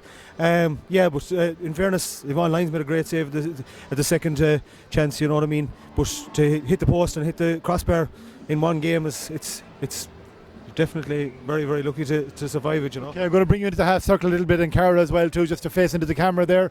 Cara, who's doing it for ye? Who's carrying you there at the moment, do you think? I mean, there's a lot of hard work going on there in the back line by crowding people out. Aoife Cassidy's been very good. Louise Duggan sweeping there at the back, playing a lot of balls in. Eglish is getting out in front and making a lot of plays, and it's just hard work by everyone. There's a lot of frees and things like that, so like everyone's just putting in their own little bit. But the Cassidy sisters are doing great. So. Elaine, how do you see it panning out? You're the neutral here in this gathering. Yeah, look, if we get a second half like we've had a first half, it's going to be nip and tuck the whole way. It's hard to see what's going to separate them. I mean, the first game was a win by a point, could have easily been a draw. Maybe we're looking at a draw here in the second game. It's definitely hard to separate them at the minute. 2 excellent free takers, 2 sets of forwards equally capable of scoring, and 2 sets of backs that are up for defending for the day. So I wouldn't rule out a draw. Okay, we're going to bring in Dara Crowher for a second, just that Dara join us. Dara, Camogie writer. And you were really relishing this battle beforehand, Dara. And while it's not free-flowing in terms of loads of scores, it's a very gripping encounter. Yeah, it is. Slaughtneil are repeating the tactic of the semi-final, bringing back Louise Dugan, who's quite effective there. And they have a sort of middle there with Aoife Nicosada as well, Shannon Graham and Eilish Nicosada, and they're winning a lot of ball, and they probably got the start they really needed, but you can see Sarsfields have danger up front, particularly Orla McGrath's playing very well and scored a couple of great points. Louise is after scoring some fantastic frees down here by the Hogan Stand side as well. I did reckon it will go down to the wire, and that's what it looks like. As you say, it's not the most free-flowing, but like you tend to find that these are really well coached, really well prepared, and it's about winning on the big day, Who do you see taking it? I fancy Slaughtneil, and I just feel like that everything they've done this year and just the whole storyline, I don't know. Get all romantic in you, Dara, it's not going away. Yeah, no, my wife would be shocked, but it's just no. I think they're not careful. We'll box set this for you. I think they've got the goods, and I think the only thing they'll be disappointed in is maybe they haven't gotten enough ball inside, But I think they'll be very happy, to be going in at half-time point up. But like when you're calling a game as tight as this, Liam, you know yourself, you're a hostage fortune. It could go either way, but I just fancy Slaughtneil. Okay, thank you very much, Sarah. We might talk to you a little bit later on. The crowd has just been confirmed at 6,123 here in Croke Park, a very decent crowd for this Camogie All Ireland final double header. Sarah, what do you need to do now to take this? I just think that they probably need to do a little bit more of the same, I see Orla McGrath every time she takes them on, she's causing serious problems. She's got 2 great points. I think they need to do a little bit more of that. Sarah Spellman is at the same thing, and every time she takes them on, she's either getting frees or scores. So I think they just need to run a little bit more in the forwards at the Slaughtneil defence, and I think it'll pay dividends for them. Generate a greater supply, really. I think there's a slight feeling of ye raiding up every now and then rather than sustaining attacks. Yeah, I think it's probably on both sides. The full forward lines haven't really been in the game at all. Most of all the scores from Sars's point of view have come from the half forward line. And I'm not 100% sure about Slaughtneil, but I'd say it's probably something similar. Like the ball isn't going in around the full forward line that much, so I think it needs to be got in there better supply and quicker. You'd have confidence in your inside players, though. Oh, definitely would have confidence in our inside players. 3 very good players inside. Well able to take scores if they get the chance, so they just need to feed the ball in a bit better, Okay, some people we have to say hello to, following us on social media. Aoibhinn Conway says, "Go Slaughtneil." Is she one of your own? She must be, yeah, hopefully. Everybody's Slaughtneil now, isn't they? The whole world is Slaughtneil now. Mark Jackson, great display from Myshall, a great advert for women's sport. Drumrack girl, hard look to Eglish, and come on Slaughtneil. Ciara McAlary just getting ready for the team from Derry. And Will Design Studio, best luck Myshall. They've won, of course, the intermediate final here already today. And Pamela Brophy, Niall and Cavan, and Fanula Kennedy says, "Come on, Sarsfields, you can do it as well." So The toughest is the hashtag here on AIB GA TV and localstreaming.club. Let us know where you're watching. We have the mini teams out on the field as well at half time, and this is a big moment for your underage players because both competing clubs have teams out on the field now as well. That's right, yeah, and believe it or not, Hopper McGrath, who's over the senior team, has 2 more daughters playing out there today. So is he doing a team talk for them as well? Oh well, I hope not, because he's busy enough now as it is. But to have six girls playing in Croke Park in the one day is a fair achievement. It's fair to say Hopper owes Sarsfields nothing. Definitely not, no, without a doubt. No matter what way the day goes, he definitely doesn't owe us either hurling or camogie. Go hurling indeed in his time as well. Cara, you have young players out there as well? Yeah, it's fantastic. Like, you could go your whole career without playing a game in Croke Park ever. And now you have 2 Slaughtneil teams on one day out. Yeah, it's great. Like, the girls, they look up to the senior players so much. They look to them for the inspiration. And for this year, like, what we've done's been unbelievable. And to let them go out there and play in Croke Park's just class. Absolutely, lots of drama to come. Cian Nelson from the Camogie Association, their PR guru, I like to call him. Cian, another keenly contested half an hour there. Yeah, delighted now between the first match and this match too. You know, as you said, keenly contested matches. It's hard to see who's going to win today now. Could even have a replay. So we'll just have to wait and see. Only scoring the first match, and this one's just been point for point, neck and neck all the way. So the replay will be March 19th. That'll be some holiday from Slaughtneil that weekend. 17th here against Dr. Crokes.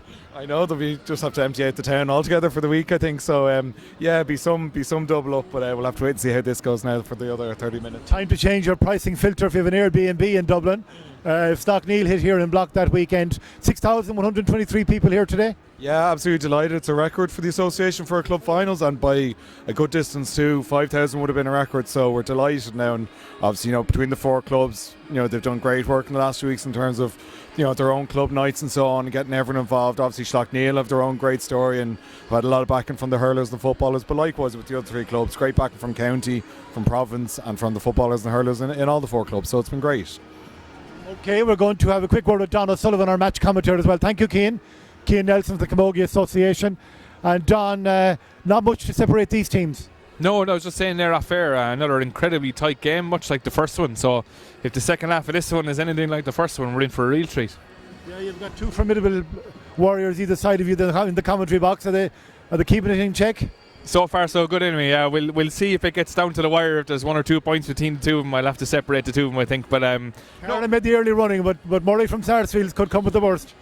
Look, it's so exciting in the last couple of minutes of any match. Never mind All Ireland final. Never mind All Ireland final in Croke Park. You know, and for a trophy you've never won before. So I mean, it could come down to a puck of a ball, much like it did in the first game. And if it does, I mean, look, you can't blame anyone for getting carried away. It's all about the club. That's what March is about. It's about club finals in Croke Park, and you know the lights are coming on now. It's going to be a phenomenal atmosphere here with a huge crowd underneath us. It's going to be brilliant the last 30. Okay, well I'll let you take your commentary team back, Cyril and Cara. Thank you very much. Best of luck in the second half. 1/2 an hour to play, and you know it's a huge moment for both teams now because both of them come out knowing we can win this. Yeah, definitely. When it's a 1-point game, you're in the half time and you're back to 0-all. It is a second half and it is all to play for. The wind or the lights or anything are not going to make any difference now. It's 30 minutes left in a competition that you've worked for 12 months to get to. I suppose going home today, one team will be, you know, the winners are look at Myshall in the intermediate game, but when you look back on it, you'll still have won a provincial title and a county title, which when you start back into your county championship later this year is not that easily won. So, you know, both 4 teams today have come some distance in the last 12 months, and to put that all on the line now in the next 30 minutes, I mean, they're going to leave nothing on that pitch. Right now there is no county championship, there's no other game ever. No, this is it. This is the club. Is that striker player coming out? Is that the way you think? Yeah, I think it must. Like when you talk about the McGraths, they're leaving that house this morning, and 4 girls playing in the senior final, and 2 girls in an underage game. Like that's all that house has been talking about for the last since they won the semi-final. So I mean, that does weigh heavy on you coming into a game, and you know as you're coming up the steps there, as you're leaving the dressing room, that in 30 minutes you're going back in there either with the cup or without it. So that all has its price. Okay, we have 2 teams back out on the field. We have a referee making his way back out onto the field, and we have what should be an enthralling 30 minutes of camogie ahead of us. 1 point between the teams, There is so much to play for here in the All-Ireland Senior Final, the biggest club competition in Camogie. The All-Ireland Senior Final, back to Don, Cara and Cyril on commentary. Thank you, Liam. The lights are on. Croke Park is ready. Last half an hour of the Senior Camogie Club Championship this year. All-Ireland final time. Ray Kelly, the referee, has a sliotar in his hand. You already see in midfield there 11 and 9 for Sarsfields and 9 and 12 for Slaughtneil. Sarsfields trailed by a point, 7 points to 6, but the wind is blowing in their direction in the second half. Dying down a small bit from the first, as I said, lights on. All ready to go here for the last half an hour. Second half underway. And wherever you're joining us, remember to use the hashtag #TheToughest, AIB TV and local streaming, bringing you this final 30 minutes away from crowning the Senior Camogie Champions for 2017. And as we said in the first half, whoever wins this one will be crowned the Senior Camogie Champions for the first time in the history of the club. So all to play for. Cyril and Cara join me here in co-commentary. We'll talk you through. And as we said, Slaughtneil straight on the attack, playing into this wind. And a hand pass straight off here towards Denise McGuigan, tried to pick it up. Didn't. And a chance for Sarsfields to clear their lines. But once again, the hooking and blocking has been exemplary in this match, much like it was in the intermediate game, which Myshall of Carlow picked up the crown on the attack. His Mullen has a chance here to get the shot away. Didn't. Could have got a hand pass away too. Unfortunately, falls to the ground, doesn't get the ball clear away. One more chance maybe for Cassidy here. Lift and strike. Cassidy looked like she was going to go right and wide. And left and wide, and unfortunately it does. But again, that same second lane, Cassidy runs down through the spine of the team. This time Eilish, she was impressive first half. Unfortunate there. Yeah, I mean, like, she just turned and hit the ball there, and maybe it was a couple of inches off. But the attack and play straight off the bat, they're getting straight back into it again, and hopefully it starts to reap some stores now. Long puck out again from cornerback for Sarsfields, which is Rachel Murphy, dropping down around midfield. Again, Slaughtneil tried to set up an attack by using the wings, but back there is Aisling Spellman. Long delivery down towards midfield, trying to pick up on that ball. There's corner forward Siobhan McGrath, made a couple of breaks in the first half. And again, every inch and every possession fought for in midfield. And away comes Shannon Graham. Shannon, who started the first half excellently, started to solo her way through the defenders, and much like she's doing now, but this one just dropped into the hands of Yvonne Lyons, who bats it away off to the right hand side. No danger there, and a chance for Sarsfields to clear, and across they come, soloing again as always. This time maybe a hand pass to get out of trouble. Hooked from behind, and Tara Kenny there was trying to clear the ball and got towards midfield. Trying to be picked up there by Orla McGrath, a captain of Sarsfields, who hopes to be going up and collecting the cup in 20 minutes plus time. And again, Ray Kelly, the referee from Kildare, decides to throw in the ball. And Sarsfields slow to start the second, like they slow to start the first third. Yeah, a bit like the start, right. They've been slow to start. Starting to get into it a little bit now. So just need to build on that. Slaughtneil will lead by a point on the attack once more. Again, soloing straight through the middle. Beautiful there by Graham. Treats the ball in Hurley. Has a shot. Graham left and wide, unfortunately. But Graham, a brilliant strike, but brilliant, very, very powerful runner there. And once she gets the ball up onto the Hurley, she's going. Yeah, there's not much that can stop Shannon, to be honest. When she gets the ball in the hurl, she's flying. Just runs up and down the pitch. Loves to run up and down the pitch. She's hard to stop now and catch. 33 minutes gone, as you say. Shannon Graham running around down there, keeping us entertained as this bitterly cold day in Croke Park at level 7 in a Hogan stand. And Slaughtneil, all Slaughtneil so far to start of this half, as Teresa Mellon goes on the attack, tries to give the ball away, will have a chance, tries to hand pass it in. Blocked inside is Eilish Cassidy. And then there's Niamh McGrath, normally takes the place balls, back in the fence, drives it towards midfield. And a chance for Sarsfields to get an attack, but Slaughtneil there again. And their wing back Claire McGrath loses out in possession. Orla McGrath, a captain, a namesake, divided now today by their club colours. And again, a chance now for Sarsfields to register their first score. This one looks like it's going to drop left and wide. A couple of wides to start the second half, but a bit better from Sarsfields, who trail by a point. A little bit better there. Orla again taking on the defence. Worrying thing though, that hit the ball in there. There was no one inside at all. Ball just trickled out wide. You know, need to keep someone in around that danger area for those balls coming in. You know. I just see here already that centre field Sinead Cannon has gone in there, but a good bit out. But considering that wind, that's a bit of a worry, you're saying, sir. Yeah, with the breeze advantage there, I think they'll need to keep someone inside around the danger area, you know. A chance for Sarsfields' first score this second half. It looks like Siobhan McGrath was having a chance there, a nippy little corner forward on the far side. And Slaughtneil Still lead by 7 points to 6. 34 minutes gone now. 4 minutes of the second half has flown by, much like the first half did.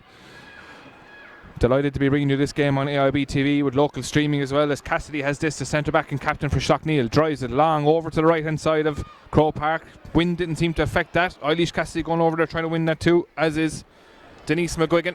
McGuigan with a lot of possessions in the first half. Sarsfields is looking to find Siobhan McGrath in the corner. Working hard as always, trying to win possession. And this looks like Shannon Graham because it's soloing and it's a green helmet and she's flying it, and you're correct, it is. Excellent defending back there by the wing back Tara Kenny, who cleared her lines the last time using a solo. This time she tries to do it again and gets a free, and now we'll see how strong this wind is, because Niamh McGrath put one over from the middle of the field against the wind in the first half. So Cyril, I'll give you a chance to redeem yourself now. Is this within her range? Well, I'd say with the breeze behind her it might possibly be, but being honest, you know, if she scores this, it will be a phenomenal score because it's a long way out, you know, a big puck, but hopefully she will. Well, Niamh McGrath, as we said, scored one from bang in the middle of the pitch in the first half against the wind. This one looks like it's got the legs, going to drift in around the edge of the square. Who's in there? As Cyril had said in commentary, he's worried. There's not too many people in there wearing the green and white of Sarsfields, and it's cleared away by Louise Dugan. And out towards midfield here, and on the run is Denise McGuigan. Slaughtneil looking to extend their lead. Already lead 7 points to 6. Out here towards Eilish Cassidy, trying to pick up the ball. Try and get the hand pass off and again. On the attack, Shannon Graham. She doesn't need any second invitation. Plenty of room in front of her. Lifts it, strikes it. Blocked inside on the edge of the goal line by Yvonne Lyons. Excellent goalkeeping so far too. Says another chance here to goal for Slaughtneil. Lifted, struck to the corner of the goal. Mary Kelly with the strike in the white boots. He celebrates. Jogs out to the edge of the D. A phenomenal goal. 1-7 to 6 points. Excellent strike. Yeah, I mean, that's what Mary Kelly's in there to do. She scores goals and she just picked the ball up, and there was only one place she was going to put it. It's the corner of the net. A word though too for Shannon Graham. It opened up in front and away she went. Oh, she just sees the space so well, and she cut through. Everyone else was looking the other direction, and she just creates so much play up in the forward line. It's great. Spellman on the attack for Sarsfields is blocked, and now Slaughtneil really growing into this game. 1-7 to 6 points they lead. In around midfield again. Again, it's Denise McGuigan finding a lot of space. We saw in the first half, whoever wins the ball in midfield has a chance at a score. A brilliantly open game of camogie. And again, Sarsfields struggling to get the ball past Slaughtneil's half back line. Maybe this time low ball into the forwards. Again, only 1-2 forwards up there. Cooney tries to win it. That's Mariette. Full forward for Sarsfields, way out the field. The chance here now for McGrath. McGrath sidesteps one, sidesteps two, hand pass it in as she flicks it over. Second chance here, Cannon is inside, has it all, pulls on the ground, maybe could have picked it up, didn't, struck out, saved on the goal by Bradley and cleared all the way down the field for Slaughtneil. Another chance of a goal, game really opening up now. Crowd coming to life as you can see. McGrath in midfield, battling with Cassidy. Who's going to win it? Sarsfields have it on the attack. Orla McGrath, the captain. McGrath, little short and grip, little flick, looks like it could go left and wide, and it does. Chance of a goal. Maybe didn't need to put in it first time, but who am I to talk? Yeah, I think you might be right there. Probably didn't realise the position she was in. Had a little bit more time. She could have picked it and taken it on, you know. But it is really opening up now. Sarsfields and Slaughtneil. Galway versus Derry. All Ireland Camogie final. 1-7 to 6 points. A 4-point lead for Slaughtneil. 38 minutes gone. We'll play 60. Again, midfield battle. Whoever is going to win this is going to probably have a chance at a score. Both sides really fighting for it. Back there is Cooney. Centre back for Sarsfields is McGrath. In the book for an early discretion. Into the corner here. On the attack once more. Donoghue has the chance. Lifts it, strikes it, turns. Already on the way back out. It was actually Siobhan McGrath and a good score. Yeah, Siobhan, one of well, took it on. You know, maybe there was an opportunity of a goal, but she took the point, which is no harm. Settled down the team again for the second half. 1-7 to 7 points. Now a puck of the ball between them. Puck out to come. Bradley from Slaughtneil. Lovely sweet strike. Drives it down. Will go over halfway. Where will it bounce? Looked like it was going into the hands of centre forward Niamh McGrath. Again, back there trying to help out. And thankfully Ray Kelly is leaving this one flow. The referee in the middle was blowing up a lot in the first half and taken away off the hand there. It's Eilish Cassidy on the attack again. Every time someone's soul has gone on the attack, forgets to bring the ball with her. Referee says he was playing an advantage. And Graham and Cassidy now beginning to come into their own with the space in front of them. Yeah, definitely. The first half was very compact and combined, and it's hard to get going on a game like that. But Shannon and Eglish they strive for the space. That's where they come into their own. So On the way up to take this free, Louise Dugan. And come into shot. Next couple of seconds, there she is. A couple of place balls in the first half, excellently struck over the bar. Looks like she'll go for it again. Referee now in his notebook again. Really clamping down early on these frees. Looks like he's going to show a yellow. He has. Another yellow. I make that the third yellow for Sarsfields. It looks like it's gone to midfielder Kate Gallagher. Or maybe Niamh McGrath. Yeah, it's Niamh McGrath. And as I say, Dugan now with Slaughtneil. Lifts this, strikes it. Gonna have the legs. Gonna drop to the right and wide. And could have been knocked in around the square there. But 3 bookings now. A worry, sir? Yeah, a bit of a worry. Probably harsh enough bookings, I think, with a couple of them. But a bit of a worry. But just have to play on, not to worry about it during the game, 1-7. Slaughtneil lead by a goal. 40 minutes gone. Puck out. Not dropping as far as I thought it was going to drop. That's an excellent catch around midfield. Again, Cooney now operating around midfield too. Tries this diagonal ball in. Plenty of movement in the Sarsfield forwards. And out in front here on the attack is the wing forward, Orla McGrath, captain. Has had 2 or 3 shots early at this one. Slides, stands, picks up, knocks it over the bar. And now the woodwork on the far side is tested. That's the full set. Both posts in the upright. An excellent score for Sarsfields. 1-7-8. Yeah, that goal is like our 16th player at the moment. Great score, great ball in from Maria Cooney, and after wonderful catch from Erica Leslie. And Orla did what she's at all day, took them on, got the space, tapped it over. Well, that's the post that saved them in the first half has come to their attention, or their help in the second. And again, once more, Sarsfields have a chance to go on the attack. Game now rightly in the balance, 1-7 to 8 points. And the senior camogie final living up to its reputation as one of the best games of the year, normally is. And again, Sarsfields coming. Short hand passing game really paying dividends. Looks like that was a free in. It was. Referee is calling over Slaughtneil player. Made 1 booking in the first half already for a block. I'm just trying to see the number there. Looks like the fullback, which is Brona Cassidy. If it was Dugan, she could be in trouble. I think Dugan's already in the book. Referee just having a word. I think he realised that Dugan was in the book already. Probably wasn't a second bookable offence. Luckily for Louise, she got away with that one. No, definitely. Like, for your game to end with a tackle like that would be heartbreaking. Just give her a talking to and didn't bother with the second yellow, thankfully. Well, currently 1-7, which is 10 points. And 8 points to Sarsfields with a place ball to come up. McGrath will strike this one well within a range. Tight angle, wind blowing across. Seen a few frees in intermediate game missed on that side. And a chance now to reduce this lead to 1 point. Niamh McGrath booked a couple of minutes ago. Drawing the left hand. Bit of drizzle still in the air. Lights on at Croke Park. Coming towards 42 gone. Lifts it. Gently strikes it. Probably needed to commit a little bit more to the strike. And unfortunately to the left and wide. Yeah, a bit of a shock. Seemed to try and tip the ball over the bar, which is not her usual style, and maybe that's what put her off, but bit of a let off there, I think, for Slaughtneil. Absolutely, a let off. Maybe a player could have gone into the book, and also a let off that the free was missed. But again, puck out taken. We're back on. Still a 2 point game, and Sarsfields back on the attack now. Really coming into this game, have a couple of chances in the last couple of minutes, trying to pick up this ball in the corner there. Orla McGrath has had 1 point from play off the knees, a slid onto the ground and picked up and struck. And Dugan clears for Slaughtneil. Out towards midfield. If Shannon Graham gets on this, she'll definitely head away. And she will. And off she goes. Soloing as always. Had the opportunity to flick it into the middle and does in towards full forward there. Sinead Mellon. Dispossessed, and once again excellent defending from Sarsfields. Had a bit of a lull in the last couple of minutes now with the game really coming to life again. You see these battles for 50-50 ball. Knocked out over the sideline, unfortunately for Sarsfields by Sarah Spellman, and a chance now for Slaughtneil to get an attack going, which they take the sideline ball quickly. Back here towards centre half back and captain Aoife Cassidy lifts it, strikes it into the wind. That's a huge puck of a ball. Will it bounce in towards the full forward line again, and goal scorer in there is Mary Kelly. Kelly trying to lift it, flicks it in towards Cassidy. Cassidy will get it into her hand, has a chance here. The goal, takes the shot, goes straight over the bar, and a great point from Cassidy. Beautiful pick up into the hand and over the bar, nice and easy. Yeah, I mean, that was what we needed, a point to settle things down again. The Sarsfields were coming back there with a few points, so it was maybe the better decision to tap it over instead of trying to go for a goal again.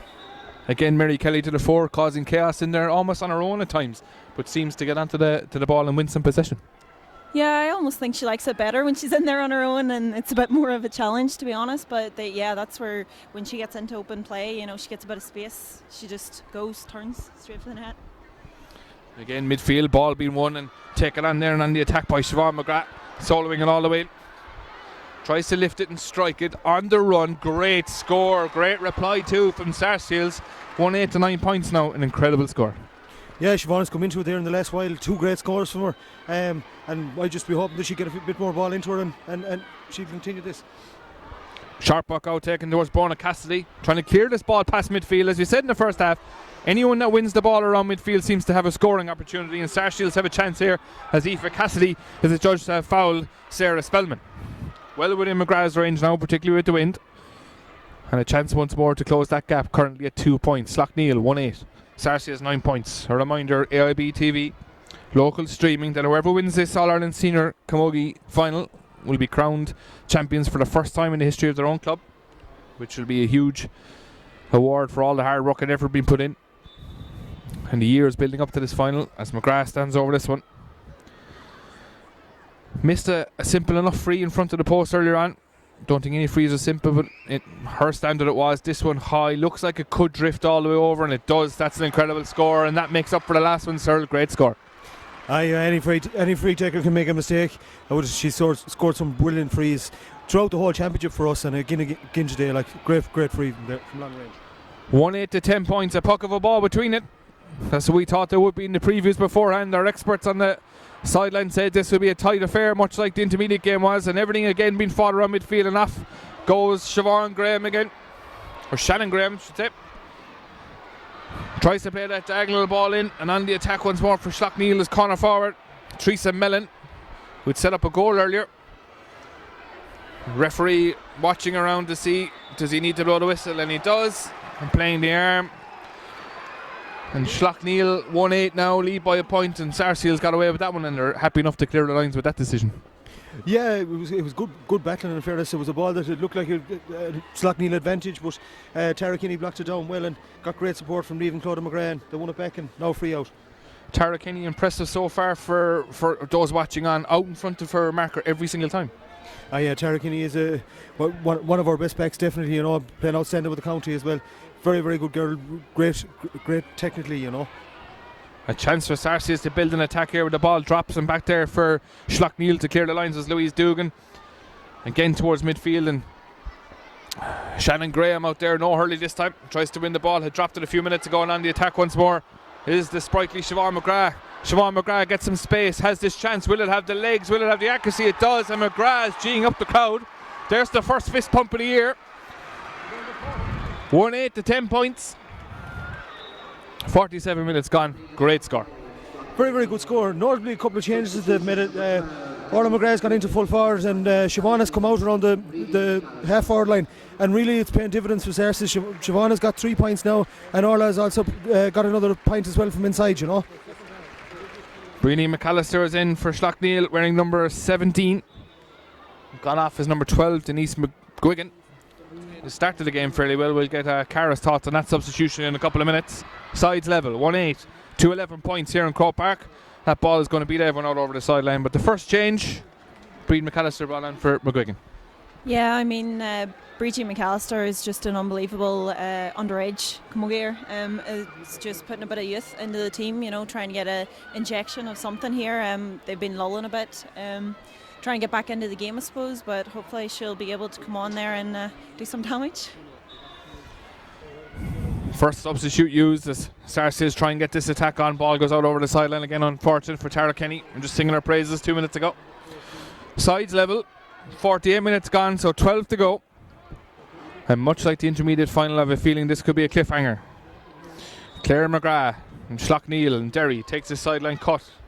Goes over the heads of 3-4 players. Look, this one could go out over the end line. It does, and unfortunately for Mary Kelly, she couldn't pick it up. And the linesman will give the ball back to Tara Kenny. So it's almost as you were 2 minutes ago. Still sides level. As we say, if there's a replay, the 19th of March at a neutral venue. And Tara Kenny cuts that sideline ball excellently towards midfield. Graham had it, loses it. Sarsfields on the attack. Cannon has this. Sinead Cannon Chance here for Sarsfields to play a ball in. It's that Siobhan McGrath again. Hand pass in front, decides instead to take the shot on. McGrath will be a good score. Drops into the hands of Bradley. Bats it down in front. Has loads of time to clear this. Plays it across the goal. Big intake of air from everyone around. As Dugan clears that ball towards midfield, and I have a feeling the next score now could be crucial for either side. Back there for Sarsfields is Niamh McGrath. McGrath tries to clear towards across midfield, I should say, towards Sarah Spellman. Spellman fighting for the ball in possession. Now comes Eilish Cassidy. Cassidy blocked down excellently in midfield by Kate Gallagher. Cassidy goes for it again. Still Gallagher fighting for the ball. Gallagher has a chance to pick it up, but Cassidy knocks it off her early. Excellent intensity from both players on the far side. Almost a personal duel. Referee decides he's going to leave things play as McGrath clears this ball. We've a Sarsfields player down getting physio for cramp as McGrath goes on again. This is becoming the star of the show here. Shorten the grip, straight onto the edge of the D. Has a chance to flick it in with a hand pass. Doesn't, thought about taking the shot on. Referee looks like he could have blown for throwing up the ball and catching it. Unfortunately, I suppose the chance was there for the hand pass, maybe didn't see it. Yeah, there was chances. Probably two girls running both sides were Sinead Kennan on her left and Orla on the right, you know. Probably, I suppose, got caught between two minds and threw it up and caught it, but really coming into the game, and I hope she continues. I see Sarah Spellman, who's having a great game as well, went down injured there, but thanks be to God, she's back up and running again. She would be a big loss event and it would happen there, you know.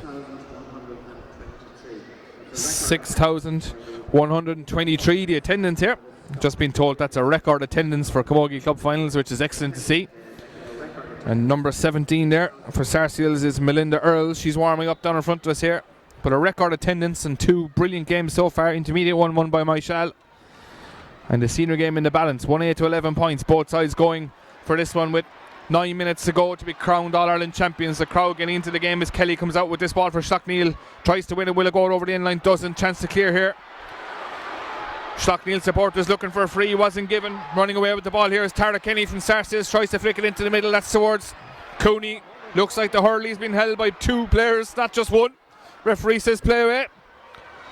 Still Cooney tries to pull on this, misses it. Into the hand excellently. Tries to drive it across field. Only one player out there. Siobhan McGrath could be beaten to the ball and is by Louise Dugan. Dugan comes out, could drive this one very far. Keeps soloing the ball, gets towards midfield, drives it into long in towards the full forwards there. Sinead Mellon on the ball, fix it pass, trying to go towards Therese Mellon. Blocked inside her, looked like a push in the back. Couple of people looking for free, not played. Out towards midfield once more. 1-8 to 11 points, everything level. 52 minutes gone.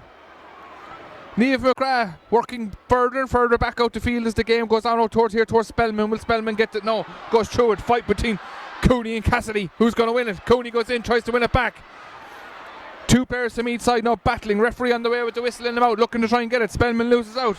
It's Eilish Cassidy driving it left into the corner towards Kelly. Kelly going out there. Back for company is Murphy. Murphy normally takes the puck out. Kelly still trying to get it. Running out of space. Lifts it, strikes it. Looks like it was touched on the hurl as it was going across the goal. Intense period of action here in Croke Park as both sides chase down the All Ireland title, that crucial crown. Cassidy has it, listed, strikes it, could it be a score? No, goes to the right. Who's out in front? Two players go for it. Going back for it is Aisling Spellman from Sarsfields. The longer this goes on, the more the next score is going to be crucial. Two players again on the far side fighting for the ball, one of which it appears to be Orla McGrath. Sarsfields coming away, soloing it. If they get a score here, the crowd will tell you how big it's going to be. Dugan again back there. Started this whole period with a big solo run in towards midfield. Graham has the chance, will take someone on. Solos, couldn't get it onto the hurley, loses the hurley back. Blocked back there by Claudia McGrath. Again a hand pass out to the far side to Cannon, operating further out the field. What a period of play, incredible so far. On wing back Claire McGrath for Slaughtneil, tries to clear it again back towards Coogan. The third time in this period of play she's had the ball, drives it in towards Cassidy and Kelly. Again Eilish Cassidy tries to pick it, loses the hurley. Both people working really hard for it. Hand pass out here towards Aoife Cassidy, the captain of the side. Is she going to get a score? Lifts it, strikes it, excellently blocked down into the hands of Lyons, or blocked I should say, towards fullback Laura Ward. Laura Ward works her way out and the referee gives everyone, including my own voice, a break. Incredible defensive performance there from Sarsfields. Yeah, they're really putting their shoulder to the wheel and they're putting their bodies on the line. You know, it's a brilliant performance with the defence at the moment, but it needs to be because the intensity in this game is just unbelievable. You know, whoever wins this game, you know, will obviously deserve it. But there'll be no shame on the person that doesn't win it. You know, it's a fantastic game of camogie. You know. As Searle said there, a phenomenal game of camogie. I mean, a period of play there where Louise Dugan is just the star of the show. I think she had 3 or 4 possessions in it. Now the crowd are getting into it. Sides are level. Incredible fitness levels on show too. A great advert for the game. Yeah, absolutely. This is what you want to see from a club final, you know, and record numbers, as you say here watching it. It's great for the game and for all the girls, you know, to get it out there and for people to be able to watch it as well online. Incredible intensity, incredible drama here. We've 5 minutes to go. The second half has just flown by in the blur. 1-8 to 11 points. Slaughtneil 1-8. Sarsfields of Galway 11 points. And Kelly has decided he's going to throw this ball in. So Cooney in with it for Sarsfields next to Shannon Graham. Throw in ball, trying to get a foothold into this game, trying to get the next score. Brilliant hand pass out towards Cassidy from Graham. Cassidy now, off she goes on the solo run, goes across the 45, has the chance here to hand pass it in, which she does. Could be a chance of a score here for Slaughtneil. Back to Cassidy. Oh, behind her. Unfortunately for her, you can hear the crowd groaning. Will Sarsfields have a chance to clear? No. Again, another ruck for possession going back. Cassidy fighting tooth and nail for that ball. Lost out 2-3 minutes ago.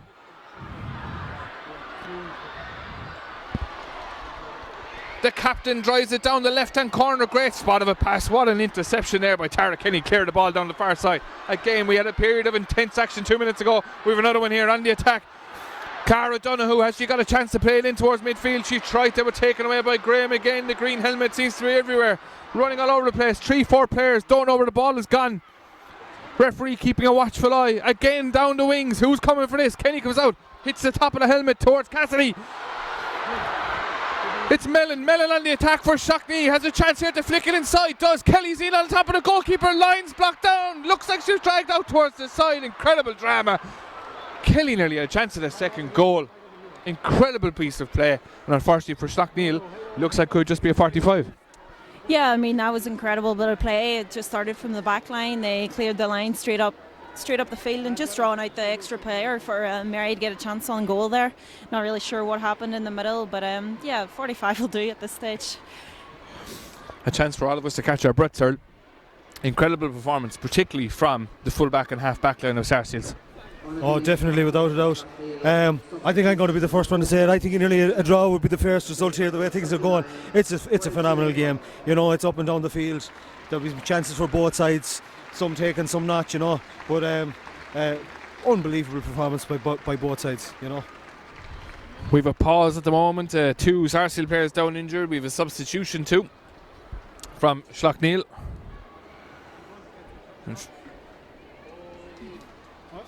Number 29, Fraley Tarna Burke. Or even Fertierna.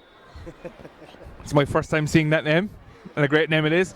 Ball dropped in there towards, blocked on the goal line again by Lyons, having an absolute stormer of a day, nearly knocked out by a goal post in the first half and still getting the saves in the second. It's McGrath trying to block that one away, and Slaughtneil still refusing to end this attack. It's Graham in midfield. She'll go on a solo run. She will, and off she goes. Looks like the hurley's been held. Referee's playing the advantage, and Graham, from the resulting 45, blocked by Lyons, goes back out the field, and a free now and a chance for Dugan to come up and maybe put Slaughtneil one ahead. Yeah, I mean, sheer determination and guts there from Shannon, just refusing to give up. The ball came out again and she wasn't having any of it. So this gives Louise a good opportunity to put us in front here, a couple of minutes left. Well, the name Slaughtneil is reverberating around Croke Park. Huge crowd down from the north for this one. The club on an absolute high at the moment with their trio of Ulster titles. Dugan lifts and strikes this one, and it's now 1-9 to 11 points, 6,000 here. You'll hear the crowd roaring, and Sarsfields will have to reply now, Searle. Yeah, they need to get the ball down the field fairly quickly now and get an answer to that. Good score, could have been cleared, you know, but they took their chance very, very well. The sun coming out there, breaking through Hill 16 and onto the Cusick stand on the far side. Looks to have been pulled back there. Referee says play on. Some of the Sarsfields fans not too happy. It's Tara Kenny out in front there. Next score could be huge, 1-9 to 11 points. Slaughtneil lead in this All Ireland final on the attack. Centre half forward Eglish Cassidy. Cassidy has a chance, lifts it, strikes it. This one could eke just inside the post. Umpire says it's a point, and what a score. Eglish Cassidy, incredible. Absolutely inspirational there. She just took a look at the post, swung the bat, and it went straight over. In the blink of an eye with 1 minute to go, it's 110 to 11 points. What an incredible finish we're having to the senior game. We had an incredible finish to the intermediate game. Slaughtneil all roaring forward now. It's maroon and white all over the pitch at the moment. Look like they're going to try and chase down this first All-Ireland title for the Camogie club. McGrath back in there for Sarsfields trying to pick it up. They need one more chance. Looking down on the sideline, they're preparing the board for additional time. Referee says we have a free in. Anything can happen. 110, 13 points to 11. Referee now moving it forward as well. This one could either go over the bar. Liam McGrath is looking to the sideline. What are we doing here, sir? Oh, it's hard to know. I didn't get what the injury time is yet. I suppose you probably have to, with the fact the game is not over, try and knock it over the bar and go for another score, you know? 110. Slaughtneil, that's 13 points. Sarsfields on 11. McGrath has this place ball well within a range. Wind blowing, helping this ball as it goes. Looks like it's going to drop in around the edge of the square, and back there, ball drops on the edge of the parallelogram. Only 2 minutes of additional time as that ball drops in, and clearing it here is Eglish Cassidy for Slaughtneil. Will Sarsfields get one more chance? 110 to 11 points. Again dispossessed. Burke, the substitute, fighting for everything. Fresh legs maybe. Out here towards Kenny for Sarsfields, trying to pick it up. Kicks it along in front. It's the wing back for Slaughtneil, Gagnon Kane, who clears the ball up towards Kelly, the goal scorer. Kelly out in front. She can flick it out. She has Cassidy free outside. Cassidy has it. This could be the sealer. Cassidy comes inside onto the other side, drops it into the hands. Lyons backing up, blocks it on the goal line. Has a chance now to clear with the wind. Will go far. Does out this near side towards midfield. Hand up, missed. Again, McAllister, the substitute for Slaughtneil, is dispossessed. We've 1 minute gone of the additional time. 2 points in it. Nervy time. Yeah, it's very unsettling. 2 points is such a dangerous lead as well, you know, goal and the whole thing swings in the other direction, but just waiting for the last couple of minutes here to see how it turns out. The captain, who hopefully, for Slaughtneil's point of view, will be going up collecting the cup in a couple of minutes, takes the sideline ball back towards Cassidy again, clears it straight into midfield. Again, will it be blocked inside? Sarsfields may have one more chance. Cleared away by fullback Laura Ward. No one around midfield. Only Brona Cassidy out from fullback, takes a step inside, lovely step, flicks it out to the far side. Looks like Graham again in midfield. Shannon, who started the match so well, will she finish the 2? Referee's going to blow the whistle here. He's going to have to throw it in. That's the end of injury time. Referee's going to say a substitute can be made. Cleena Mulholland is going to get her chance to play in Croke Park. On she comes. 110 Slaughtneil lead. Sarsfields 11 points. Into injury time. If injury time, will Sarsfields have one more chance? Ball thrown in. Again another ruck. Slaughtneil trying to slow down the ball as you imagine they should. Referee looks at the watch. Referee blows the final whistle. Slaughtneil from Derry, All Ireland Camogie champions, senior champions for the first time ever. 2017 will be remembered as the year of Slaughtneil. An incredible performance. What a win. And AIB TV brings you 2 immense Camogie matches in a one day. I'm Donna Sullivan and hands you over to Liam Horan now for post-match reaction to that incredible victory. And congratulations to Slaughtneil and commiserations to Sarsfields. Well done, thank you very much. And yet again another incredibly closely contested half. But to Slaughtneil the victory. Their story continues without any checking today here in Croke Park. Disconsolate Sarsfield players on the field. They gave it a great shot, but the growing reputation of Slaughtneil has been enhanced still further. And what a win for a Derry club, beating a powerhouse county like Galway. A club with real momentum, Slaughtneil, Elaine. Oh, absolutely, the dream lives on up north for another while. They were absolutely phenomenal. I mean, that was ground out to the bitter end, and they were still finishing on the front foot. Like the last score by Eglish there was an absolutely phenomenal point from the sideline here. It was just, I think it was a fitting end to the game. Their last attack there was bodies down all over the ground. I mean, both sets of players, both Sarsfields and Slaughtneil, deserve great credit for the display that was put on out there today. It was a fantastic club final. There was a sense that Slaughtneil were not going to be stopped. No, they never gave up. I mean, There was a serious period of stalemate there for a while in the second half, and we said that the next score was going to be crucial and it would drive on, and it was Slaughtneil that got it, and they didn't look back once they got that. They put the foot down and they drove all the way to the finish line. Cara for Slaughtneil, 1 down, and what a victory. Yeah, that was absolutely incredible. Like, the girls fought tooth and nail to the very end. They put their heart and soul on the line, and thank goodness today was their day and it really paid off. Anything less than that would not have won it, because Sarsfields were very formidable opponents. Oh, it was an unbelievable challenge out there. Both teams were absolutely fantastic. I mean, the level of camogie out there was just really, really impressive, and it just came down to the last 10 minutes. A couple of balls could have gone either way, and we got the break and the score. And you can talk us through this, Cara, if you want to come here to the front. We'll stay on the pitch so we can all move to the front of the presentation or the interview area. What's happening here? Basically, that's they're sort of done with the presentation. They're going to come over across the way to get the presentation of the cup now. Not sure how they gathered them off the floor over there, because I thought they would be there for a while. Louise Dugan, we're told, is player of the match. Yeah, Louise Dugan was just unbelievable. The way she reads the game and sweeping them back there it was just such a huge part of the game today, to be able to play the balls exactly where they needed to be. To use the space, Croke Park is it's like such a massive pitch, but she played so well. A roar as if it were full goes up here. As Cyril, from a Sarsfields perspective, there'll be a lot of what ifs, because they came agonisingly close. Oh, definitely came agonisingly close. I said it in the commentary that I thought about 5 minutes ago that the draw was the fairest result. But in fairness to Slaughtneil, they really turned it into the last 5 minutes. You know, a couple of decisions went their way and they capitalised on it, you know. But fair play to them, the dream lives on for them.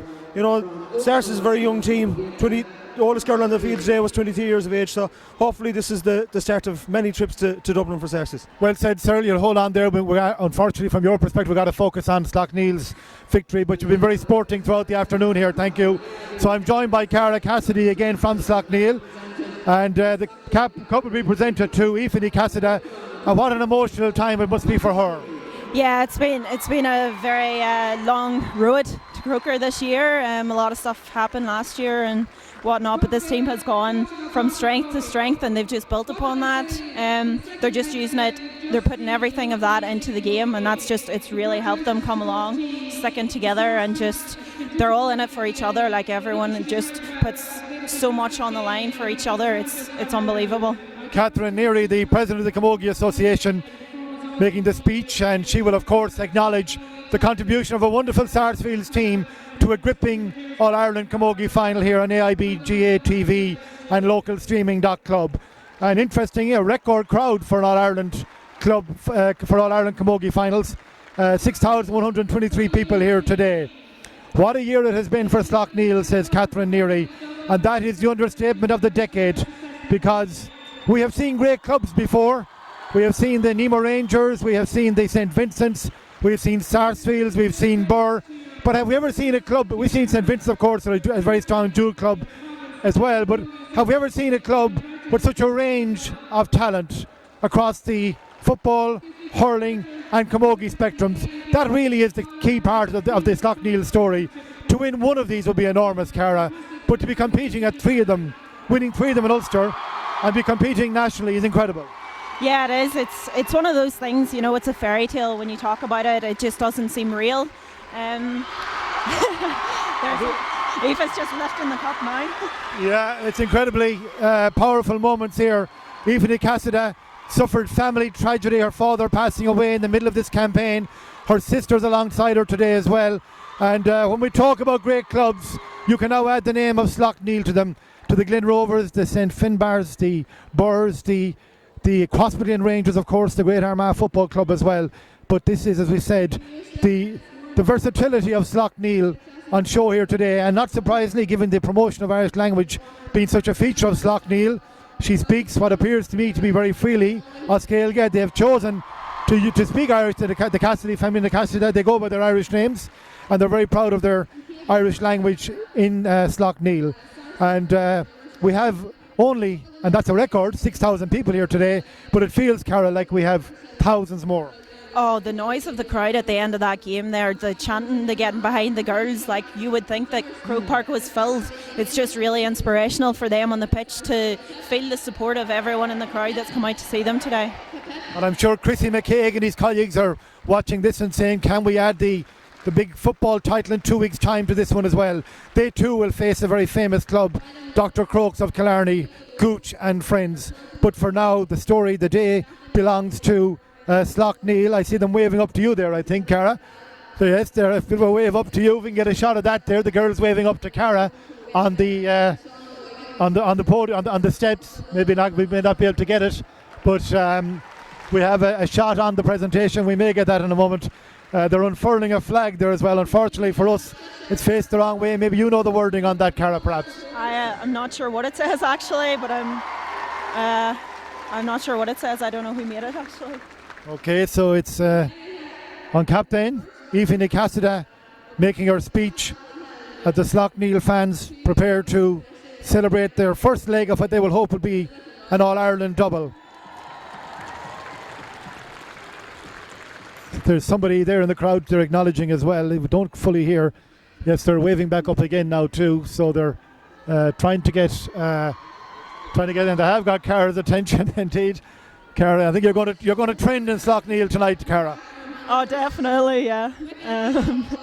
I played with the girls, the last couple of years, so.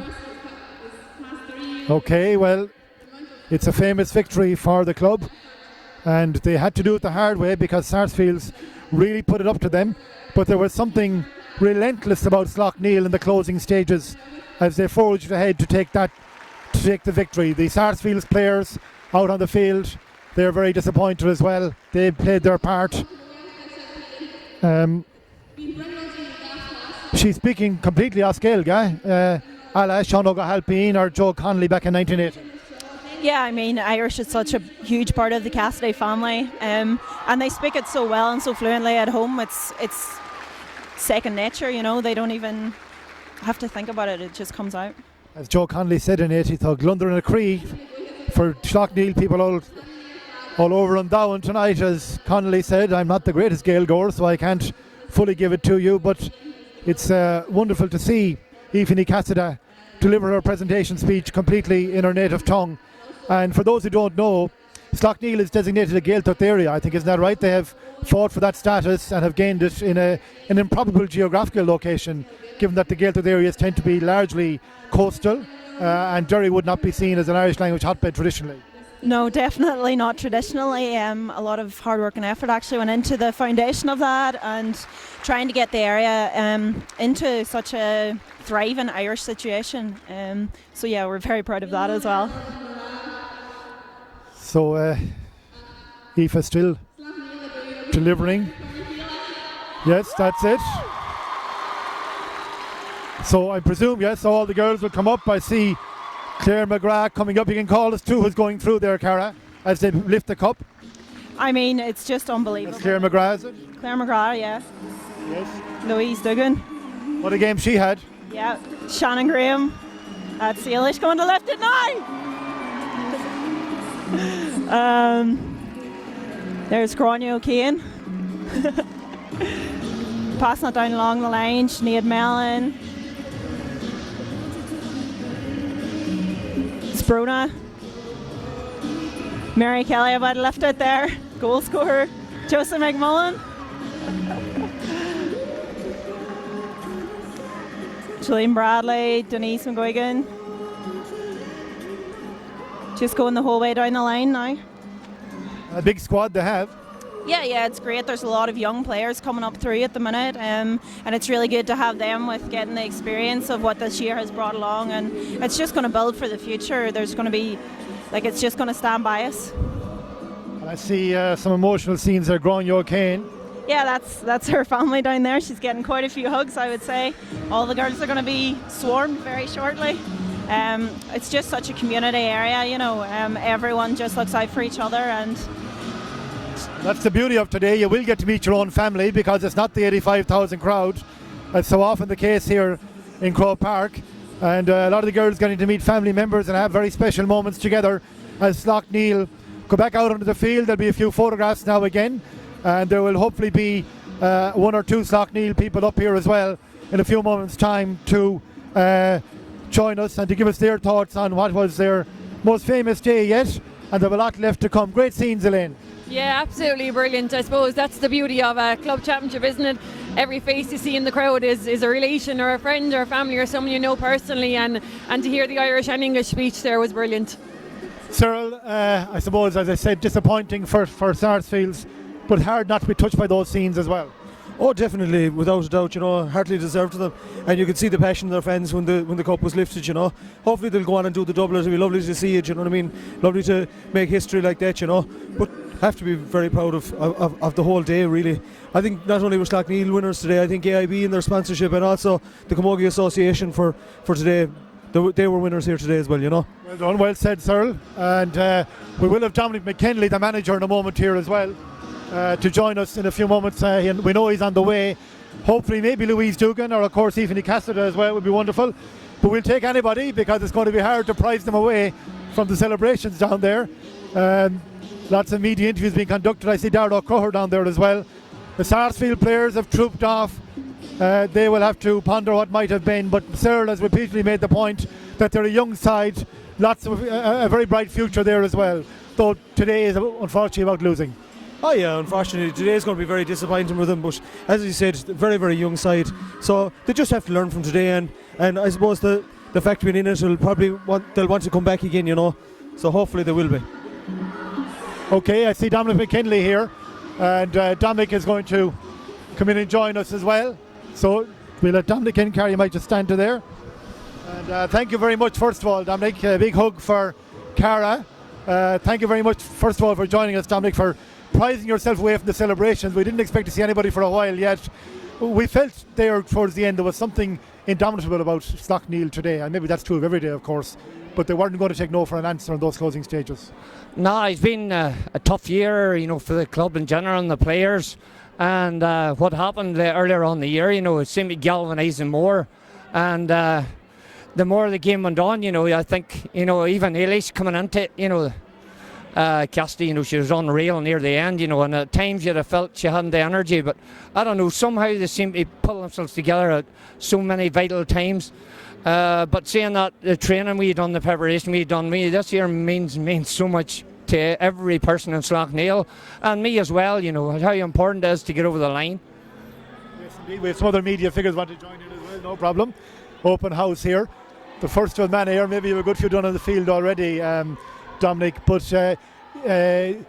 finals are like that. Finals are things you have to win. You have to dig in, you have to do whatever needs to be done, and I'm sure you're very proud of the way your girls did that today. Yeah, well, I think the systems, both of us played for a while, and touch and go, and you have to work through it, and things. Sometimes they go against you for spells, and sometimes they go with you, but we've worked like that all year. We have a game plan set out. We can adapt slightly to what we do at times, but overall I felt we should, if it had took our scores, we maybe should have had a wee bit more on the scoreboard. But that's the way it goes. Championships for winning, leagues for playing, and we were delighted with the energy levels, we're delighted with the commitment levels, and we 4 or 5 of I would say the best players in Ireland, without a shot of doubt. And people need to start and recognise that as well. They keep coming back to the same players. They need to open their eyes and look outside. For Slaughtneil, of course, another big day in a couple of weeks' time with the footballers. This is a massive boost. It's a serious boost for them, and hopefully they can reflect and take something from it. To be fair to Mickey Moran is their manager, and John Joe would be very, very close to the players, and this is not a false closeness. They rate a great deal of respect. Have you seen the message they sent to the players last night? And every night they train, they give them their time and place on the field, and that's what makes them different. That's what makes them a different club from anybody else. Everybody has their place, whether it's a girl or a boy or a granny or somebody in the club. Everybody has their place. Okay, Dominic, thank you very much for joining us. Enjoy the celebration. Not a problem. Okay, thank you.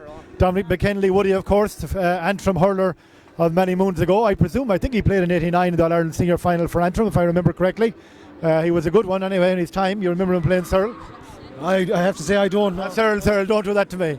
You're after aging me, Cyril, there. Okay, so Slaughtneil are still down there. We believe Aoife Cassidy will be here in a moment as well to join us. We'll await her.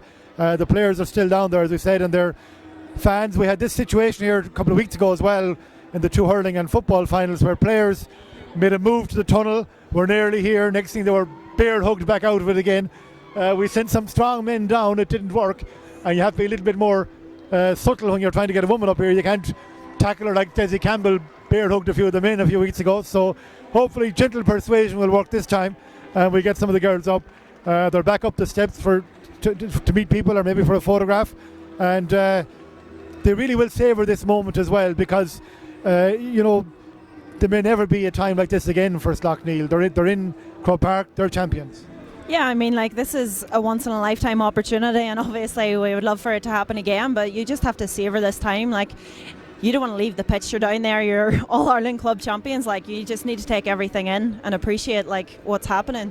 And it'll be they'll not even appreciate it probably for the next couple of days. It won't sink in, all the hard work, and it's just paid off. What are the plans now? Is it home tonight or tomorrow? Home tonight, just the bus straight up the road, and then there'll be celebrations in the club hall. The mannequin challenge won't go too well tonight, I'd say. I would say there won't be many people standing still in Slaughtneil later on.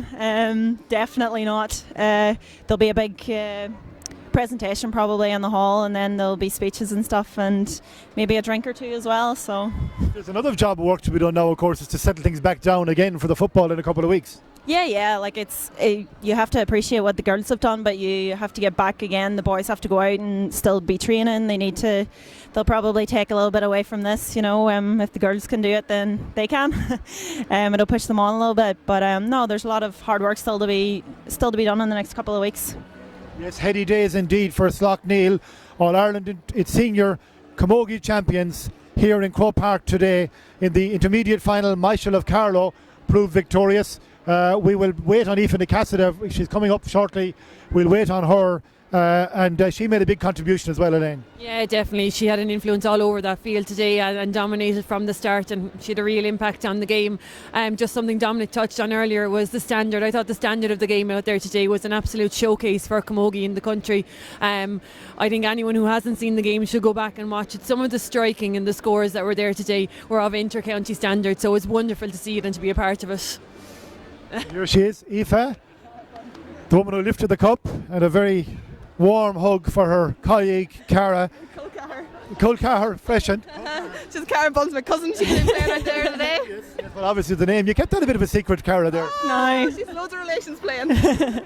I'm related to half the team pretty much, yeah. Okay, well, Aoife, you lifted the cup, but it was a fantastic team effort. It was unreal today. Like, we were under so much pressure in that second. So we were under a lot of pressure there in the second half, especially. And we were it was only a point in it at half time. It was so close, but we felt at half time that we hadn't started playing yet in the first half with what we can play. And I suppose in the second half, when we got the goal, we kind of sat back a bit more and let them come on to us, which wasn't really great either, because then we were under serious pressure. But we won it in the end. Like, it was great work rate from everybody today. Ní gé gur lífa mé tá an cúpla focail chuir chéile Sai Sean óga helping on Well, mask and gillig gillig forward and look tacket to gillig cudward dini agus ta shmai nor tan gillig ogad is go hire tusker shaft and gillig ton temple na tira agus nor tan chang ogad is far e lorch. Okay, there was a very emotional backdrop for you as well, of course. Your father passed away in the middle of this campaign. I think it was you or one of your sisters talking about him arriving at a match when you didn't think he'd be there. I'm sure today has bittersweet connotations for you or feelings for you. Absolutely. It was. I was talking about it. It was a county final. We beat Ballinscreen, and it was the last game that he was at. That's why it was so special. But do you know, it would be unreal if he was here today to hug us after the match. He'd be the first one on. But absolutely, I didn't want to mention it in my speech, because everybody knows anyway, like, how much it means to us all and all the players as well. And he was, he had so much respect for every one of the girls, and the same for them, for us. It was a lot for him as well today, but also the managers Cobb, Mickey and Dominic that have been with us as well. Dominic he's been with us for the past 3 years, and he has put serious commitment. Like, he is, if he's with a thing, he's completely with it and gives 100% to everything, with his trainings, with timing, and he has really brought us on as Camogie players and as a team about our actual team play and the way that we should be playing. and making us stronger as camogie players. Okay, we're wondering about the celebrations. It's up the road tonight, as Cara says. Absolutely, yeah. We're going home in the bus. We're stopping, I think, for a bite to eat on the way home, and we'll be back to the hall to see all of our family and friends, because it's not the same, I suppose, in Croke Park as the semi-final and the Ulster final, because straight after the match, everybody was on, all the supporters were straight onto the pitch, and it's a bit different here. You celebrate with the team and with the managers, but it's not the same because you can't be hugging your family and all your friends and everybody, so it'll be nice going back to the hall to see everybody and to properly celebrate. Hope you're not disappointed you won it in Croke Park, are you? No, not at all. No, absolutely unreal to be playing in Croke Park, and as I said in the speech, it's what people dream of, and I think the camogie should be played here and nowhere else, and absolutely we dream about playing in Croke Park, and a dream came true today for a lot of I've played in Croke Park once before, once only, and a lot of players, this is their first time playing on it, so to win in Croke Park and the first time that they're playing on it has been an unreal experience, unreal day. Your achievement stands in its own right, but there is another big Slaughtneil day coming on St. Patrick's Day. Have you a rallying cry to Chrissy and the boys? Not that Chrissy needs one. No, they'll know what to do themselves. They've been there and had a shot at it before, and they'll have learned from that day, and hopefully bring that with them into the 17th of March on Friday the 17th, and I don't know, they'll know themselves. They're a professional setup too, and have had played in big games as well, so there's not really much I can tell them that maybe they might not listen to me. I think your actions speak louder than words today anyway. So Aoife, thank you very much. You say you're honoured to play in Croke Park. You did the stadium, you graced the stadium with great style. Your team were a credit to Slaughtneil and to Camogie today. Well done. So we are going to hold on to Cara and Elaine.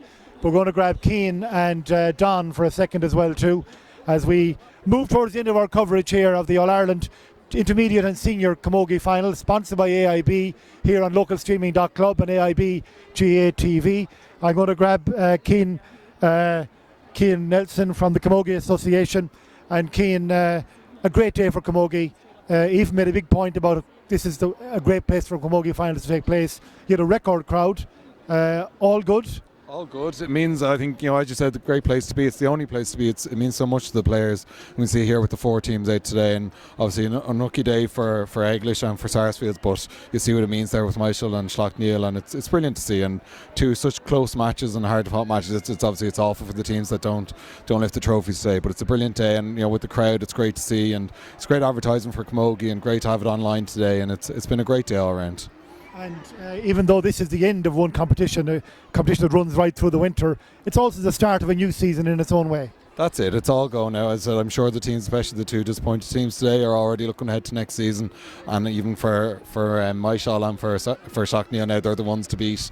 And it's good. We all go again, and it keeps ticking over. Counties back now between league into the championship in the summer, and it's all go again. Did I hear about some Camogie in Spain following closely today? Is that right? There is. I've seen Belgium and Spain and London online. They're tweeting that they're watching the matches, and it's great to see. And that's the other advantage to say being online. Great, for friends and families of all the players, I'm sure, and just the wider Camogie public to be able to tune in. And it's been great on that front, to spread the word. So. Aoife Cassidy has clearly got back to her teammates. There's a big cheer gone up. Cian, thank you very much, and thank you for all you've done to make today possible from a local streaming and AIB TV perspective. Don O'Sullivan, a final word at you, our match commentator. You earned the big money today, Don. Absolutely, yeah. I mean, there's a credit to everyone involved, I think, today, from obviously the sponsors that promote this phenomenal game. The 2 games that we had were incredible. 2 tight finishes and 2 worthy champions, I think. Plus, the one thing I'm amazed at is the standard of Camogie show, but also I think that the 2 teams that lost today will definitely be back. 2 young teams, in particular Sarsfields, I know, a very young side. They'll be back, and it's great to see Slaughtneil, which could now be a potential a double. So it's just phenomenal, a great day. 6,000 people coming out to watch it in Croke Park. Phenomenal. Yes, indeed, very good. And we're going to let you go, Don. So thank you very much for joining us. Don O'Sullivan from the Limerick Post newspaper, our big match commentator today. Joan O'Flynn, a very well-known Camogie name, the CEO and high-ranking officer in her time as well, and I say that as a real understatement. Joan, first of all, the biggest crowd ever at the club finals. Yeah, super. The finals came into Croke Park in 2010 for the first time, That year we had a crowd of 5,000, and we've well and truly trumped it this year with 6,123. So it's fantastic. And why do you think that is? Why was the special mix today? Well, I think obviously for the the 4 finalists, they were all making their Croke Park debuts. So that's a huge thing. Clearly, like for club players, it really is, as Aoife said in her speech, a dream to play in Croke Park. And for us as the Camogie Association, with the support of the GA, to be able to make that dream happen for club players all over the country is amazing. And then obviously, it was great to have 2 Ulster teams backing each other on the day. And then of course you have Myshall and Sarsfields as well, who really honour their players by supporting them very loudly and very strongly in the park today. For those who are watching who might be interested in setting up a camogie club in their area, what's the message? How do you go about it? I know you have support structures around the country. Yeah, absolutely. We'd be delighted to hear about clubs who want to start up camogie. We're particularly keen to start up camogie in areas where there's hurling already. And I suppose the philosophy would be to give girls the same chance to enjoy our national game as lads currently have. So the main thing would be to contact a county board or contact us in the office in Croke Park, and we'll point people in the right direction. Okay, thank you very much, Joan, for joining us. On a great day for the Camogie Association. We're finally winding down. It's a bit like the end of the summer, like going back to school. No one really wants to give up here. I think the Slaughtneil players are some lovely shots of them being reunited with their helmets and hurleys as they go across the field. And they're going across in 2s and 3s and savouring the moment.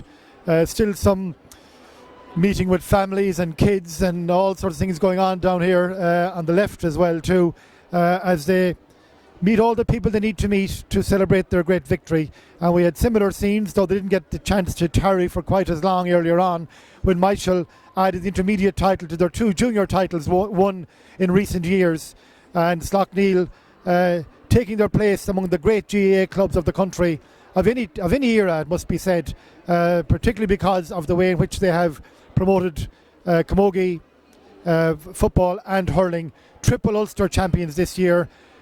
Unfinished business, are still work to be done here in 2 weeks' time as we watch the final celebrations, as I said, and the evening draws to a close here at Croke Park. Cara, final word for you. What do you feel? What's your exact emotion right now? If you can manage to summarise it. It's just inspired. Like, the girls went out there and they just put everything on the line, and to watch them play so well and to get all of the recognition that they deserve, the hard work that's gone into putting this team together, not just this year but for the last 20 years, and for them to get their day in the sunshine in Croke Park is just, it's great. Because you're worried that they will do themselves justice. A team can freeze, a team can have a bit of bad luck, things can go against them, so you have to come and do it. Absolutely, yeah. I mean, like, we hit the post and the crossbar both in the first half, and like a lot of teams could just put your head down and like it's not going your way and panic, but like the girls stayed at it. They just kept chipping away and just keep going the hard work that they put in, and it paid off in the end. Okay, well done, Cara. Cyril, you have been sporting in the way you've waited on to witness the celebrations, and I know you feel that this Sarsfields team will have a future, just not quite good enough at the very end today to get the last couple of scores.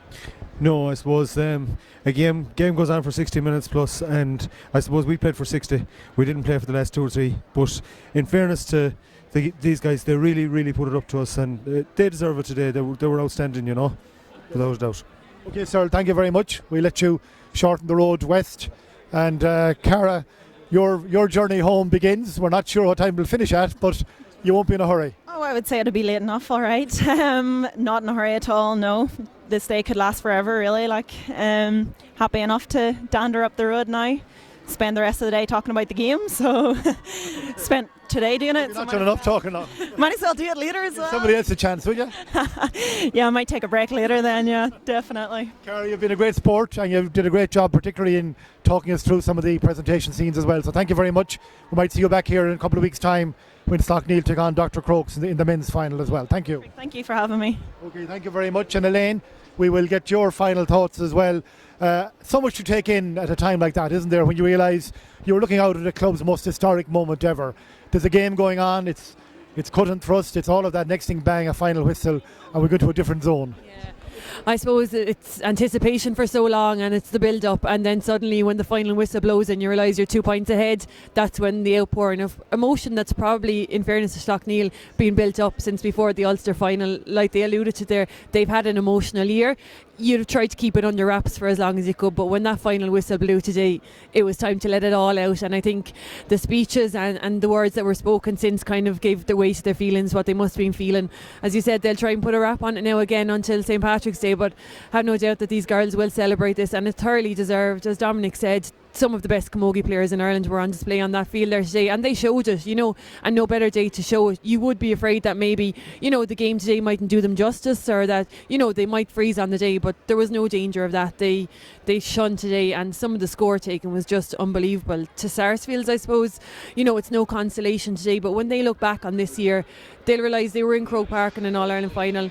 They won their first Galway title, beating teams that had been here already. They will be back. They'll use today as motivation to come back again. But for today, it's Slaughtneil's day. Slaughtneil's day, and we had two great finals. Absolutely. Myshall and Eglish in the first game was, again, a nip and tuck game, down to a point in the end. Could have gone either way, or we could have had a draw out of it. Myshall will be relieved, I'd say, going back down the road. But overall probably were the better team and maybe deserving of their win, but Eglish put it up to them and had staged a massive second half comeback. They too will be disappointed, but look, they're making great strides. Talking to Leanne earlier, they're playing in Ulster leagues. They finished second or third behind Slaughtneil in an Ulster league last year, so they know they're not off the pace. Seeing Slaughtneil do it here today will definitely give courage and motivation to a lot of the northern teams to keep going at it. They're not that far off the pace as Slaughtneil showed today. Okay, Elaine, thank you very much. It's Elaine Aylward, our AIB ambassador, former Kilkenny player, Leinster medal winner with Mullinavat, of course. And you were beaten in a Kilkenny County final this year, and a lot of unfinished business there as well, a bit of resolution for 2017 as well. So that brings us to the end here as the cup makes its way across the field back to the Slaughtneil dressing room. We're going to wrap up here from Croke Park. Our thanks to AIB who put this together along with the Camogie Association. The AIB, of course, the competition sponsors. Camogie Association thrilled with their biggest ever crowd for an All-Ireland Camogie Club finals.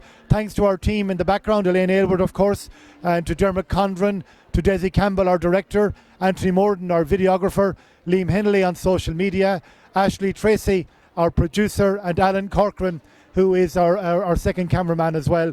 And I'm pretty sure I'm missing somebody. Keane Nelson is there as well. Darrow Crowher, we had on earlier on too. And all our other guests as well. We had Leanne, we had Linda, we had Don O'Sullivan, of course, our commentator. Yes, I was forgetting him for a moment. Cara Cassidy, Cyril Murray from Sarsfields. That brings us to the end of this broadcast. A great day for Slaughtneil, a great day for Myshall, disappointment for Sarsfields and for Eglish. But as Cara Cassidy said, for the winners, this day could go on forever. Thank you for watching. We do hope to see you soon here on localstreaming.club and AIB GA TV. Thank you.